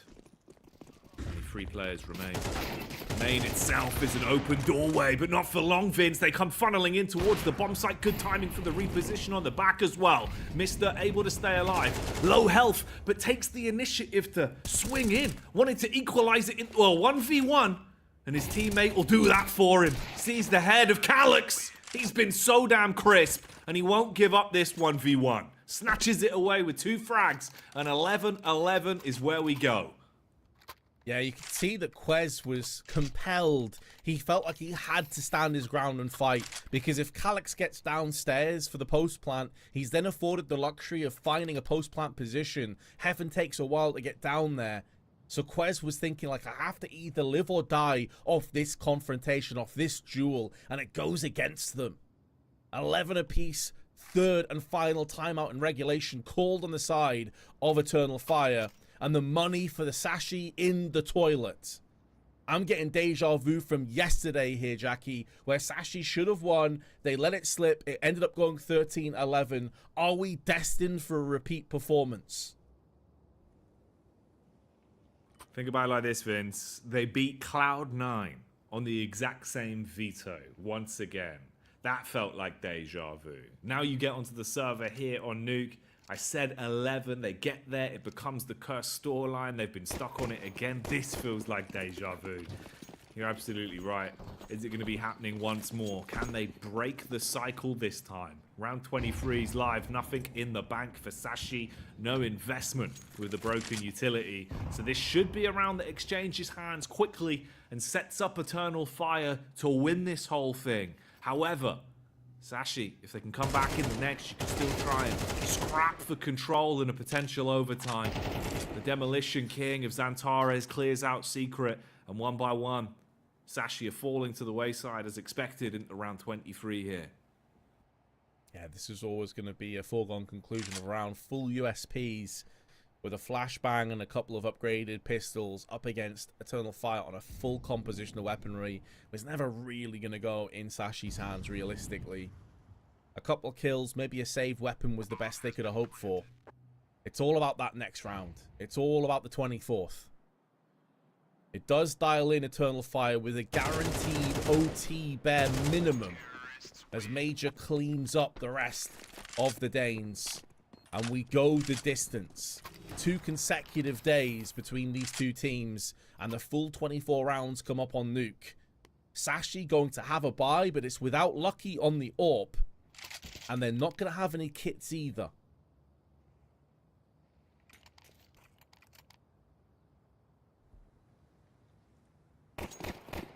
The biggest test for Sashi in this closed qualifier is round 24 of the first map of the grand final.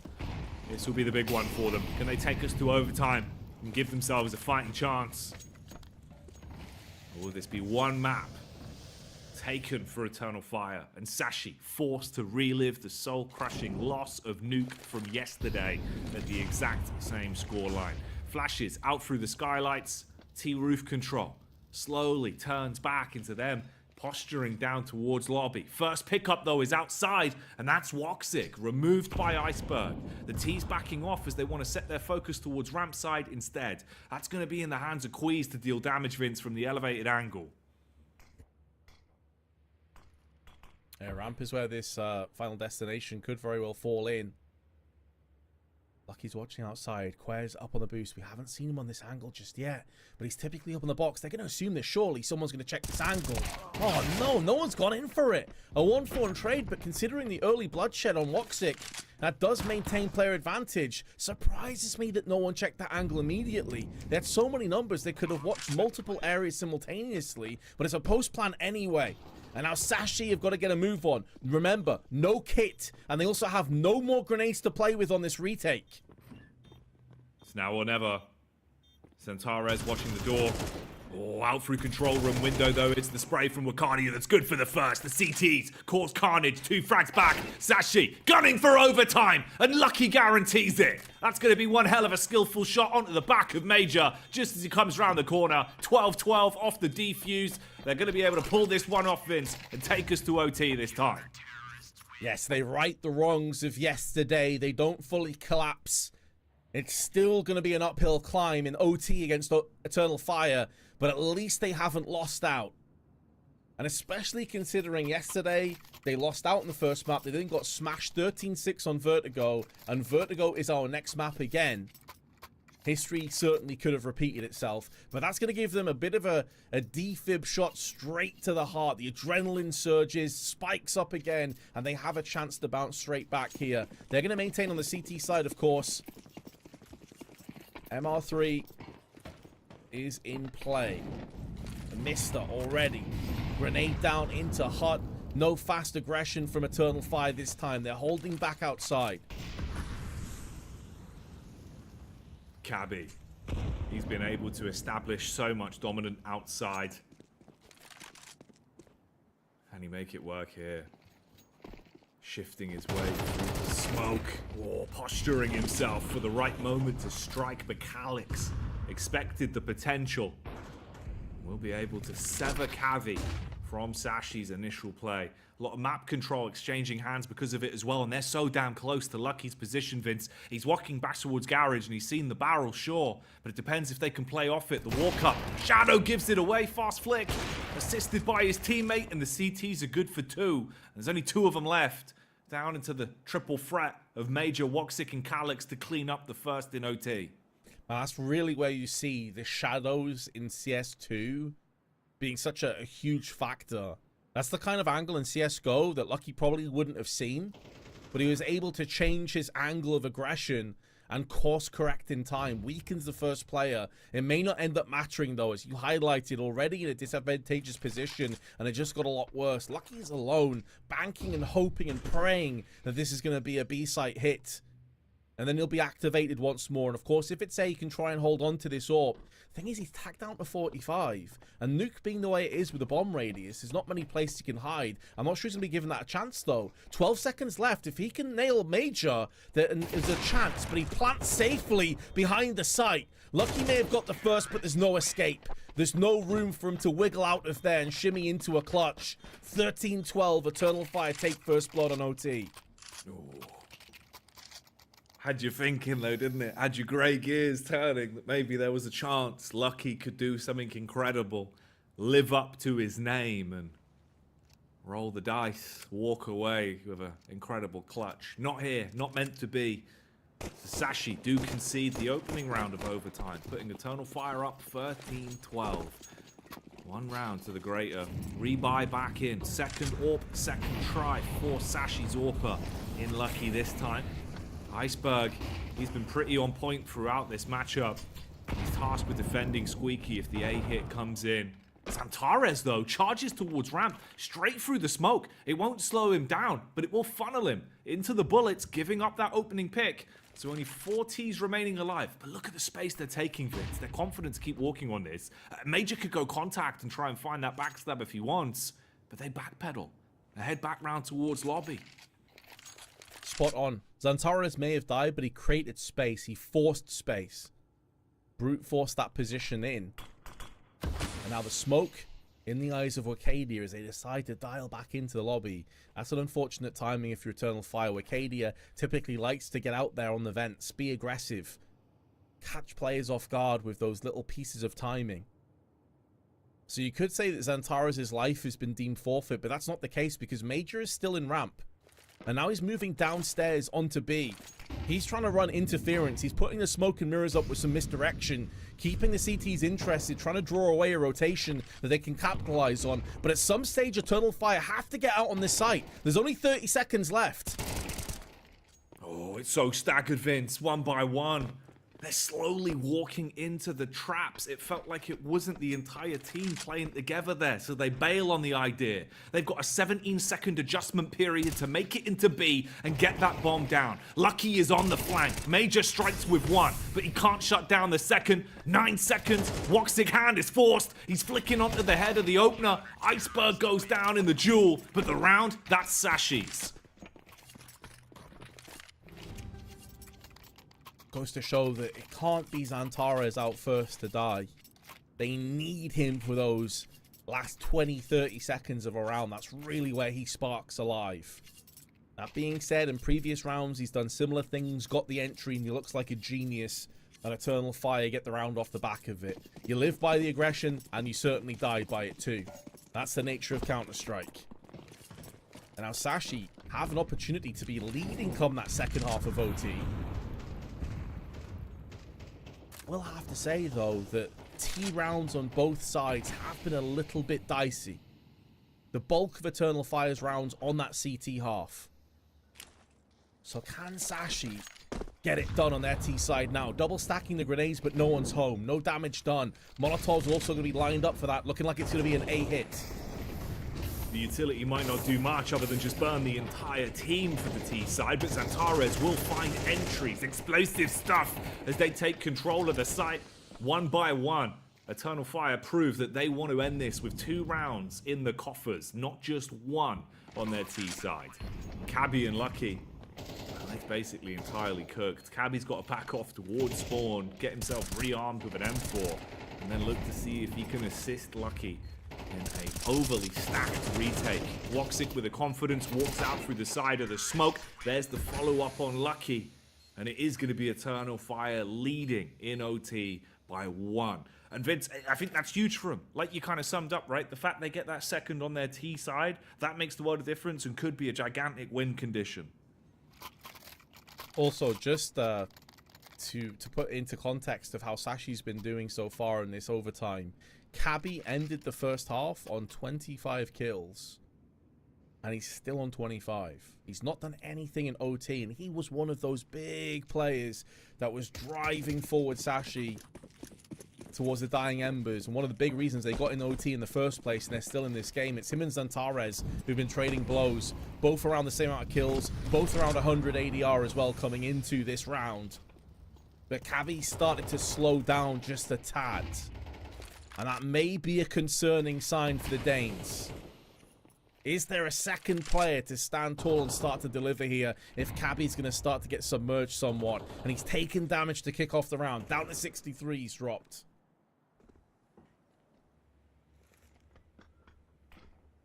His CT regulation half was incredibly impactful.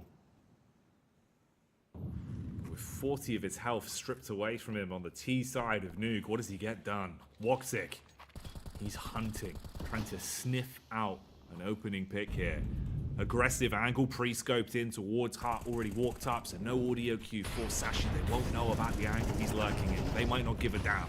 They want to squeak their way out and fight to the site through the other avenues. A missed shot for Woxic, but the rescope won't matter. Hits that one. No scope needed. Shuts down Lucky. Iceberg, good for 2 as well, as he's caused carnage on the site. You're trapped out on A now. Iceberg keeps it going. Major in the 1v1 Vince, but he can't do it. Major falls, and 14-14. Sashi proving they can keep this close.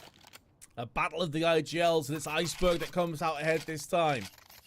But Eternal Fire will be kicking themselves. They had a 3v2, and they had the verticality. They had the high ground. And I'm not sure if it was Calyx or not, but whoever it was up there, he kept readjusting his aim. He wasn't sure where the player was, and he just got caught with his pants down and smashed out of the round. That's around, realistically, Eternal Fire should be winning once Woxic gets his kill in hut. But woulda, shoulda, coulda doesn't mean anything in Counter-Strike. All that matters is results. And 14-14, the score. A breath of relief, a sigh of relief on the side of Sashi as they look to try and dial in and get on the same page with this tactical timeout. You only get one in OT, so you might as well use it.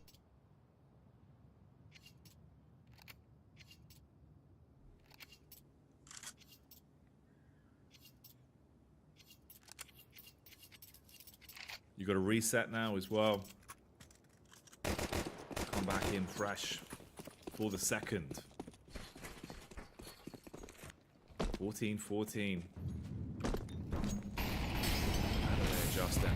Default Molotov's thrown out towards hut again this time. You're going to break that with the smoke round towards Squeaky side. See if Cardia can find an opening pick. Meanwhile, Woxic, it was hut previously. This time it's ramp, but the result's the same, Vince. Walks in, misses the opening shot, and is forced to concede the control. Yeah, difficult shot, especially as he was in transition at the time. Those are the kind of shots that when Woxic is on point, he's landing. Xantares down. Iceberg takes him. Asking if there's players that can stand up for Cabby going a little bit off boil, and it seems like it's Iceberg for the job. There's another one. Another huge entry. This time it's Wacadia. Calyx, he misses out on his spray, and Iceberg gets a third.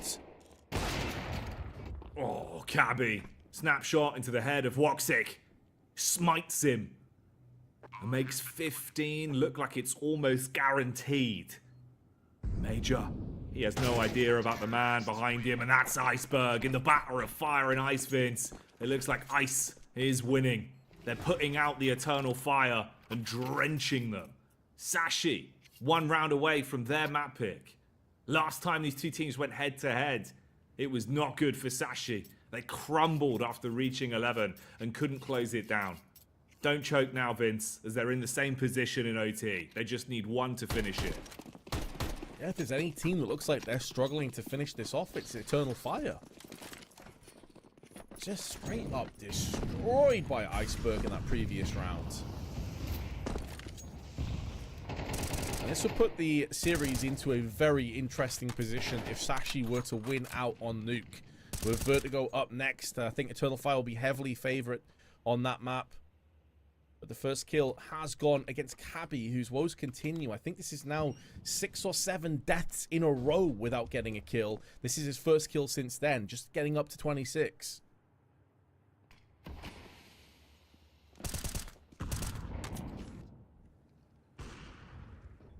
Oh. 1 by 1, the firepower of Sashi, though, is being dulled. Their Butcher Blade being broken. As they're down to just 3 players. They have got map control though. That's the one boon to them. They're able to slip in through ramp, and the timing looks like they should beat the peak from control room, but they hold. They don't want to overcommit on the push down just yet. They instead go as a wolf pack fighting round towards window. The glass is broken, but it is an emergency. The CTs can't find the pickups, Vince, and it's all going wrong. Sashi now in a 3 versus 2 advantage to win the game. How did they not get a single kill there in control room? That is so surprising. Eternal Fire were able to get nothing from that. And now Major and Woxic in separate angles going to have to try and play off one another. Major needs to try and draw some fire so that Woxic can have his say in this round. First kill to the AWPer. Eyes trained on red in the dark spot, as Lucky is there on the prowl, but they're watching each other's back right now, or at least they were. Control room had a player. Major's going to spot one. He should be shut down in the back any second now, and the time is ticking away. They need some success. They need to kill him. Major's gone and got it. There comes Quez. Flashbang in, fully blinded. Woxic has to try and hold on to the site, and it's not going to happen. 16-14 to Sashi. They've done it, Vince. They've actually done it this time. That's the round they finish it off with, and that's how they closed it down. Last time these two teams went head-to-head yesterday, they capped out. They got to 11 rounds, and it felt like they lost their way. Here, they keep it going into overtime and match the output. That's a beautiful game for them to pick up, and a huge one to win as well. We know that Nuke is the backbone for this Sashi team, Vince, and now you've got a potential 2 maps to try and get a series win here. A grand final win as well, by the way, which is for the last spot at the Esports World Cup. And it's a really cool story because Sashi's mentioned just yesterday, they just felt the last post. They could see the finish line, they could touch it, and they weren't able to cross it. This time, it looked like it was going to happen again. 12-11, they win, they take it into OT, and then they stamp through OT and get that all-important map. That is going to give them the world of good for confidence. And now I want to see what they can bring to Vertigo, because yesterday, it was a slow one. It was a flat game, if we're being completely honest. Today, though, with that level of confidence, I want to see what they have in store. Especially coming off the back of a heater, right? Feed the hot hand. They've won a map. They've got to be feeling confident. We'll see if their actions speak louder than words. We'll be back with Vertigo on your screens following the breaks. We'll see you in a few minutes' time.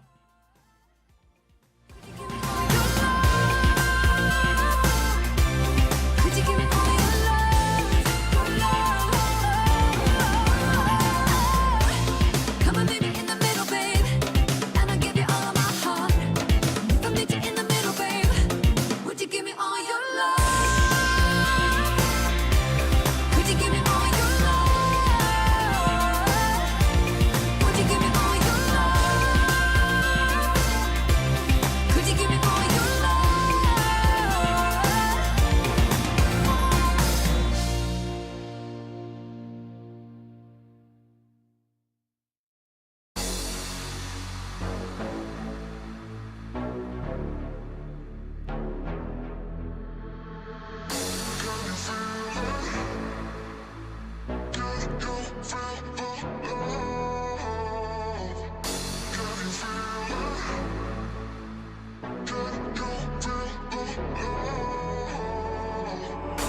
Can't go if it ain't about my door. Don't call my phone, got my shit on airplane mode. Don't talk no more. Yeah, I heard it over before. So cold, I froze. Only thing on me is gold.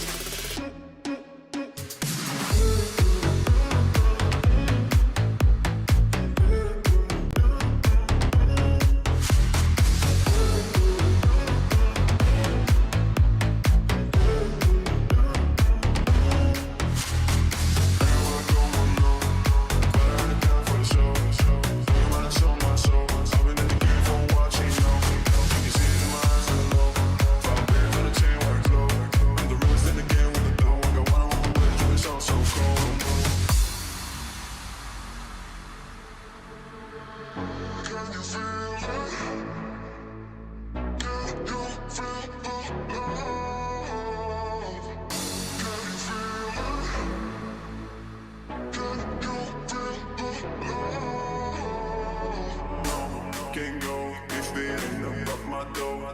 Don't call my phone, got my shit on airplane mode. Don't talk no more. Yeah, I heard it over before. So cold, I froze. Only thing on me is gold.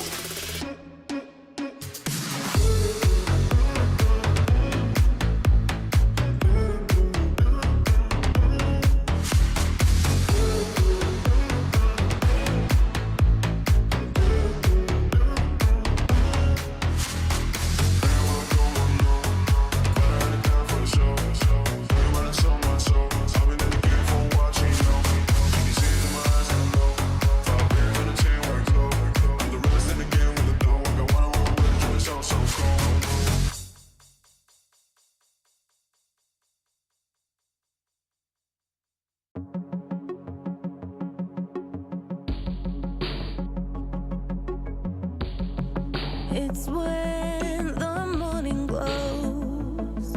I cannot hide myself from you. It's when my feeling grows. I'm coming back to you.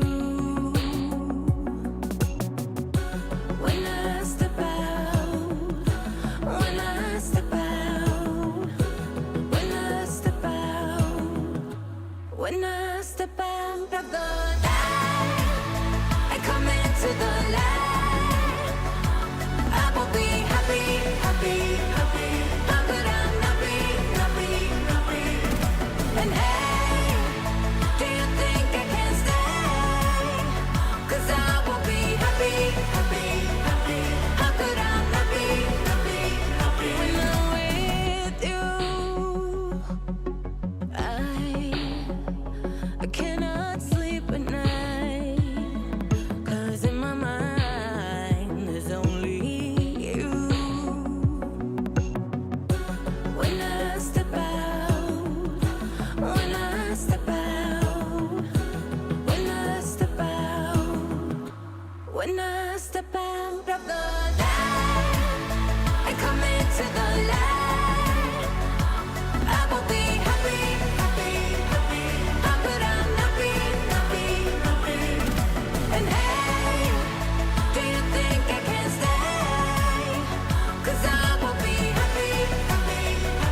desire. Hey, shout it out in words unspoken. Shout it out above. When I step out of the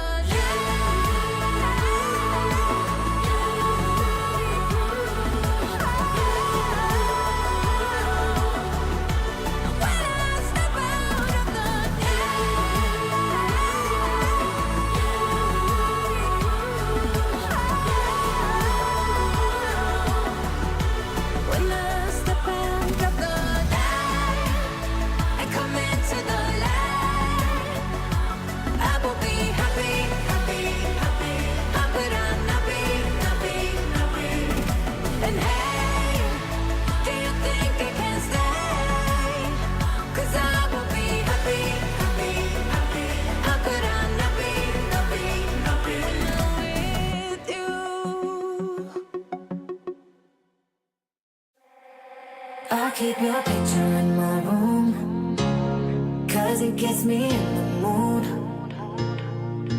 You still live free in my head. You got me so confused. My mind is full of you. Still want you in my room. Don't wanna get rid of you. On my mind when I am up too late. You got me so confused. My head is full of you. You keep slipping away. I learned the hard way. But something's gotta stay. Don't let it go to waste.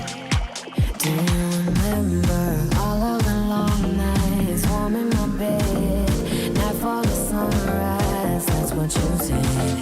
You held me so tight each time again. I keep your picture in my room. Don't wanna get rid of you. On my mind when I am up too late. You got me so confused. My head is full of you. Don't win silly games.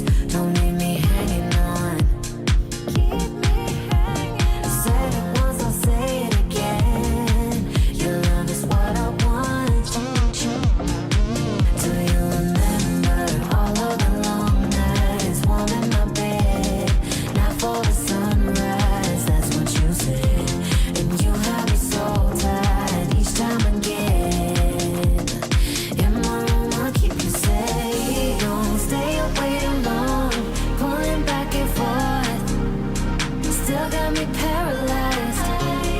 Got what you came for. One thing that I've kept. I keep your picture in my room, 'cause it gets me in the mood. You're still free in my head. You got me so confused. My mind is full of you. Still want you in my room. Don't wanna get rid of you. On my mind when I am up too late. You got me so confused. My head is full of you. I keep your picture in my room, 'cause it gets me in the mood. You still live free in my head. You got me so confused. My mind is full of you. Still want you in my room. Don't wanna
Esports World Cup EU qualifiers here. Grand finals, Vince. One map already completed. That was Nuke, the map pick of Sashi. It took them overtime, but they were able to get the job done. And Best Eternal Fire, setting themselves up to potentially take this series if they can find one more in the next two maps. Vertigo being map 2.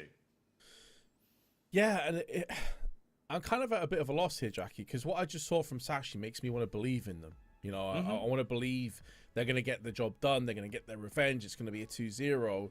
But we know just how good Eternal Fire are on Vertigo, so I'm not sure. It's going to be a tough one. I mean, Cabby was amazing in that entire game. I think we saw a bit of a downward trend in terms of Wacadia's impact. Like, typically he's having a lot more. Santaros was great, but I think Wacadia, this is his moment now. This is where he's going to start to take over the map a little bit. No, I agree. I think he should really come alive into this one. And also, it just kind of is that brute point, right, of like, Vertigo was so damn good for Eternal Fire previously. Are they really going to drop off that much? And also, well, their opponents in Sashi rise to the occasion, Vince. They were good on Nuke, but they always are. It feels like they've always been good on Nuke. Here on Vertigo, last time they played, they got absolutely battered. They were, you know, completely finished off, really, quite quickly. So let's see. We kick it off then. Sashi on the CT side. Eternal Fire will be a tease for this one. It's looking like a contact B, but the same idea for the CTs. They want to walk down, and we see an early 1-for-2 trade, leaving us in a 4 versus 3 for the B site fight. Cabby, so quick on the draw with that USP, and he's going in for another couple. Oh, he's keeping that performance and shuts down a fourth. The perfect start for Cabby, the perfect start for Sashi on a map that they should be struggling on. Well, that is going to be a great foundation to build off. That's unbelievable, mate. First shot was clean, Vince. I'll give him that. But the follow-ups, the fact he gets away with it, the way he's taking those fights, you could see he was so damn confident. And you spoke about it, right? You were saying back on Nuke, like he had a masterclass. He looked like he just was willing to win every fight. He's got magic bullets, man. It feels that way. Like, this guy's so confident with the way he peeks. Backs it up, reps himself again in that one, and that's a sick pistol round. You know, fair play to Cabby on the back of that. That's going to do a lot for them. So coming into the next, what's the answer for Eternal Fire? You don't want to spend too much money, and you want to try and deal as much damage as you physically can. Cabby still causes problems, filters them down to 2. Uh-oh, Woxic gets DC'd as well, so it's just Major in a 1 versus 3. In the smoke, doesn't want that barrel of the gun to give his position away, hiding as long as possible. Hearing the player juggle weapons. If he can find the timing and maybe shut down Mister, there's a way that he can maybe make a go of this round.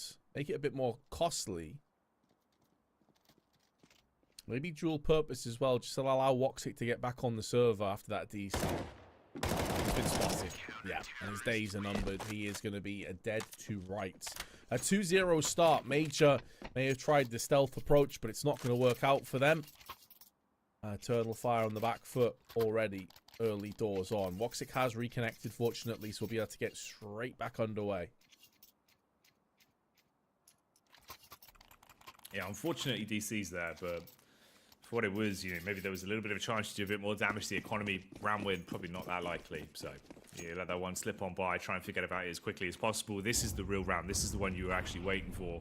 Mister playing for audio deep towards mid early on, so he's heard that initial commotion towards Ram/A, and he'll give that over to his teammates. You can see the setup changes a little bit based on that. Wakadia, though, ready for the fight, finds that instantaneous headshot and gets an entry, shutting down Iceberg.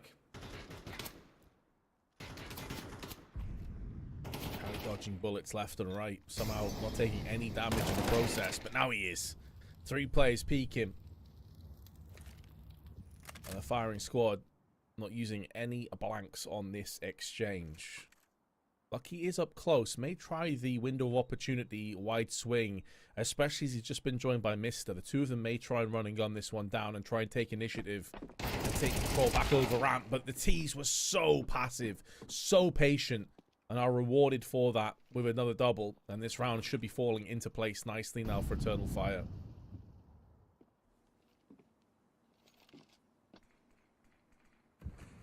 One man is MP9. In a position to not do too much. I mean, maybe the backstab. Ooh, Wacardia. Oh, Vince.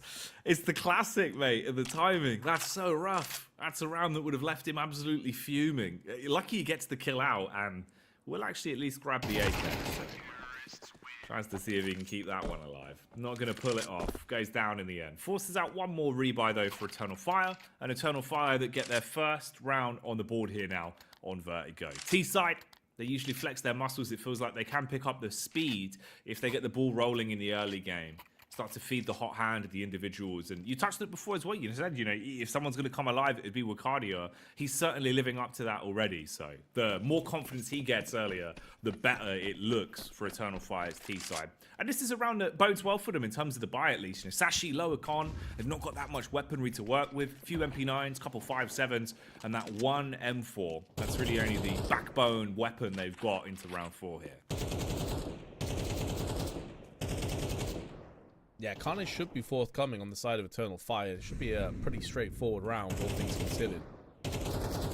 A great opportunity to really nail down the CT side and build that confidence back up again.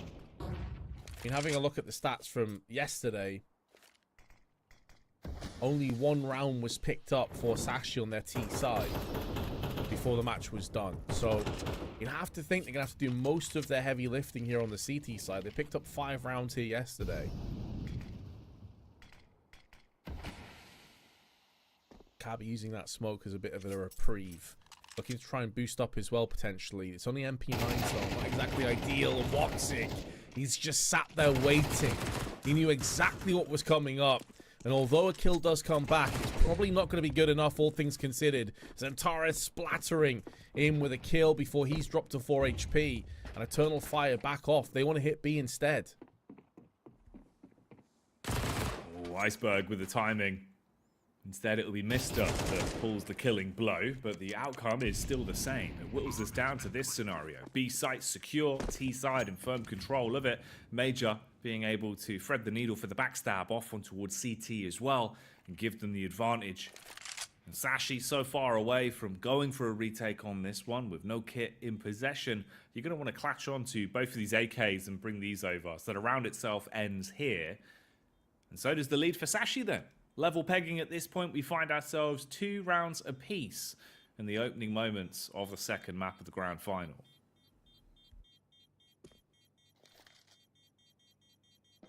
Save coming up here. Iceberg and Mister will have a decent post back crossfire set up in the T spawn. It's a hard one to dethrone, this one. There's a lot of different angles and layers to it. So 2 AKs are going to manage to traverse into the next one. There's not too much that can go alongside it. There is a 5.7 for Cabby at least. And these kind of rounds normally suggest that you'll get some aggression through the likes of mid with that 5.7 and then maybe play on the periphery of the map with the 2 assault rifles. I'm going to be curious to see what Sashi go with this one. Deciding to stack more on the A side of things. And they have taken the AKs over on B. So it's a gamble stack on B. If they push into it, the chance of just straight outright winning the round. And of course, if it hits A, you can just go ahead and save again.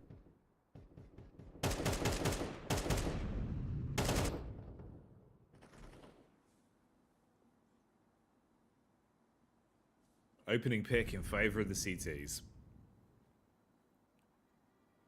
So one of the duo of hero rifles getting some play. Good reposition as well on the boost. It pays off. Iceberg's able to hit what they were waiting for. And they're really dealing damage, Vince. Mr. doubles up for 2 into the round, and Cabby's 5.7 sings with the swing of his teammate, overwhelming Woxic and leaving it on Zantares. Timing's good though. He gets the backstab off, repositions, paranoid about the face from Elevator, but they don't challenge. They know the round is so close to being theirs. They've got the bomb. They don't need to fight the individual. So the CT Scarpa and make Zantares panic. I got caught off guard by that too. I thought both the rifles were over on the B side, but one of them was boosted up in the hands of Lucky. So they managed to get a really solid amount of damage, as you highlighted, and now Zantares in a world of hurt, no control over the bomb, just playing to save this AK. Sashi returning the favor. This time using the boost to devastatingly strong effect. That's a great play from Sashi. The call there is spot on. dead on. 3 weapons traded up to now. And the money a bit dicey here for Eternal Fire. I mean, you're looking at Wicadia and Major below $1,000 come the end of this round. They're going to be up towards 2,000-ish. They can maybe scrape a buy together, Jackie, but really not great. Xantares can drop a Galil. They can get together a buy, but you're looking at someone being on a Mac 10 or maybe a Deagle, something like that. Not ideal at all. Rough start to this half for Eternal Fire.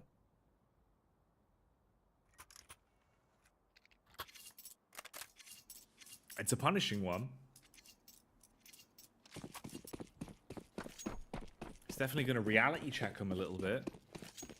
Because remember as well, this is do or die stuff for Eternal Fire. They don't have a safety net underneath them. Lose this, there is no third map. Overpass, they have to fight if they want to get there. And Xantares, he's quick on the sticks.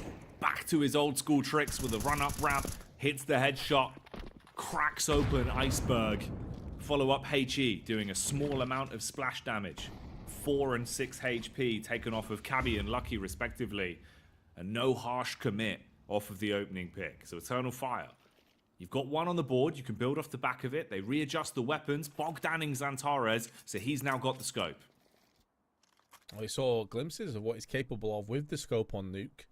Landed 2 kills on the CT side, picking it up off Wok 6 Corpse. So no slouch with the weapon. Flash is good, should force Lucky off, but there's no engage behind it. The flick from Lucky on point, but he gets traded out through the smoke. And now the spray comes into play. It's Wicadia that doubles up with 2. And Quez into the familiar territory of using the T-spawn as his safeguarding position to save the AK. Eternal Fire straight back into winning ways after a sloppy previous one. 3-3, tied up here.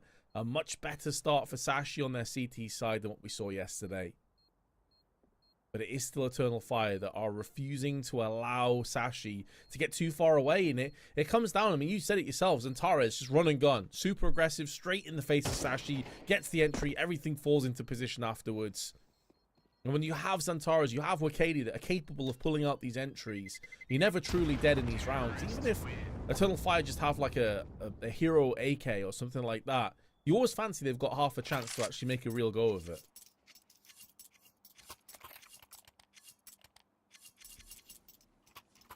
It's never over till it's over. Put your best foot forward on the server. Take each round as it comes. And Eternal Fire, they're going to be very aware of that. And this is an important game for them as well, about qualification.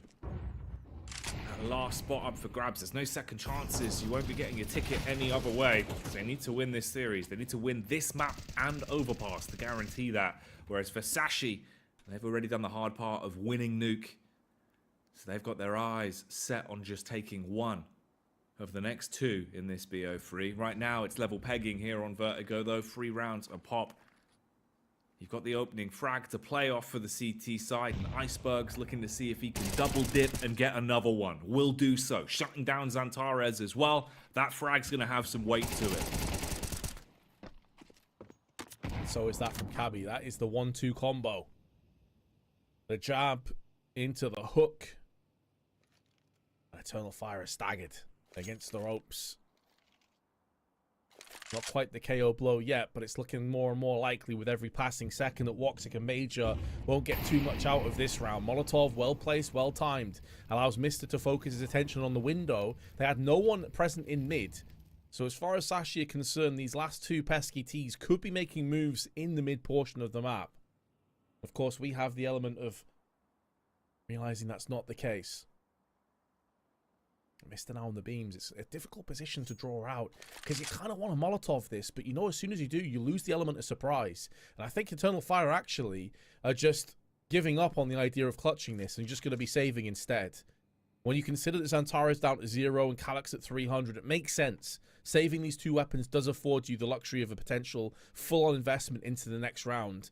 And although Cabby was thinking about getting aggressive, instead he just picks up the AK and backs off. So 4-3 in favor of Sashi. Those hit and runs, plays from Iceberg early on, yielding a lot of success in return. but Eternal Fire will be straight back in with another buy of their own.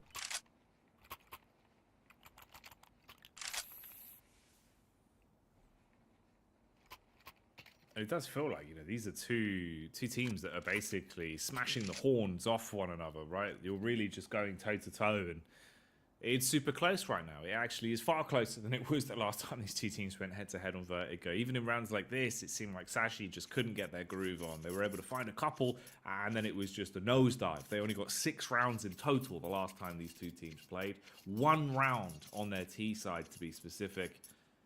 Ah, man. I wonder what they're going to have for us here then.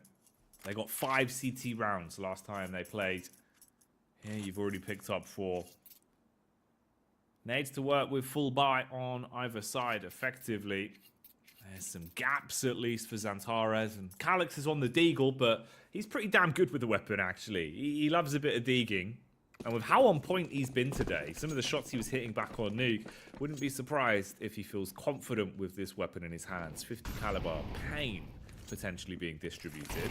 He plays for info early on, listening for the audio cues outside of B, whilst the rest of the team back to basics, setting up on ramp. Woxic looking for the peak with the AWP, but no one going to give it to him.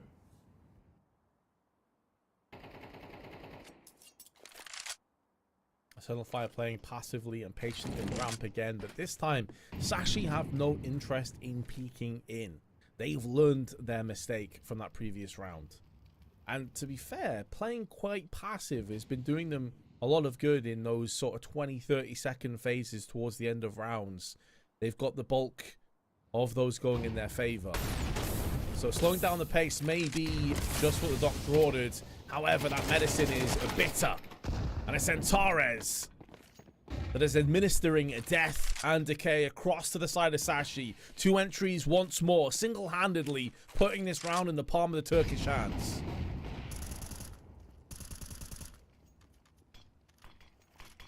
Can something huge turn the tide here? A spam through the smoke that gives gaps of vision. Information for Mister, but he can't make a play off the back of it.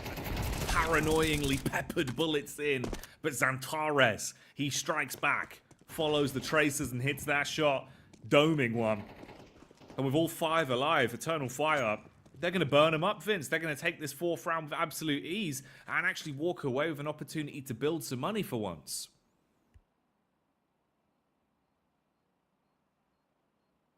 Yeah, chance to actually print some cash. Get a bank balance behind them collectively, but what will be not necessarily a concern, because you know you can rely on Xantares. You know he is a dependable, beastly player. But what happens if these entries start to dry up? Because tactically, I'd have to say, I think Sashi are actually a step ahead of Eternal Fire so far in this half. But Xantares, that's his 3rd or 4th round that we've seen. He just runs and guns, gets the entry up on ramp side, and they manage to build off the back of that one. What happens if he gets found out and he starts to slow down? We saw him slow down. You know, I mentioned Cabby, by the way, in OT on Nuke. It was the same story for Xantares as well. So, do they have the players to be able to drag them across the finish line if Xantares is having a rough one?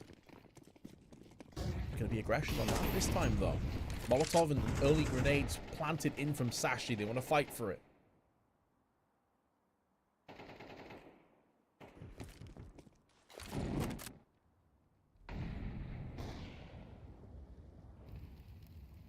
Cabby. Opening pick achieved as Woxic is popped and taken down. It's 4v4 though. He stays tucked behind the sandbags. Buddy is walking up. They've got utility to work with. Clears the site first, but didn't expect the backstab. And that's Cabby that goes from 1 kill to 2. HE's going to split him in half. The follow-up from Xantares should finish him. 5 HP. He's still standing. They suspect he's walked off. He tries to catch him off guard with the peek up. But Xantares, on point with the AK, removes that possibility. And now 52 seconds. Bomb's going to be planted off the back of Calyx taking site control. Quez, he's realizing that there's not much that can be done. It's a pointless mission. You'd throw away the AK, the armor, the utility. So he'll just play for the exits towards ramp. Eternal Fire most likely going to leave together. Got a little bit of money, so they could back up Calyx on the hunt down towards bridge if they want. A lot of saves so far on this map. Understandable on the CT side of things, but we've seen it on the T half as well. Goes to show how tentative and how important this game is for both teams. You could argue more so for Sashi than Eternal Fire. The Eternal Fire are going to play a part for the duration of the rest of this year, you'd think, of a lot of like international tournaments and probably going far in quite a lot of those tournaments as well. Whereas for Sashi, this could be one of their only opportunities that they're going to get to go into an international event against some of the biggest players on LAN and a chance to prove themselves. So you can understand why they're very careful. They're being cautious around every single corner. It's like when they're aggressive, it seems like it's tempered aggression. And Quez, speaking of aggression, is going to get down there quick. Two exquisitely placed flashbangs holds him in place. They nose up here on the wooden panels. Molotov out, forces him into the open. And Xantares once again with the entry. He's got 11. Added up to 12 kills to his tally. This man is unrelenting.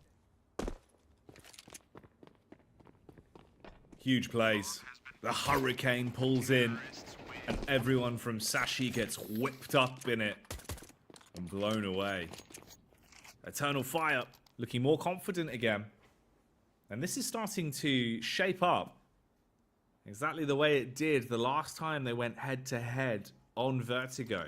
The first couple rounds, Sashi look like they're confident, they look good, they get into a nice early lead.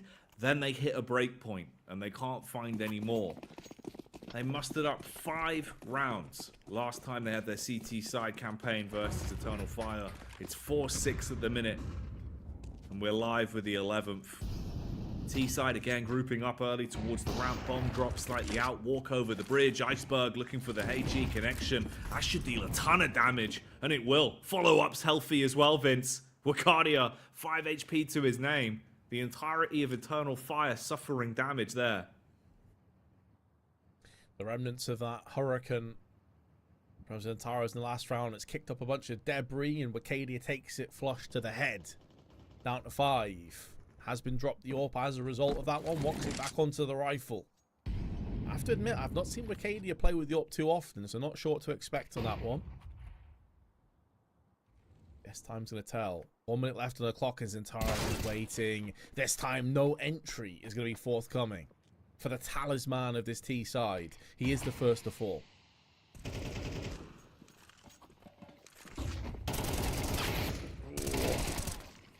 The flick back around's good for one, but we're down to a duo on the bomb site. T side using fire to force Woxic into an uncomfortable peak. Woxic re-aggresses for the second, but Cabby able to best him. All down to Wakadia now. 5 HP in a dream. AWP in his hand. Sees the first. Oh, the reposition, Vince. He could have been running into the crosshair of Iceberg. Instead, he's got the chance to have the drop on Cabby. Cabby's moves are too smooth. Backstab pulled off. Dives round the corner. An Eternal Fire in the 1v2. No clutch on that one. It's going to be a 5th round for Sashi. Yeah, it's also going to be a tough one for Wakadia on low HP. In that position, at least with a post plant. They made Sashi sweat this one out. Of course, the money situation doesn't really matter.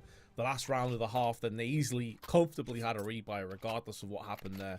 And you can see after replenishing all the weapons, they got players on 6-7k. They were good to go regardless. However, Sashi, though, that's going to be a confidence builder. They've been very good in the pistol rounds. Had a high percentage pistol round ratio of win percent. So you'd feel like in that second pistol, they've got a good chance on the T side of dividing and conquering Eternal Fire.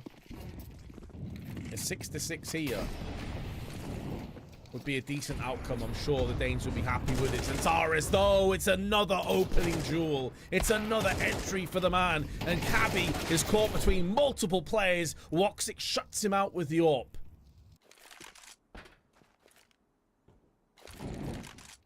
Eternal Fire. They want to make the 7-5 scoreline a guaranteed repeat. And with all the frags they've been able to muster up, it leaves just Lucky outnumbered and outgunned in a horrific position to deny a 7th for the Turkish team. He walks over towards Elevator. Trusty AWP in his hands. He's got to wait for that smoke to fade. Can't afford the luxury of walking through it, and it's going to get brought back up. Re-smoked to waste time. Lucky. Feeling uncomfortable and suffocated.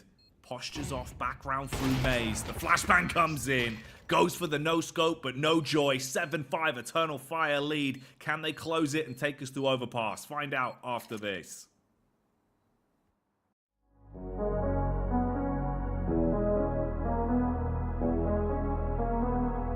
Show me love, show me love.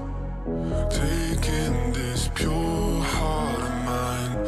High above, high above. We go off in the night. We leave in the red lights. Man, let 'em need. You can see right, see right. But we go long.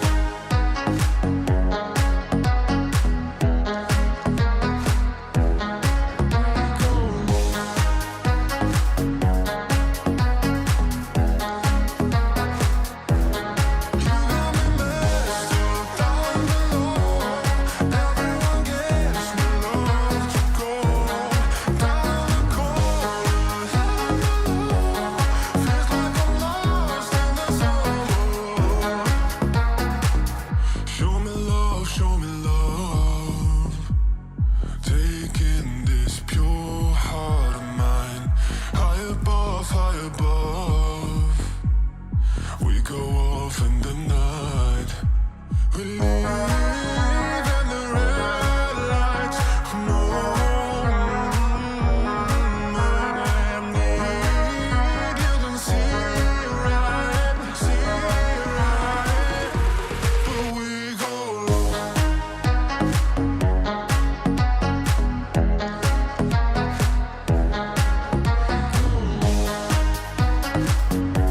got me messed up down below.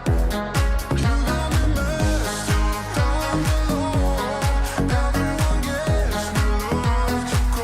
Feels like I'm lost in the zone. You got me messed up down below. Everyone gives me love to go down the corridor. Heaven below. Feels like I'm lost in the zone. We could be low, we could be high, high in the sky, but down in the moon. We could be gold, baby, I'm lost in the zone.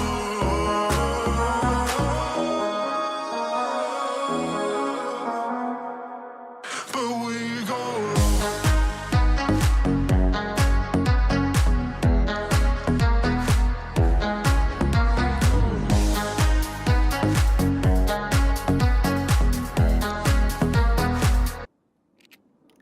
Seven 5. The exact repeat of the scoreline we saw last time these two teams went head-to-head yesterday on Vertigo. For Sashi, can they mount a comeback and break history like they did on Nuke in the first map between these two teams? If they can pick up a pistol here, Vince, they can close the gap pretty quickly. T-side start for them now, though, and Zantares with the Julies wants to take the fight to them. He sniffed them out, and they pull the brakes. They pumped the brakes for a few moments, but they could be back onto the gas pedal now that the smokes have landed on the site. Foxy with a P2000 trying to thread some bullets through the smoke and see if he can perforate not just the smoke but a couple of domes as well. But Iceberg decides he's going to just go straight in for the plant. And although the ideas are right, the timing is off, and so is the their lineups here. They're not doing anything through the smokes. It's such a weird, scrappy endeavor. Tons of damage onto Major and Woxic, but the first casualty actually goes against Sashi. And now Lucky in a position with his Glock to go in. They get in front of each other. There's a headshot to the back of his teammate, but Lucky is still standing and still delivering Glock kills. Now going to be repositioning. Calyx has no kit. He has no real chance. He's now picked one up. He's going to try and go for the full defuse in the smoke. And it comes 2 HP left for Calyx. Oh, but he still gets the kill, Lucky. He still shuts it down. And Sashi win the pistol round again. Mate, That is ruthless. The 2 frags he took with the Glock as they gave him the 1-for-1s, and then to finally get it over the finish line, as you could see the fingertips from Eternal Fire digging in to confirm that defuse.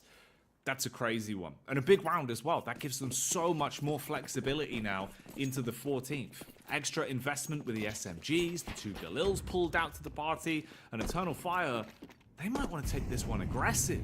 You get a big old stack. Gamble with 1 man left on B. The other 4, they're all grouped up with a 2-2 setup on A site, ready for the push, playing aggro on ramp with these MP9s. Cabby's already on the off angle though, looking for the flank round through side. If they come walking out and don't clear him, he could be a real big problem maker here. Try and find an entry if they don't do their due diligence.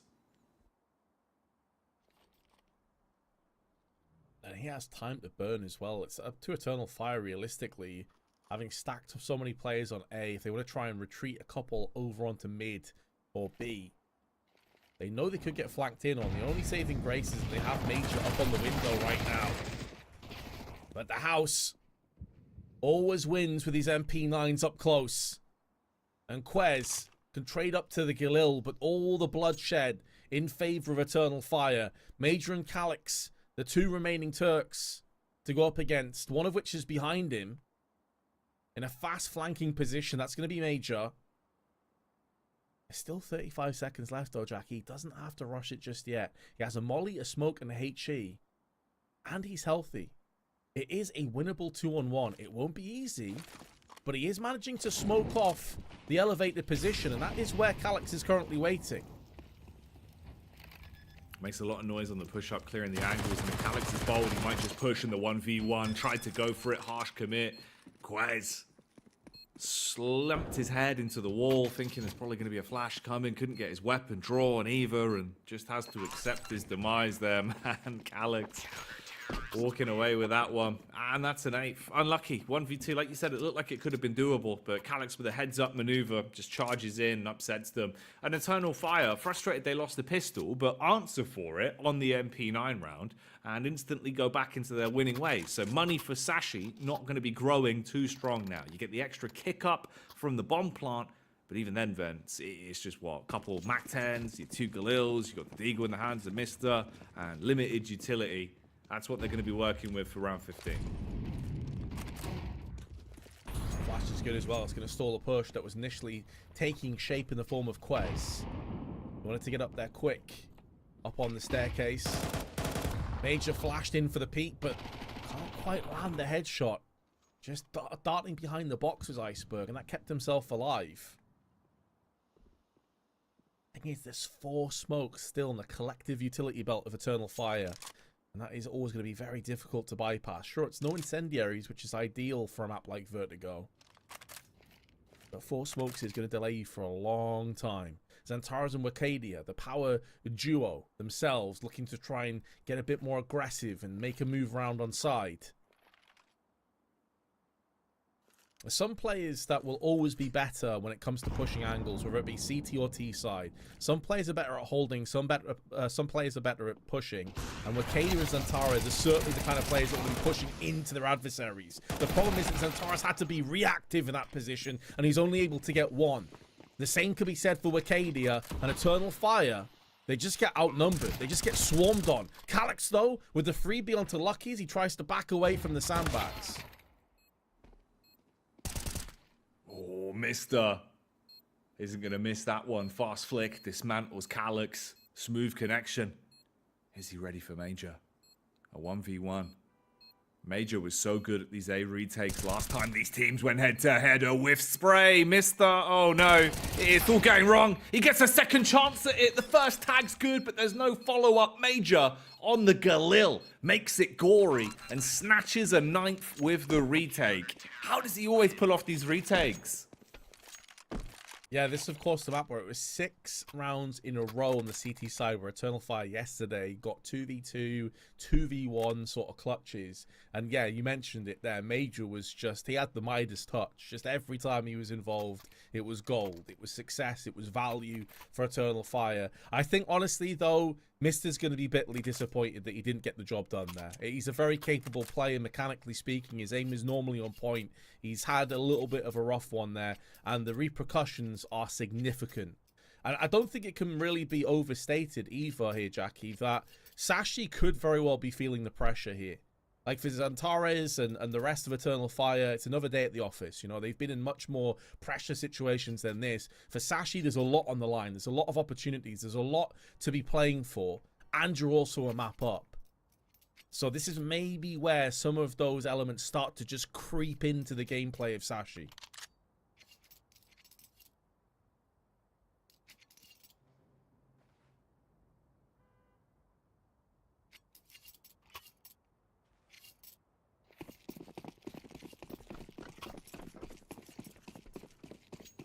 The investment they've got here, then, an AK, Galil, a few bits and bobs to play with being brought out to the party. Eternal Fire have been going from strength to strength here on Vertigo, and that seems to carry on off the back of Woxic's opening gambit. Strikes with the orb. Good for the first. Lucky. Oh, he's been done-zoned. And Wakadia. Oh, mate, he's got all the moves, Vince. Just dancing his way through with the cha-cha slide. Gets out, takes no damage, survives with 8 HP, keeps the AWP alive as well. So now he can be Bogdaned up and look for his next fight and still be a presence on the server. Meanwhile, Sashi, their presence has been whittled down to just 3. We can make that 2 now. Arcadia's put that up to use. 2 flashes, both in the hands of Mister, and meanwhile a smoke and a molly. Mister's just taking shrapnel straight to the head, though. Drops below 50. Molly tossed onto headshot. Flashbang and Molotov alongside the smoke in play. They're lucky that Molly didn't extend. I think they actually blocked each other there at the back. There was confusion. There was a bit of chicanery. But they get away with it. And now on a 4-on-1, and Quez with no real options to go in for a post plant, knowing he'll get hunted down, and he must have a good sense that he's about to get flanked into as well. He has to push forward. There's no retreat. There's no surrender from this position, and die he shall. 10th round on the side of Eternal Fire, and they're starting to hit their groove. They're starting to find their rhythm.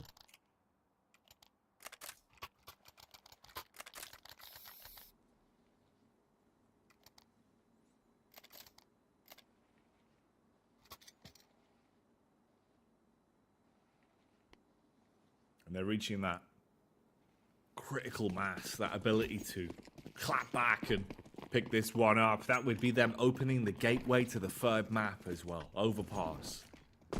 We know it's a map they'd be able to show up on.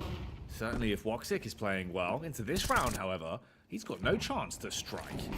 Bullet right between the eyes, slumped out immediately. No first pick towards B. Mid's getting opened up as well. They're taking map control here, there, and everywhere. Calyx, good adjustment. HE's going to be on the money. That'll slow them down, make it easy for him to spray them away. 4 frags already through his name. And Zantares with the last. Shooting the bodies, and damn right, that's going to be an 11th guaranteed. Eternal Fire, they're back to play here, Vince. Great to see Calyx having a huge upward trajectory as well, man. Been a bit quiet in that first map. A big part of why they actually succeeded so much at the major as well. I think a lot of players outshone him. But a real role player. He's often pulling the strings at the back, playing positions that other people simply don't want to.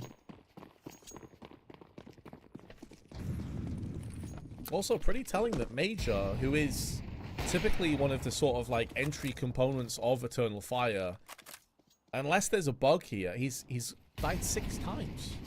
And we're in round 18. I can't remember the last time I've seen Major with so few deaths. He's normally one of the first guys in, playing super aggressive, doing anything for his teammates. He'll die for them, quite literally throw himself into Molotovs and HE so that Zantares and Wakadia can shine brighter. Only 6 deaths. He's doing well. And the pieces of the puzzle, well, so are they. Sashi, the wheels are coming off. It looks broken already here on the 18th. You can't imagine there'll be much of a fight back in the duo. Quez and Lucky. 1-for-1 trade, but that only hurts them more, leaving it down to Lucky with 56 HP to pull off something miraculous. First peek's good. Follow-up comes round the corner from Major, though, and he'll knock the block off. 12th round secured now. Eternal Fire eyeing up Overpass and crossing their fingers that they'll get there off the back of round 19. Sashi, they bring out the Galils and go back in for what has to be now flawless gameplay on their T side. One mistake and we go to map 3, the decider of Overpass. And this would be the same result as we saw yesterday between these two teams on Vertigo. Another 13-6. A different kind of trajectory towards that path, but it would be the same outcome. Xantares with the aggression with Cadia. That's a terrifying ramp hold between the two of them. Major gets peppered down, though. Now it seems like it's his turn to potentially trade back and forth. I think he dropped his M4. Wasn't given the AWP. Now he has been. Poor Woxic, he's not even had a chance to really use the AWP because people are constantly getting tagged and he has to drop it across to him.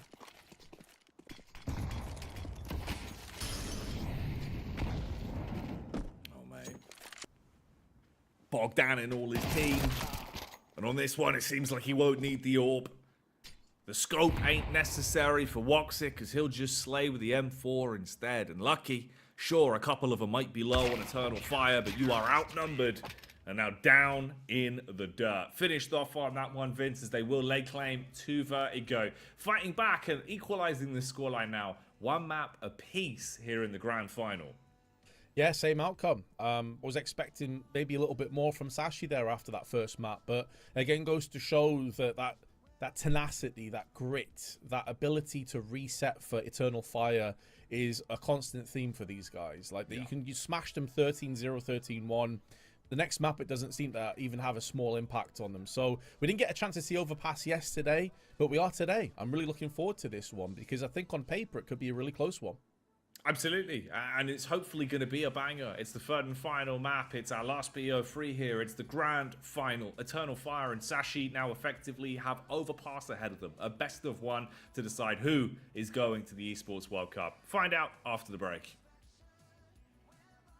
Chain reaction, and the world is spinning around and round. The best thing.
did you say goodbye?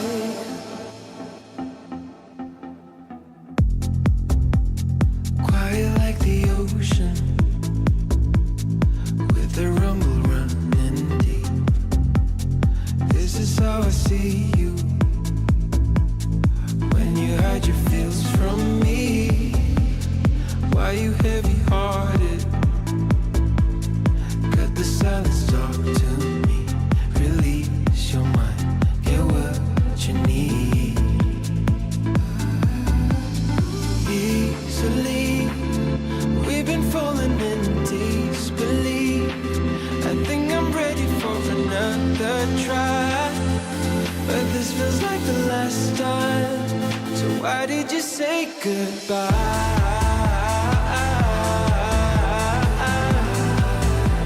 It's better to say goodbye.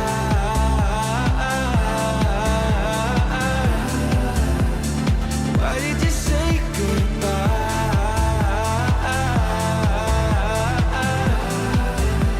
It's better to say goodbye.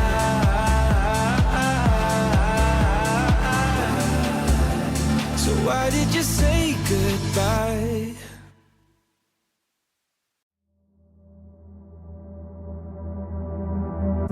Is it wrong of me to think of you all the time? Even though I'm with somebody new every night. And I pray, and I pray, and I pray that you feel the same way. Is it wrong of me to think of you all the time? Even though I'm with somebody new every night. And I pray, and I pray, and I pray that you feel the same way. I don't know what you're thinking, but my mind is full of fear. 'Cause I felt this world without you. I feel safer when you're here. It's been a couple months now, feels like time's been moving slow. And I can't tell where my head's at, so can you let me know? Is it wrong of me to think of you all the time? Even though I'm with somebody new every night. And I pray, and I pray, and I pray that you feel the same way. Is it wrong of me to think of you all the time? Even though I'm with somebody new every night. And I pray, and I pray, and I pray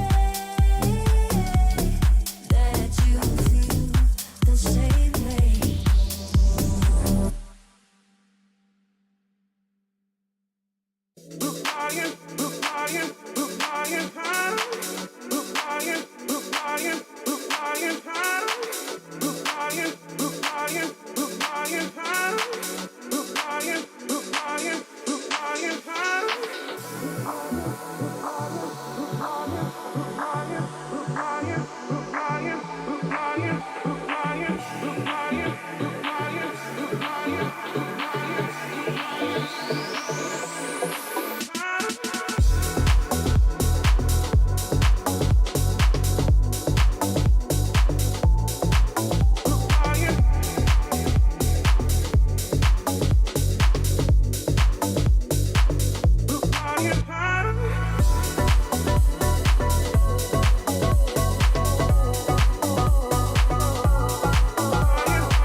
is up for good. Feels like you're my first crush back then in the neighborhood. And higher we fly, higher, the beautiful things you do. And higher we fly, desire, these moments just with you. With you, with you, with you, with you, oh, with you, with you, with you, oh, with you, with you, with you, oh, yeah. It never felt so right with you. I'm gonna hold on to you, hold on. Hope you feel the same way too. I'm gonna hold on to you, hold on. It never felt so right with you. I'm gonna hold on to you, hold on. Hope you feel the same way too. I'm gonna hold on to you, hold on. I can't believe it's so true. Whenever you touch my hair, I'm feeling closer to you. Nothing else can compare. And higher we fly, admire the beautiful things you do. And higher we fly, desire these moments just with you. With you, with you, with you, with you, oh, with you, with you, with you, oh, with you, with you, with you, oh, yeah. It never felt so right with you. I'm gonna hold on to you, hold on. Hope you feel the same way too. I'm gonna hold on to you, hold on. It never felt so right with you. I'm gonna hold on to you, hold on. Hope you feel the same way too. I'm gonna hold on to you, hold on. It never felt so right with you. I'm gonna hold on to you, hold on. Hope you feel the same way too. I'm gonna hold on to you. You got me feeling some way,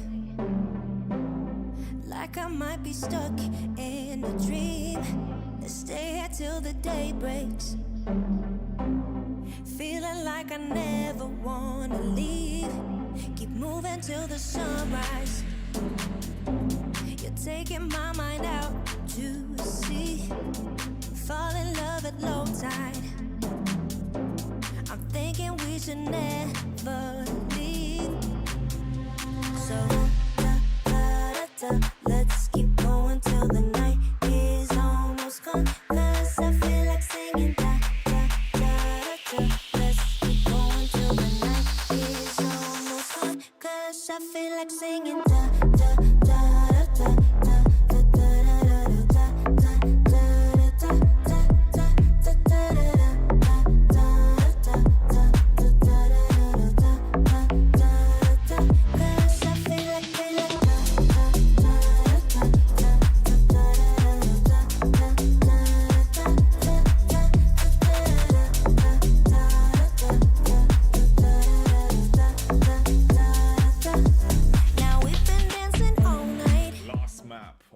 grand final is mere moments away, Vince. Eternal Fire let it slip back on Nuke. It was a scrappy overtime affair with Sashi walking out away with their map win under their belt. On Vertigo, though, went the same as yesterday. Eternal Fire clapped back, looking a lot cleaner. But this time, we get Overpass to decide who of these two teams is going to the Esports World Cup, Vince. A map we haven't seen yet over the course of the qualifier, and one they weren't able to make it to last time, with Eternal Fire taking the series 2-0. It's also a map that both teams are pretty similar if you look at the stats on. Although I will say Sashi have played a lot more Overpass over the last 3 months than Eternal Fire have. They've only played it 5 times for the Turkish team, and they got 40% win rate. Sashi a bit higher at like 45%, but when you look at the gulf in talent that they're playing against, the best team, realistically, that Sashi have played is Guild Eagles. and that was earlier this month. Whereas you're looking at FaZe, Virtus Pro, Gamer Legion on the side of Eternal Fire, including a 13-1 victory against FaZe, and that was back at sort of the major time. So you're looking at Eternal Fire here coming into it, and you're thinking, right, well, their percentages aren't great, but they've had some massive wins, some colossal wins against some of the best teams on the planet. So it's really hard to say what Eternal Fire is going to come out here and play. No, it's fair. That is fair. It's one of those where I think we just need to see them all showing up again, putting their best foot forward. You know, the entire team has had their moments in the sun. The individuals have been passing the baton. Even back on Nuke, the map they did lose out on, there was still some great play from them. I think if Woxic can have a blinder as well, CT side, especially with the AWP, you can cause so many issues if you're feeling confident on Overpass.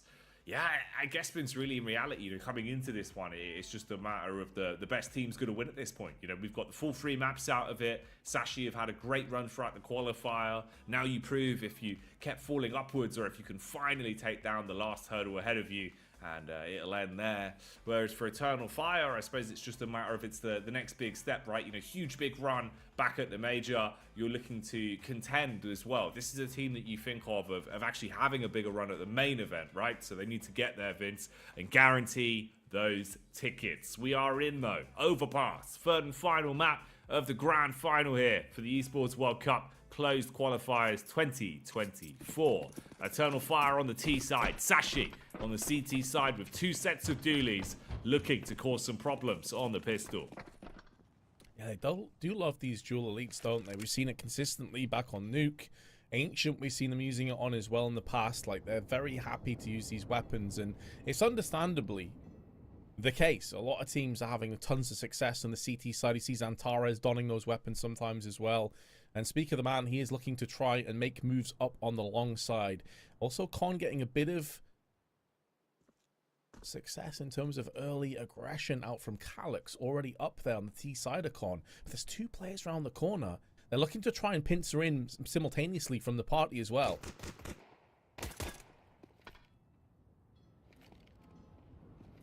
Ooh, Iceberg, he wanted to go for the fight up towards Top Con. Instead, down at the bottom of the stairway. It's a 1-for-1 trade, and the pistol scrap with Cardia as well. Good for the readjustment on the Glock, but that's where his reign of terror ends. Meanwhile, the last 2 Ts for Eternal Fire mount the bomb site and begin to get the plant down. Major slips into a post-plant angle. He's going to play towards bankside. Here's the footsteps, and he's given that info to his teammate in Woxic. Wins in the 1v1 against Iceberg. Puts the pressure on Cabby as well. Glock bursts around the corner. Woxic has to finish the frag. He's tagged him up. Glock burst like a gangster, but it's not going to connect. Time ticking. Woxic swings onto Lucky, and he gets both as well. Cabby goes down. Eternal Fire take the pistol. That's some delicious Glock work at the end from Woxic to clutch out the round. It was looking like it was a done deal for Sashi, but far from the case in the end. And it's like with Eternal Fire as well, Jackie, you feel like this is the kind of time where they have to shine. You know, great major performance, but how do they come out of that? Because it's one thing to get things kicked off and to have that peak, but can you continue it going forward, or are you kind of a one and done at that point? Because you're looking at this team, and I was just looking through some of the ages. Wakadi, obviously, we know he's a very young guy, 19.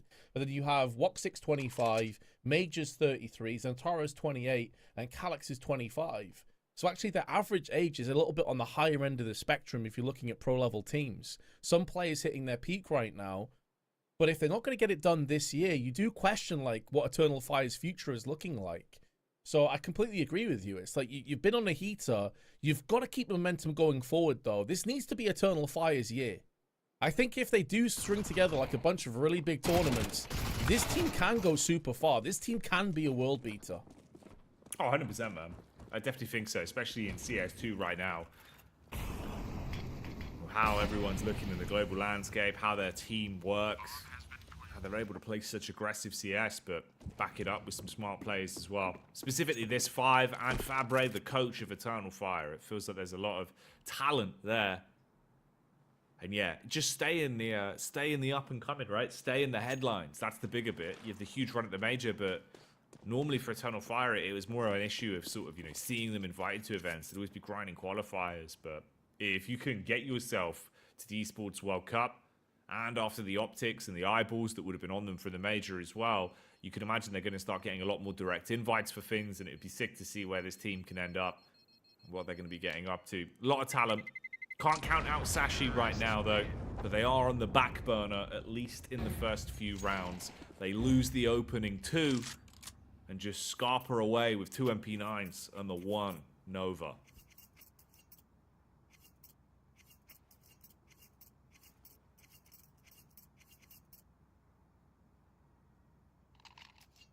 Let's work it out there. 26 is the average age on Eternal Fire, but obviously Major is going to bring that up, being 33 years of age himself, and Wakadia, the two sort of extremes of 19. I think that that is pretty high in terms of pro level play. I mean, typically you're looking at 23, 24, I would say, is around the average. Some teams even, you know, younger than that, with maybe one player. Normally the IGL is going to be a lot sort of higher up the scale. But with the saved Nova, as you highlighted with these SMGs, there is still a path for Sashi to make this a little bit of a scrappier round as the smoke comes down into the bathroom side. Cabby could be divided from the rest of the pack, but he's playing this one slowly. Deagle, he had a chance. Yes, it was a slither of an opportunity. But Eternal Fire have now bypassed this one. Zentaras goes down, but it's a great cost to the health bars of Sashi. And it's looking good for a 3-0 start on the side of Eternal Fire. Flame is burning bright for the Turkish Terminators at the minute. But the light is going out for all of Sashi in round 3. Iceberg. Oh, the Nova. Sometimes it goes your way. Not that time, though. Eternal Fire take all 3 of the opening rounds. And start Overpass off looking pretty confident on their T side. T side debut as well, of course. So you've got to come out swinging, right? You've got to keep it clean. It's a little bit closer now after the spawn changes on CS2 for the equalization of the halves between CT and T. You get a couple more rounds out of it. But by no means is it super easy. You want to play your best CS on your T side, especially within the last map of the grand final here. Sashi have cash though, and the buy will come out. So Lucky donning the scope. Orp in play towards long. He'll be covering for that early push. Heavy gravitation towards B as well. 3-player setup in case there's any fast plays. But no one's going that way, Vince. They're setting up round towards Fountain and expecting a potential play towards the A side. Nice shot by Lucky. That's Antara is down. So Eternal Fire's average age 26. Sashi's average age just worked out. It is 22 years old. With the oldest being Cabby, who is 25. And everyone else around that 21, 22 year mark. Lovely double from the main man himself. The most experienced of the players, Cabby. You could argue maybe Lucky in terms of top level play. Obviously had a stint at Astralis in the past. It was a fairly short-lived one. Didn't end very well for him. Alex next on the chopping block. Bit of damage has been maintained across. Is going to keep the CTs at arm's reach, but his endeavors of getting anything in this round are slim to none, especially as he's down to 19 himself. And there could be a fast flank from Mister, who's looking into Connector, and Cabby making moves around the back of T-Spawn. And pardon me, it's Quez, not Cabby. But this is going to be the first victory for Sashi in our third all-important map. Effectively a BO1 between these two Juggernaut teams. Definitely been the best two teams that we've seen at this tournament. Cloud9 were disappointing in the playoffs, and I think it's fair to say BetBoom also a little bit on the disappointing end of things. Did you maybe expect a little bit more from BetBoom in particular? Because we saw Magnojez come out from the gate like swinging, but then it seemed like they ran out of steam real quick. It felt that way, didn't it? It felt like, you know, first couple maps, mate, they were looking really sick, being able to put up some massive results, and he was actually, like, dominant in the way he was playing, especially for such a young player. He was a crazy hot prospect. It was weird as well, because we saw them basically play their first official against a team in the top 10. That was his first ever time, and he just took it in his stride, ran away with it. So yeah, really, really sick stuff. It's a shame that BetBoom didn't get a bit more stock out of the qualifier. I would have liked to have seen them play some better CS overall, but it's neither here nor there. It's not going to matter at this point. It's grand final territory now. It's all here in this BO3. This is where the chips will be claimed by one of these two teams. And will it be Lucky as the man posts himself up with the AWP round towards Divider, expecting the push out on middle, but the Flames will force him further back. So the CT's having to give up a bit of control towards Toilets. The one ace in the hole is Cabby, playing on the close angle by the smoke. A triple threat of T's bypass him. If his timing's right, Vince, a backstab could be incredibly lucrative, but he's got to play this right. Finds the timing perfectly, as is so often the case. God, always in the right spot at the right time. Lucky misses the first and gets punished. And now Arcadia can close the gap on the site and go for the plants. This post plant's going to be difficult to deal with, but there is multiple facets they have to contend with right now. Sashi have players in bathroom, long, and bank respectively, and they can try and tighten the noose and the trap from multiple areas. The angle's not favoring Sashi at this point now that they've lost Mister. It puts tons more impact on Quez and Cabby, and they last saw Quez on long. They have a good read of this. Woxic's watching the angle and nails the shot. The full defuse coming in, though. Quez is sticking the defuse. Oh, he gets underneath the nose of Woxic and Zantares. They didn't even shoot bullets towards him. They had no idea.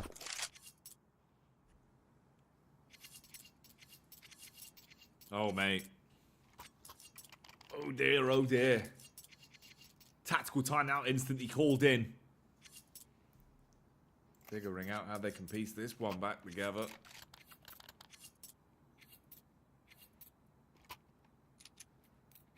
Boy, oh boy. Grand final territory here, and the nerves are on show for some of these players. Little opportunities, little glimpses to get in. And for Sashi, as quick as they can, if they can lop the head off of the beast here of Eternal Fire, Vince, and stop them snowballing on their T side, it could help them a ton.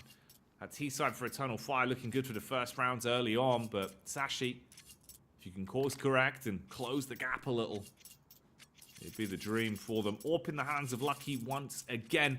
Woxic also picking one up into the 6th here. Game going live again now.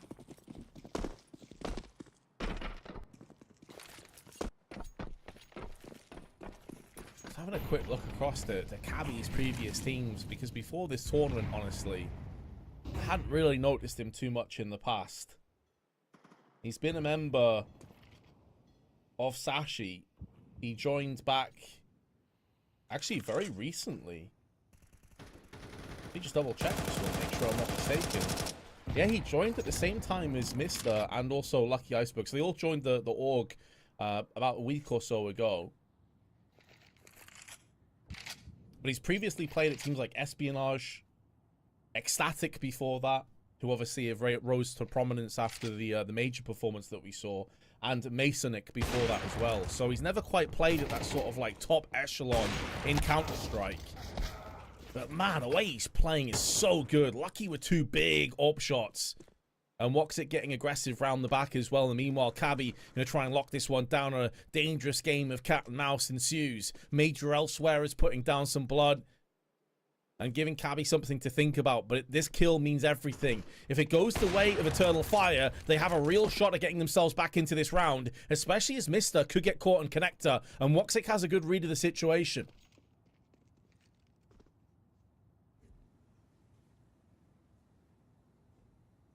He divides both of them, controls the rotate round to B, and depending on his positioning, his decision making, he could be a huge piece. 15 seconds on the clock though, you got to do something quickly here. It's an elaborate ruse, making them think it's going to be a hard full commit on the B site. Quez hasn't rotated off, and the first frag is found onto Woxic. Major attempting to get the bomb down. A wild spray, bullets don't connect. Oh, no ammunition for the AK though. Major switches to the sidearm, but the water elemental will not win out. The Glock does not deliver. And Eternal Fire's 4th round will be taken away. Quiz with the defuse, 3-3. It's tied up on Overpass. Yeah, just to delve back into that conversation again about kind of where Sashi have come from. This full 5-man roster has been together now, the bulk of which, apart from Mister, who joined back in November of last year, the rest of them have been playing together since May of last year. So Quez, Iceberg, Lucky, and Cabby all playing. They were previously at a team called Espionage, and they joined Sashi about 2 weeks ago. So impressive stuff. And obviously some of the players that we've casted in the past as well, Jackie, from the previous Sashi's squad. We casted Slime, I remember, in the RMRs. Nut was another guy as well. We're both having a giggle at his name. So, yeah, they've moved on to a team that, if we're being honest, this does look like an improved squad for sure. Like, they're actually balling out of control right now, looking real good. Oh, they're looking super sick with the way they're playing. Yeah, it's very, very dope. Oh, mate. Lucky strikes again as well. This AK trying to pass hands, hoping someone will finally get a chance to use it, but the second they get their hands on it, they're dead before they can get their finger on the trigger. It's a real problem for the Turkish team. Lucky as well with that HE, tossing it up and down in his hands, debating when is the right time to dash it out. Could be a 3-pointer if he can hit it on top of him towards toilets. Holds for the long push with the AWP, allows Mister to play close towards the map. Rest of the utility goes in for Eternal Fire to close the gap. He's still blind. Easy pickup on the drive-by. Major. Ugh. It's a bit rough, but he still hits the shot. Down to him in the 1v2. 50 seconds on the clock. He's found 3 frags already. Is he ready for the flank? 1 to either side. He has to readjust to recover the bomb and figure out where exactly he's being pushed from, Vince. A lot of time, though. He doesn't have to rush it. You've got Iceberg on the flank up long side and Cabby lurking down towards the stairs by B. Time beginning to turn into a third adversary. Major looking to put those grains of sand back in the hourglass, but unfortunately unable to do so. 13 seconds as soon as he jumps out. Cabby should have him dead to rights. Finishes on for the bullets. If not, it probably would have been Gravity that finished off the rest, and it will be a lead now for Sashi as they take the 4-3. Another plant not allowed for Eternal Fire, but it doesn't matter. They can still eke out a buy regardless. Zataras with a bit of a slow start to this one, though, Jackie, and it feels like on the T sides especially, he needs to be a big part of the puzzle. Major's top fragging right now. He's not there to be the fragging sort of powerhouse, let's be honest. He's there to try and be a supportive element and be the IGL, so that's not going to be able to continue forever. Someone else needs to stand up and help him out.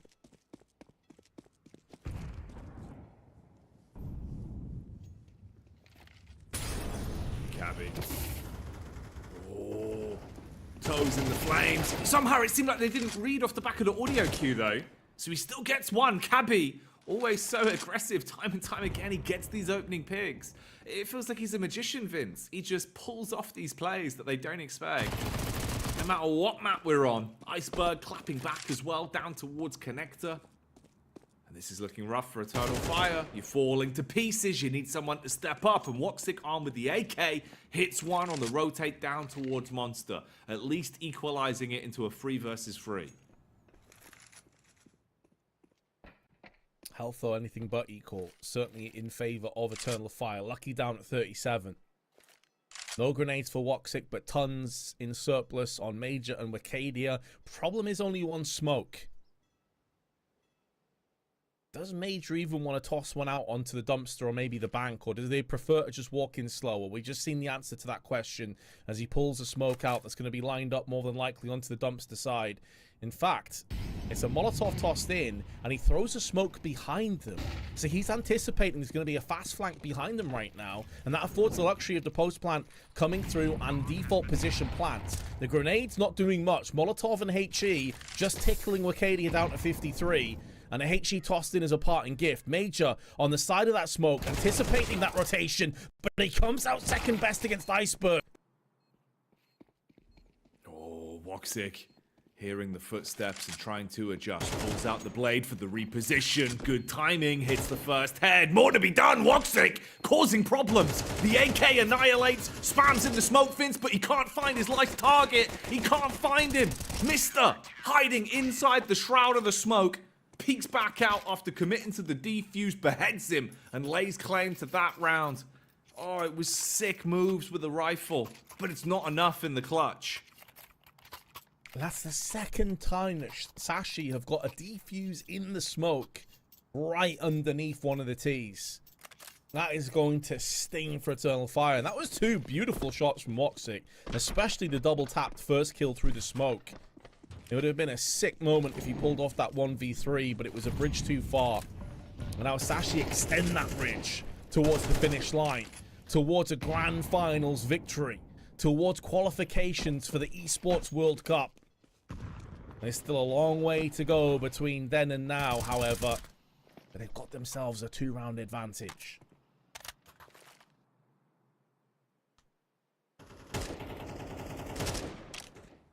Whatever edge you can find, they'll be happy to take. The more rounds they steal away, the less Eternal Fire are accumulating on their T side half.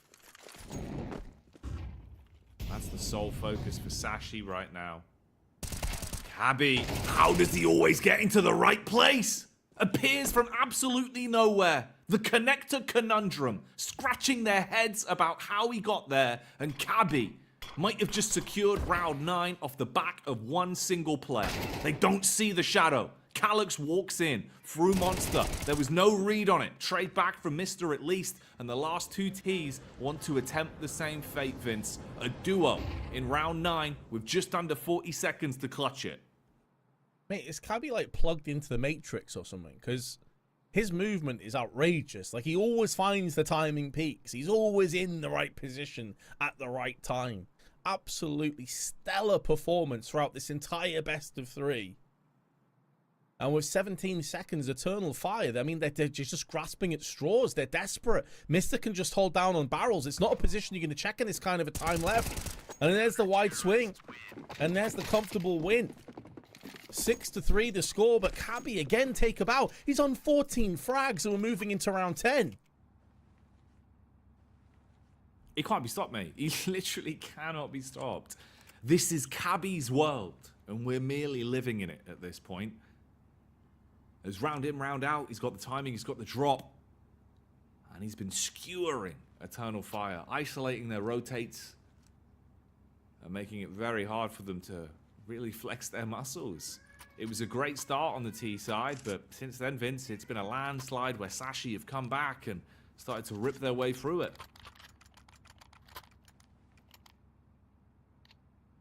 An absurd round again from Cabby, who catapults himself into around 150 ADR. 5 multi-kill rounds for this man. And again, we're not even at the halftime mark. And I mean, on the other side, Major's been putting in a serious shift as well. Even though he's only, I say only on 8 kills, that's still a solid half. He's on tons of ADR. He's around 110 ADR for himself. He's done a lot of damage in these rounds. Flashbang over, speak to the man. He's going to deliver again. And Mr. tossing out the underarm smoke just to keep himself alive. To shield himself from an aggressive wide swing on Pillar. And now the counter nades are coming in. A lot of damage to Iceberg though, so he needs to tread lightly. But there's no post plant, and Lucky nails the upshot. Major gets up into a safe location, posts up for the plant, and does at least secure that extra money. Forcing the timing, forcing the retake for Sashi. Cabby spots out one. Sees the player towards the back of the pillar. Calyx attempting to emerge through the smoke at the right time to assist his teammate. Woxic for 2. Good with the AK. The controls on point, and the Kalashnikov sings. A third is a stone's throw too far. Overwhelmed is Calyx as well on the re-entry. Lucky did not need help. He'll do it single-handedly, and with authority, a 7th round is secured from Sashi. 7-3, Vince. Eternal Fire's T side getting blown to bits here. And now they're forced into a position where they have to get a buffer. They have to get a bit more out of this. Squeeze a couple rounds if they can towards the tail end here. You've only got 2 left in this first half. I don't remember the last time I saw Xantares have such a slow start on the T side of things. He's down around 30 ADR and we're moving into round 11. Woxic's having a really good performance here. So is Major, but they're missing their star player. They're missing Mr. Consistent himself. He's gone absent at the worst possible time. We know he has levels. We know he can shift through them, but right now they're being outplayed by Sashi, and in particular Cabby. Mister's having a really good performance as well. He's been doing a great job at anchoring these sites. Cabby with a perfect timing on the swing. Losing half of his HP, but maintaining the player advantage. But Xantares has put him down, laid him to rest. Finally, Xantares having a little bit of impact.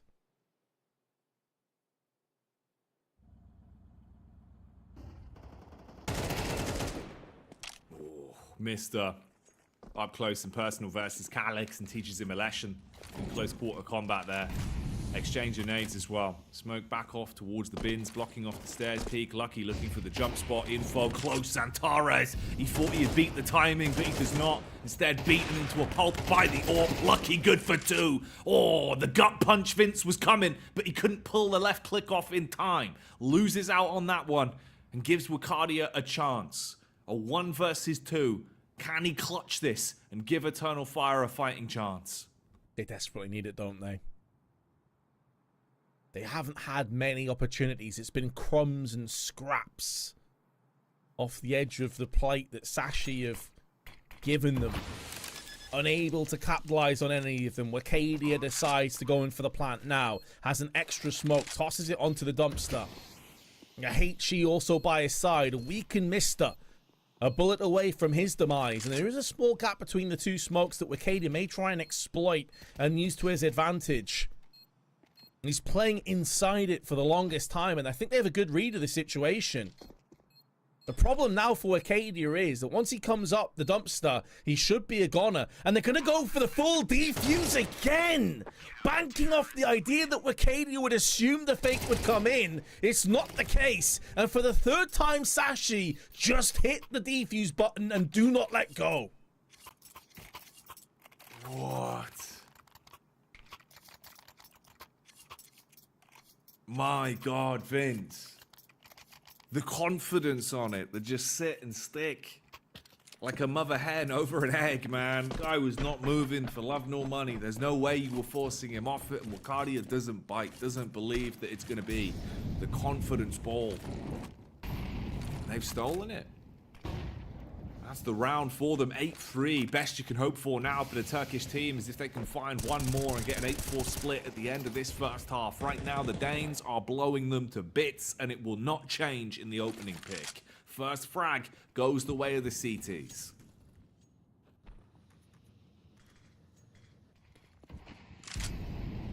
I've got to admit, Jackie, after what I saw yesterday between Sashi and Eternal Fire, I thought this had a straightforward 2-0 written all over it for Eternal Fire. I thought we were going to have a repeat performance, but credit to Sashi as Cabby gets 3.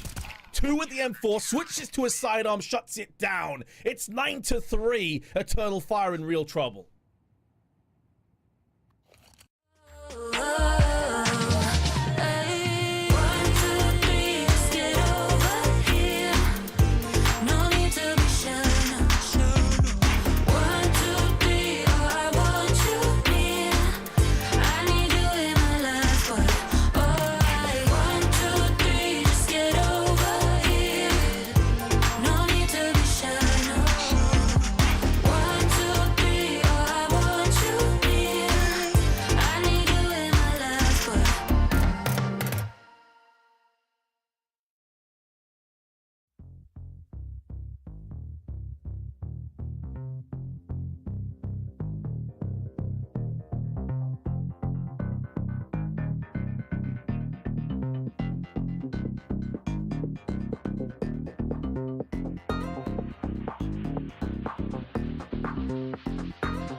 9-3. Second half pistol round underway. Grand finals, third map. One spot up for grabs to the Esports World Cup main event for Europe, and only one of these teams will grab it. Sashi with a huge lead. Can they get the pistol and thrust themselves even closer to closing it? Or will Eternal Fire begin to get that heat back, Vince? That momentum that it looks like they've lacked in the past few rounds, because Cabby has had his finger on the pulse of the game and Sashi have looked down ready for it. Cabby again continues. Opening pick found as they find the first blood. Oh, Arcadia with the Julies, though, is going to pepper them with bullets. A barrage, connecting 2 headshots and also dealing so much damage to Iceberg. He's pushing back the T's. He's gaining an advantage for his teammates. The bomb has been spilled down, and Connector in a very awkward position. But they're going to be able to go ahead and pick that one up. Flashbang also tossed in for good measure to stop any retaliation. And now the T's headlining their way over onto A. But 3 rotations coming in. Lucky those already made moves into backside. Down on the staircase. Takes the head of Woxic and deals fatal damage onto Major. He is walking with just 4 HP. It's not going to stop the bomb plant, but now the advantage falls its way in the Turkish team. An advantage that dissipates as quickly as it arrived. 2 frags, 1 for each handgun. And Wakadia with dualies of his own. Can he somehow find a 1v2 clutch here? Time beginning to tick, pressure starting to mount, paranoid about the peak to stairs. Instead, it's Bank he needs to worry about. Can he find the head? Eventually pops it, taps the bomb again. Queez, is he going to bite on it? Pre-fire around the corner, time ticking away. Wakadia, you might find the kills, but the round itself is a stone throw too far. Eternal Fire losing this one as Sashi take 10, winning the pistol. And they're now only 3 rounds away from the Esports World Cup. Jackie, looking at the stats, by the way, coming into this third map, Xantares, over the duration of this best of 3, had a 1.48 rating, 95.5 ADR, and plus 14 kills to deaths. The top stats player by a mile. That first half, he ended with 34 ADR. 0 opening duels and 4 deaths from opening duels. And meanwhile, Cabby ended the first half on 5 multi-kills, 4 successful opening duels, and 157 ADR. The turn of events is palpable. And it's the reason that we find ourselves in a 10-3 scoreline with Eternal Fire basically already with their back against the wall and praying for a turn of fortune. It's their bread and butter buy, mate. It's the classic. It's the call that it feels like they always go for if rounds end that way. You see them going in for the mass investment in MP9s. 1 hero rifle and see if they can take fire and fight with it. Strike back and don't give any extra confidence to Sashi. Hopefully don't give him any extra rounds either as well, because this would be the game over. And Woxic, he's about to run straight into them. Clotheslined by Cabby after finding a 1-for-1 pick, striking against Lucky. You've got the first blood, sure, but where's the round go from here? Xantares, the animal, lurking inside of toilets. He's got a triple threat, slowly crouch walking up towards him, Vince. They've got nades to play with and far better weaponry. Xantares wants to take the fight, clears towards the tree, sees 2 of them and scarpers. May very well be an animal, but he's been tamed and domesticated so far on Overpass. They need to unleash the beast. Unshackle Xantares and let him get in the thick of the action. Dealing damage and piecing out of bathrooms. Information gathered, he saw 2 players out there. And now in a different position, but they're still stacking 3 of the 4 on the B side. Xantares may be assuming that they're going to rotate down into Connector, but he's all alone. No one is anywhere near close enough to help him out. If he dies, the round is done. Oh, Xantares cleared on Divider. The opportunity to stagger and slow the push from Sashi, now no longer an option. The only thought of winning the round relies on the retake. Early noise shown by Wakadia. He runs close up the stairs, trying to make them think he's coming through the smoke to see if they play into his hands. No over-aggression and no response. They don't take him down. But trying to go for the round itself, well, that's less than likely. They all back off, calling it quits, realizing that this one isn't going to be theirs, and hoping to at least just keep these weapons in play. If all 3 players stay alive, you can at least muster up a better buy into the next and have an opportunity to use firepower against Sashi in these early rounds, because Sashi, they're so damn close to winning it now. They'll have 11 here, Vince, 2 away from closing it down, 1 away from series point at the bare minimum, and having overtime as at least a safety net to rely on if things start to go wrong. Now, we've seen Sashi get to this position before and start to slow down. But the difference is, Vince, Cabby wasn't playing like he was on those maps. Mister wasn't playing like he was on that map. It's very different now. It feels like the team is in a position where they just want to shut this one down. Even Lucky has been playing well here on this map, but he's kind of being overshadowed. I say even Lucky like it's a surprise. It's not. He's actually their top performing player going back to their espionage days between the entire roster. But he's just been overshadowed and kind of outshone by how crazy Cabby's performance in particular has been. And he has just taken a stray grenade, drops down to 72, puts him in range of some of these weapons now for the insta headshot kill. Eternal Fire, I mean, they are down into their last dribs and drabs of economy, their last hopes, their last lifelines. If they're going to come back, it has to start right now. A lot of the aggression that Cabby was showing on the CT side, though, finding the timing peaks, that's not necessarily going to be forthcoming on the T side of things. So if they can start to muster a comeback here, Eternal Fire do have the pieces at their disposal to make it work, but Woxic gets caught going aggressive through on long. Maybe a desperation play, and Cabby's having none of it.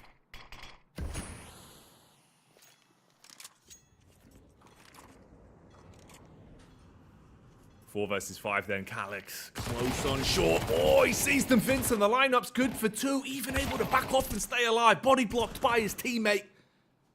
And they equalize it. That's a problem. It was a nice initial gambit, but the getaway, it just didn't work. Sideswiped as well. Major had no idea about the angle Cabby had got himself into. Cabby takes the fight towards heaven, but Xantares holds on. He might not be alive for very long, though. Double HE slows him down. He opts to aggress, sees the initiative, pushes up close on the retake. 1v2. They've got flashbangs to work with. He's going to see if he can push up, tap the bomb. He wants to one-tap it. He's going to stick it, Vince. Time's ticking. They need to fully clear. They've got to get round the corner. A couple seconds left, but they deny. Oh, that was a couple milliseconds away, wasn't it? To understand Xantares, he has no grenades and he's low HP. He knows he can't afford to try and stand and fight both players and have enough time for the defuse. And having 2 players left in a 2-on-1 affords the luxury of Sashi going in for 1 player peak. Even if Xantares is faking it and gets the kill, it's a few seconds wasted off the defuse. So you can go for those calculated risks if you are Sashi in that position. And simply put, it's 9 qualifier points for Sashi. Tons of chances, tons of opportunities. And they only need to stick the landing once, Jackie, and they've made it to the Esports World Cup finals. Oh, there's the opening pick, Vince. It might be them stamping their tickets right here, right now. Off the back of that first frag, you shut down Xantares, a man that's usually beastie on the server. This time he'll have no fight left in him. 4 players remain. Eternal Fire trying to back off on the off angle. Major puts the foot down for 1. Fast flank from Calix. Could be in a prime position, but it's short-lived. Woxic strikes. Wallbang onto Cabby. 2v3. Ricardia's got the rotate, but the timing on it, there could be a backstab. It's Woxic that's making the hero plays, Vince. The Orpa is saving them. Flick after flick. Attack on the bomb site as Iceberg. He's sent down the river. Quiz with a HE. It'll do damage, sure, but it's not going to slow them. They can jump on this. Time's there for them. Quiz tries to bait them off. They're not going to fall for it. There's the pick from Woxic. And single-handedly, the Orpa keeps Eternal Fire alive. It's great round from Woxic. They're going to need a lot more where that came from, and they're going to need Xantares and Calix to pull their socks up. Because it's unreasonable to assume that Woxic is going to have those rounds back-to-back for the next 8. This will need to be a collective effort. AKs are going to be coming through. Xantares have been gifted that. You can see the respect and the trust and faith that his teammates have in him. It's like he's had a real stinker of a map, but he's been great over the duration of this tournament. So even though he's 4-14, they still give him the AK. And they say, Xantares, go kill. We still have faith. We still have belief. We know what you're capable of doing. Xantares. The man's name is enough to invoke fear on a Counter-Strike server. And it's major. The brains of the operation to sever another piece of the puzzle for Sashi. Strikes on Quez initially, but the trade is there. Calyx, dashed to the wayside. He's been a powerful piece of Eternal Fire in this series, but laid to rest. Not giving them an opportunity to fight back in the 17th. 4 versus 4. Posturing for Sashi. Playing with a timing, Vince, and basically just running a default, seeing if they can drain the utility and expect any over-aggression from Eternal Fire. The CTs aren't going to play into that trap just yet, but they're looking a bit green around the gills. Wakadia brought down to 60 HP. Ooh, down to 33 now. Lucky to survive that, in all honesty. Peeked straight into the barrage of bullets. They anticipated that the smoke may afford him the passage to get on the right side from the T's perspective of Monster. And that off angle is a difficult one to deal with. Xantares goes in for the peek, but can't get the kill. These are uncharacteristic misses. These are the shots he was landing back on Nuke and Vertigo. Those are the shots that he usually hits, round in, round out, no matter when it is. He's seen the barrel here, Vince, but the response is not there. Instead, it's Iceberg that finishes him. And Sashi, again, another opportunity to finally shut the game down. They barrage their way into B, and it's the closest they've been. Woxic, all on him to stop it. The 13th round could be theirs if they can lay claim to this last sniper. They blind him. They slow him down. They make him uncomfortable because Sashi know that the Danish team is mere moments away from going to the Esports World Cup off the back of one more frag. Mr. claims it. 13-4. They've done it, Vince. They upset Eternal Fire this time. They beat Cloud9 twice in the closed qualifiers. They take down countless squads throughout the open qualifier and take the one spot open to Europe for the Esports World Cup. Huge congratulations, man, to Sashi on a job well done. Cabby in particular deserves all of the praise, all the plaudits. His CT side in particular was just ridiculous. T side kept the pace up, but there were moments for Eternal Fire. There were pieces of the puzzle that just didn't click, especially on this third map. I can't remember seeing Xantares be out of his depth that much. Like, every time we were watching him, it seemed like he just wasn't comfortable, like something wasn't quite clicking for him. Maybe it's just a bit late, maybe he's tired. I'm not sure what happened, but Sashi with a better team, man. You said coming into this, the rest of best of 3, the rest of the tournament means absolutely nothing. The best team is going to win this game, and Sashi will by far and away superior to Eternal Fire in every single way. Yeah, on the day, they just showed up and played great CS, and that's all you can really do, right? We said it time and time again, you can only beat the opponents that are put in front of you. That's exactly what Sashi did. Back from, a fair few days ago now at this point, Vince, starting off with the open qualifiers, having to fight their way through that. You make it to close. They weren't easy games. Cloud9, even with a substitute, that shouldn't be a rollover BO3. They made it look like that twice. They were bested by Eternal Fire last time, but Eternal Fire here on Overpass, I really thought they would have the extra edge. They'd come out swinging, especially with Woxic showing up like he did, but it just did not happen. They've been able to buckle them and snatch away that spot. They get the tickets and they'll be going to the Esports World Cup, Vince. That's a huge one for the organization. It's surely got to be the biggest event that we've seen Sashi in now since the inception. I think the organization's only been around since 2022, so this is a huge W for them and the current roster. And that's got to feel good as well if you're like one of the higher ups in Sashi. Like, you pick up this espionage team like a week ago, 2 weeks ago, and they immediately catapult you to the global stage, playing off against some of the best teams on the planet. Like, that's got to feel great if you're Sashi right now. Like, you've made the change, you made the decision, you dropped your previous team, you picked up a new one, and they've immediately repaid your faith with a huge win here against Eternal Fire. Yeah, no, massive scenes, really, and they're going to be overjoyed with that one. A soul-crushing defeat, though, for the Turkish team. That's a sad state of affairs for Eternal Fire. magnificent run at the major. It was a meteoric rise for them, and you were hoping they'd be able to keep that one going. So it's a shame there for the Turkish fans, of course, going to be defeated off the back of that one. And for the team, Vince, it's a bit of a rough one, right? Didn't look too good in some places compared to what we had seen previously. Wasn't the same eternal fire that we know they can show up with there on Overpass. But that's it. We know who is going to the Esports World Cup. 2 days of stiff competition. A lot of games played out here between these 4 teams, but only one will reign supreme, and that is going to be Sashi. They've got it done, and we'll be going to the Esports World Cup. For me and Vince, thanks so much for joining us through the action here. Of course, none of this would be possible without the amazing production team and the people behind the scenes. We're done and dusted for now, though. Keep it locked on socials for more information about the Esports World Cup, and we will see you next time.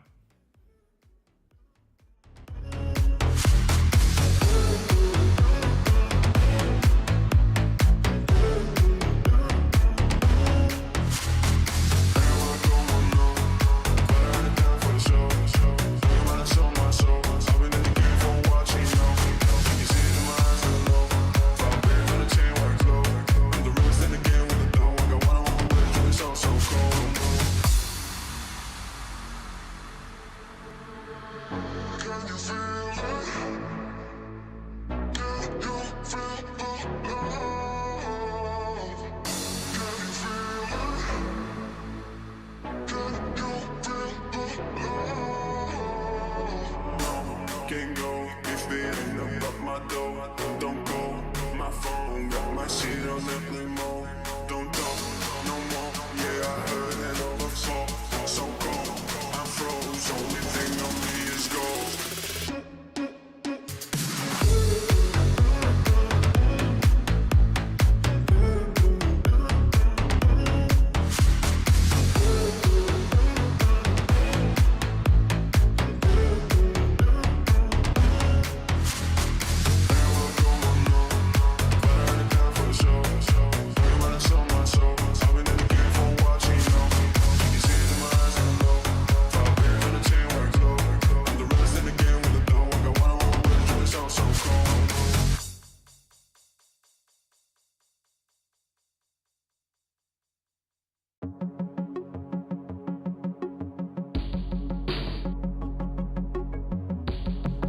It's when